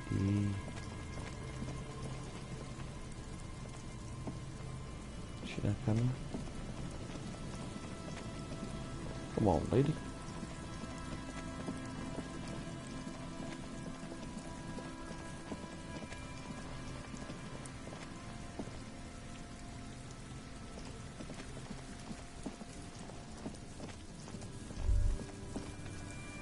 The remaining windows rattle from a strong gust of wind.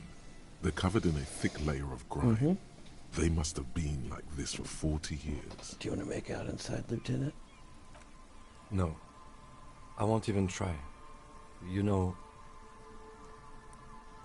I had a partner once. They called him Eyes, because he had to show me things. This partner of his, Eyes, things didn't end well. It saddens him to say his name. Don't even ask. He wouldn't answer. Maybe some other small talk. Well enough, actually. It's odd how that works. I'm no sharpshooter, but I passed my shooting courses.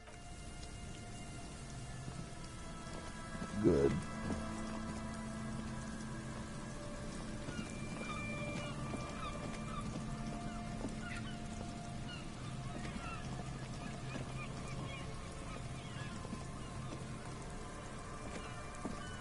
Talk to me. And Mikhail noticed the windows, especially with how there are no windows on the south side. This was to deal with. You officers, come to investigate the historic subtext of West Martinez? I'm Tran Heilostam. You must be Kim Kitsuragi, right? I was just telling my son about this building. Not a lot of people realize the historic significance here. Very rich in hypertext. Nice to meet you.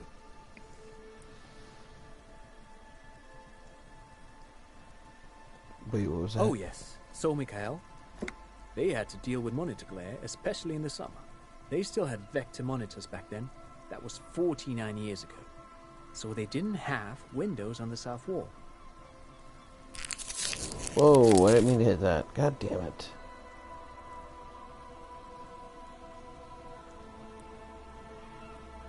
Hypertext. Yes, hypertext.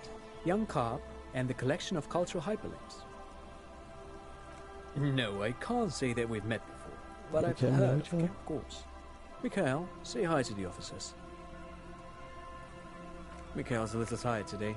No. We spent all night trying to run Orbis on his radio computer. Have you heard of it? Yeah. It's a programming language used in Grad.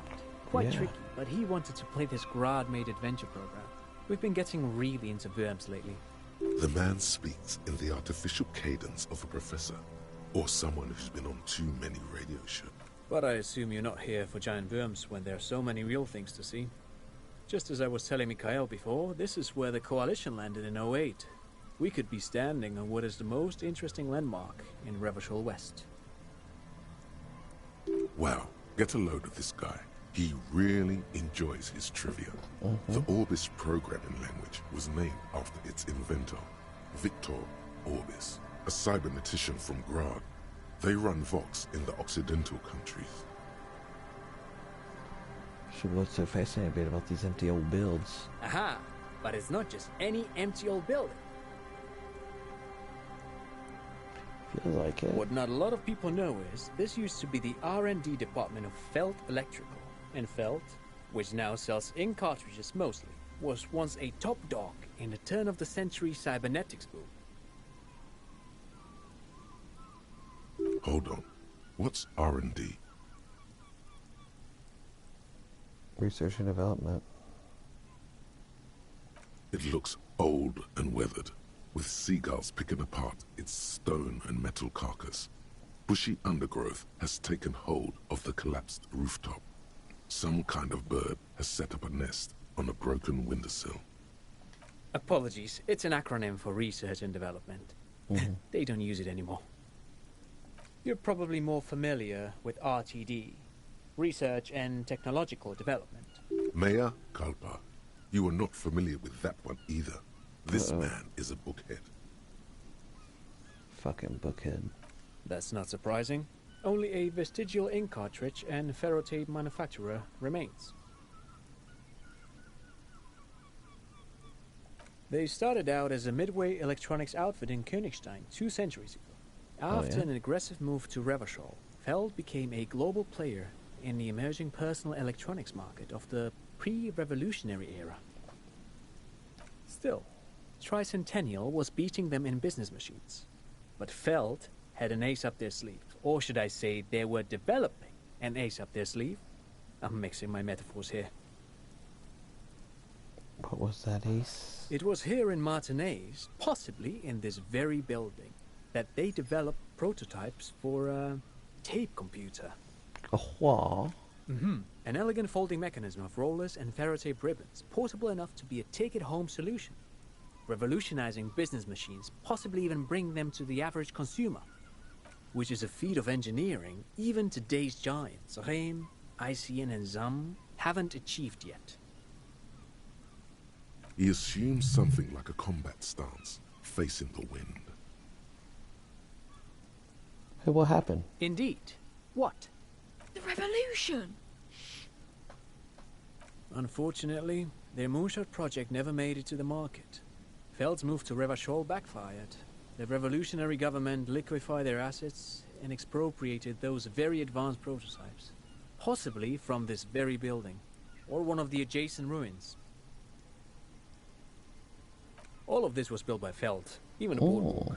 Wild Pines built Martinez proper as a resort for their middle management.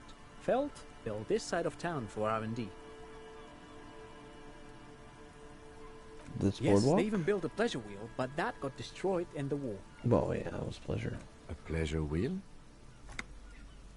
Perhaps reminded of a childhood memory. It's clear he would prefer they were a big wheel, lighting up the coast. Yes, to lure in their star engineers. This part of Martinez was nothing but reeds before Feld arrived. They had to make the prospect of living here attractive. It was supposed to become a global center for innovation in cybernetics. But history had other plans. Like what? Oh, I'm afraid it didn't end well for the boys. But this story is a bit too dark for little Mikhail here. Now, if you were to ask about tape computers... Wait, is he saying that we should just bypass the excesses of the revolution? I don't know.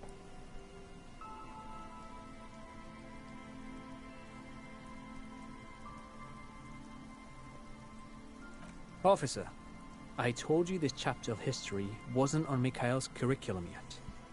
Let's keep this kid friendly. The boy looks first at you, then back at his father, confused.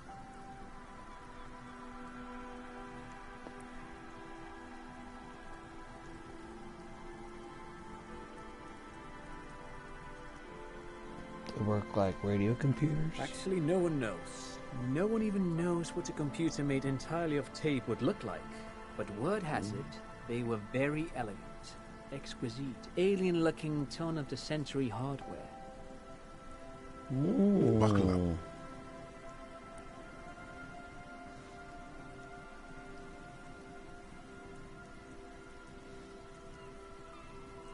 Ten years ago, I did a little freelancing, I guess you could say.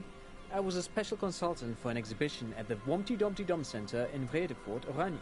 It raised the same questions, and we had lengthy discussions with Paul Ockerman, who was head curator at the time. This was before the twins Keith and Guy Jews joined the team, trying to... Wait, did he just say Humpty Dumpty Dum Center? He did. He did it. He said Humpty Dumpty Dum Center, like it's the most natural thing in the world. What the hell is a Humpty Dumpty Dum Center? And who the hell are Keith and Guy Joost? What are you talking about, Guy? The Humpty Dumpty Dum Center for Contemporary Art. I don't the know exhibition itself drew on Lagerman's notion of memory, and so there were some parallels. That's why the head curator, Paul Ockerman, chose to... Is he making this up, Kim? In fact, I'm not. The Humpty Dumpty Dum Center is a place you can visit if you're ever in Vredefort and are ever in the market for an exhibition space / contemporary art research center. But perhaps I should return to the tape computers. As I was saying, the device itself was very elegant, fragile even. One could write directly on the tape using a special chemical solution. The machine would then analyze the handwriting, perform operations, and project output onto a white screen. It was a beautiful, delicate thing. Made of black film and folding tape structures. Cool. Very, very cool. Though I understand the socio-economic causes of the revolution, it pains me to imagine the revolutionaries setting fire to this precious device. But so they did. The Feld playback experiment vanished into the fires of 07. What's that? Yes, the official name of the prototype. Some sources report it as the Feld Playback Experience, but those are incorrect. Why'd they destroy it? Who knows? Maybe it was an accident, or maybe they didn't want the technology to end up in the wrong hands.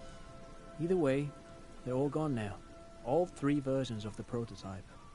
Nothing but debris and ashes remain inside that building. What did they do with the advanced ones? They used them for military communications, but also to write and send out press releases. The most notorious example being Le Décret de Mars. What's that? What's the Mars Decree? I mean the radio transmission sent out to news agencies and world governments by the newly created Commune of Revachol on the 7th of March in the year 02. A short-lived legislative foundation for a short-lived utopia. It's a beautiful piece of text, actually. A singer-songwriter I know, Charette, called it a love poem to Revachol on her political concept album, Bon Baiser dans ce Lind. You should read it. Every local library in Revachol stocks a copy of the decree. I tried to get Mikhail to memorize it. Tried to. Someone was much too interested in worms to be paying any attention. But of course, what else? Do you have any money? I do have some money, yes, but that's not what's really important here. No, I mean, come on. You need the money. If it's not a thing, he can give you some. I just want to see whether my profiling skills Of course, are working. Detective. I wouldn't have assumed anything else. Matter of fact, I don't know if you're familiar with this, but the Vespertine Department of Justice has published a rather interesting paper on the criminal profiling in former socialist states. Have you read it? If not, then you definitely should. If not for tips and tricks, then just for theoretical curiosity. Anyway, that's just a little something that sprang to mind. You were saying? Forget it. They don't sell those kind of books at crime, romance, and biographies of famous people. They don't. Thank you. No, thanks to you for having me and little Mikhail here to pick your brain. A very interesting conversation indeed. Okay.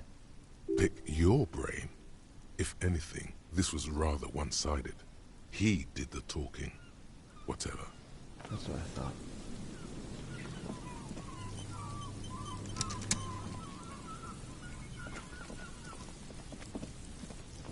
That lady. Where's that lady?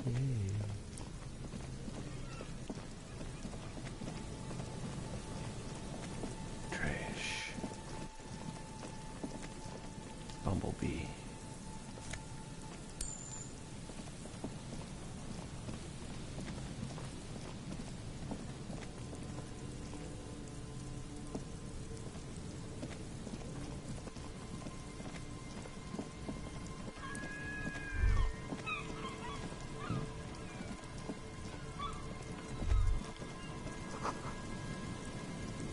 Tasty fermentation.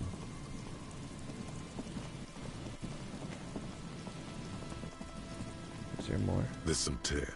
And you see, Trick, it's no older than a day. I thought I hit leave.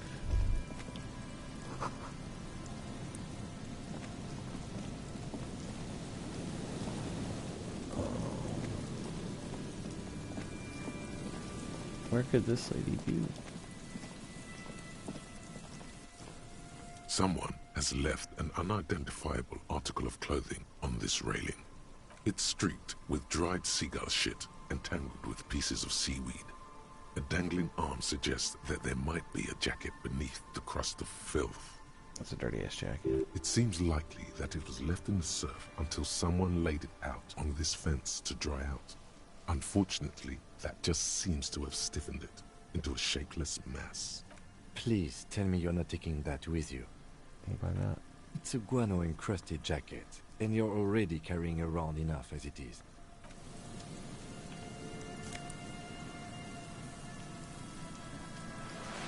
Give me that shit. Give me that guano. Don't you know? Bro, I love that guano. Show. The sound does not like it. Alright, where's that lady at?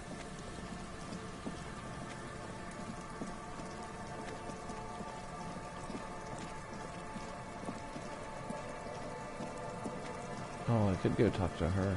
I'll go talk to her. I'll talk to her and then I'll call it after that.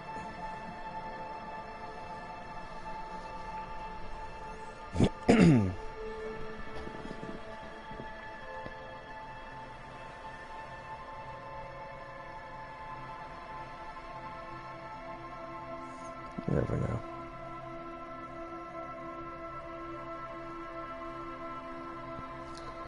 Did you ever know you were my hero?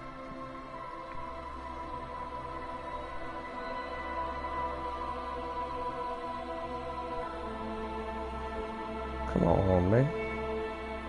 Come on, buddy.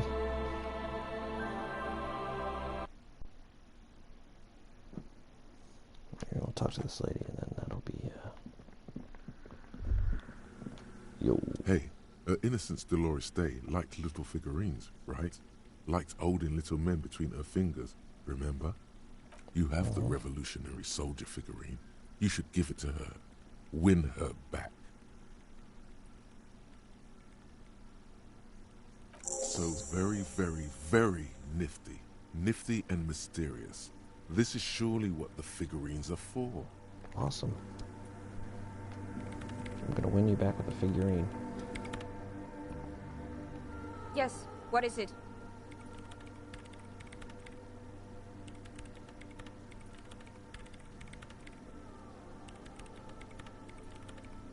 He wants to make it work. I don't want to make anything work. Why don't you make anything work? Yes, anything. I don't want to make anything work. Is that why your company failed? It's not the anodic dance music that's made her bitter. It's the failure of Fortress Accident. Yeah. You're bitter because your radio game failed. That's right. If we couldn't get our Welkins to happen, I don't want anything to happen. Ever again. That's selfish. There's not a trace of irony in her voice. She means it.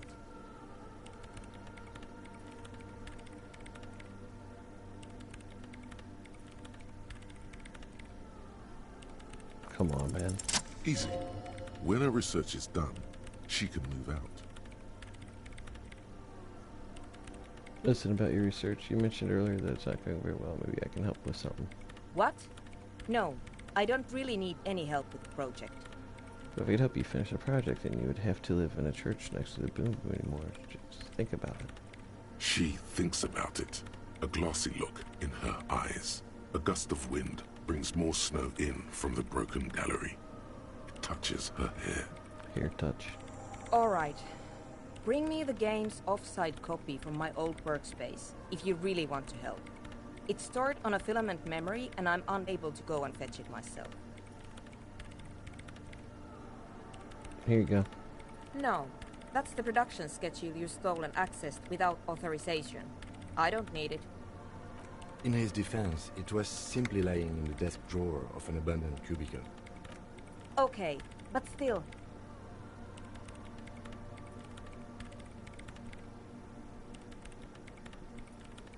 You mean the Fortress Accident? Yeah, that's the one. You can get in through the bookshop. You just have to do some explaining to the bookstore lady.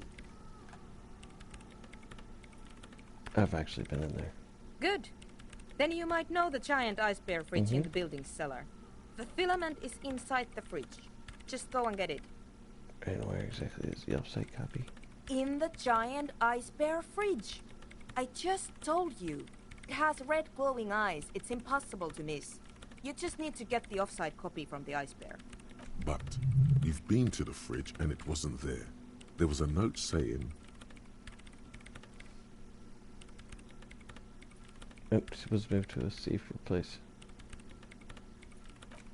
Wait. A note from whom? Did it specify where they took the filament memory? It went to an ice cream maker. Jawiza. Of course. Our project lead, Suliswov Jawiza. God, he was always so hell-bent on keeping the copy somewhere safe. And feature creep, and the Valley of the Heads. Like it would have made a difference. The offsite copy was perfectly safe when the data loss happened. That data loss was anomalous. And the heads... Ooh. I won't even get into the heads. Millions of them. Go find that copy from that ice cream maker, will you? Thanks. Valley of 1,000 Heads. You like the sound of that.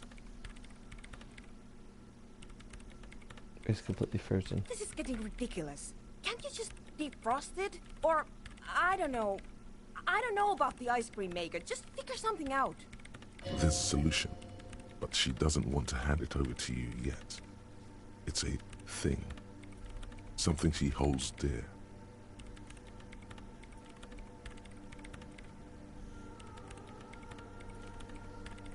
What is it? It's a backup of my former employer's project. The radio game we were working on. It's stored on a filament memory, just like the one inside this radio computer. She's making it extra simple for you. The backup itself is destroyed now, but I'm hoping to use what's left of it to pinpoint the exact location of the anomaly. You just have to go to my old workspace and get the filament. Hold on. If it's called an off-site copy, then why is it still on-site? That's a good question. Let's ask him. Oh God, not this again. It is not on-site.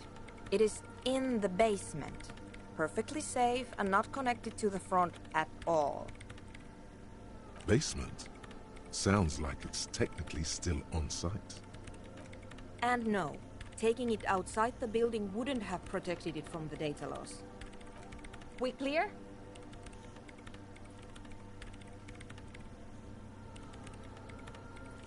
This is clearly a painful topic for her. She must have had to explain herself numerous times. Thanks. Oversized pry bar. And Good. here's Yes. my Falsound multi-tool. You might need it to hack loose some ice. It opens everything. If you get me the offside copy, then you can keep the Falsound. It hurts a bit for her to say this. She's not too happy to be parting with the Cavallo-Sund.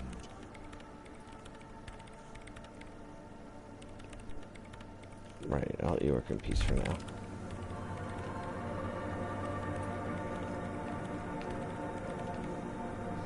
What's wrong? Why can't I?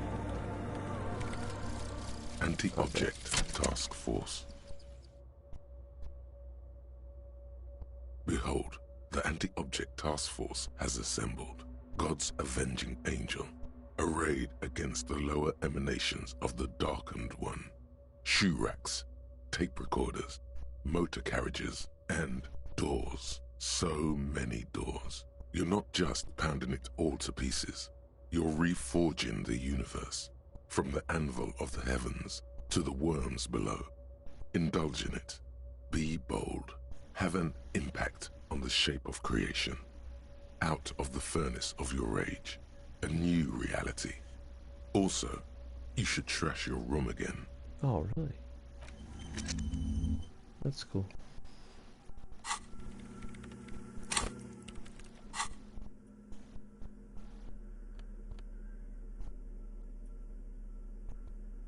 As you hold it in your hands, it makes an uncomfortable crunching sound. Yeah. It's a sordid, filthy tale, not for the weak. Are you sure you can stomach it? Some secrets are better left uncovered. Don't even try. Seriously, it occurs to you that you're not even holding the jacket itself, but rather the thick crust of jetsam. Why? Why did you think about it? Look at your hands. They're covered in muck. Now you're just flicking that shit everywhere. This is a disaster. You'll never get this.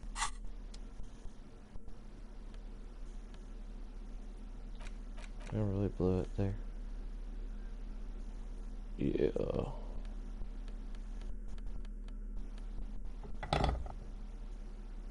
Way better.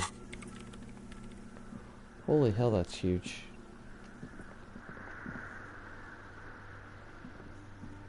The mother of humanism stands above you, a precious and complex wax painting on a single pane of glass. A crack runs across the length of her body, her face oval and sad. Let's do it. Nothing. Fuck you Why? again. That does seem to be a problem. Maybe you meant something else? Like what? I don't know. What are we thinking of? Part of your mind has gone on to other things already. The mother of humanism towers above you. A wax painting on a cracked pane of glass. Nothing. Why? That does... I don't... The mother of humanism. Piss. Hey, weird guy.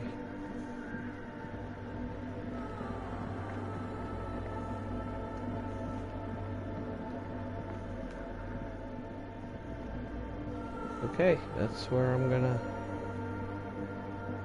load it outside, so when I load in, I'm already not loading right away.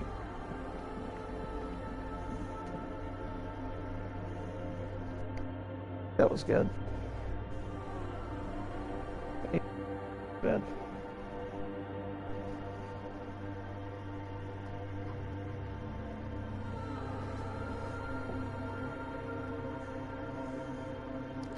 And then it's gone away.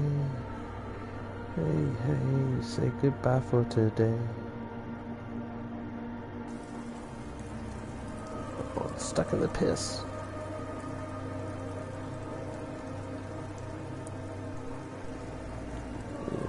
Maybe not. Piss out. Come on, man.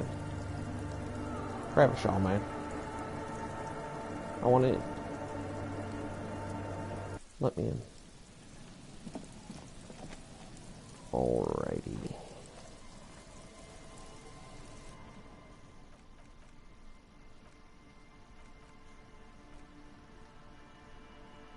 I do.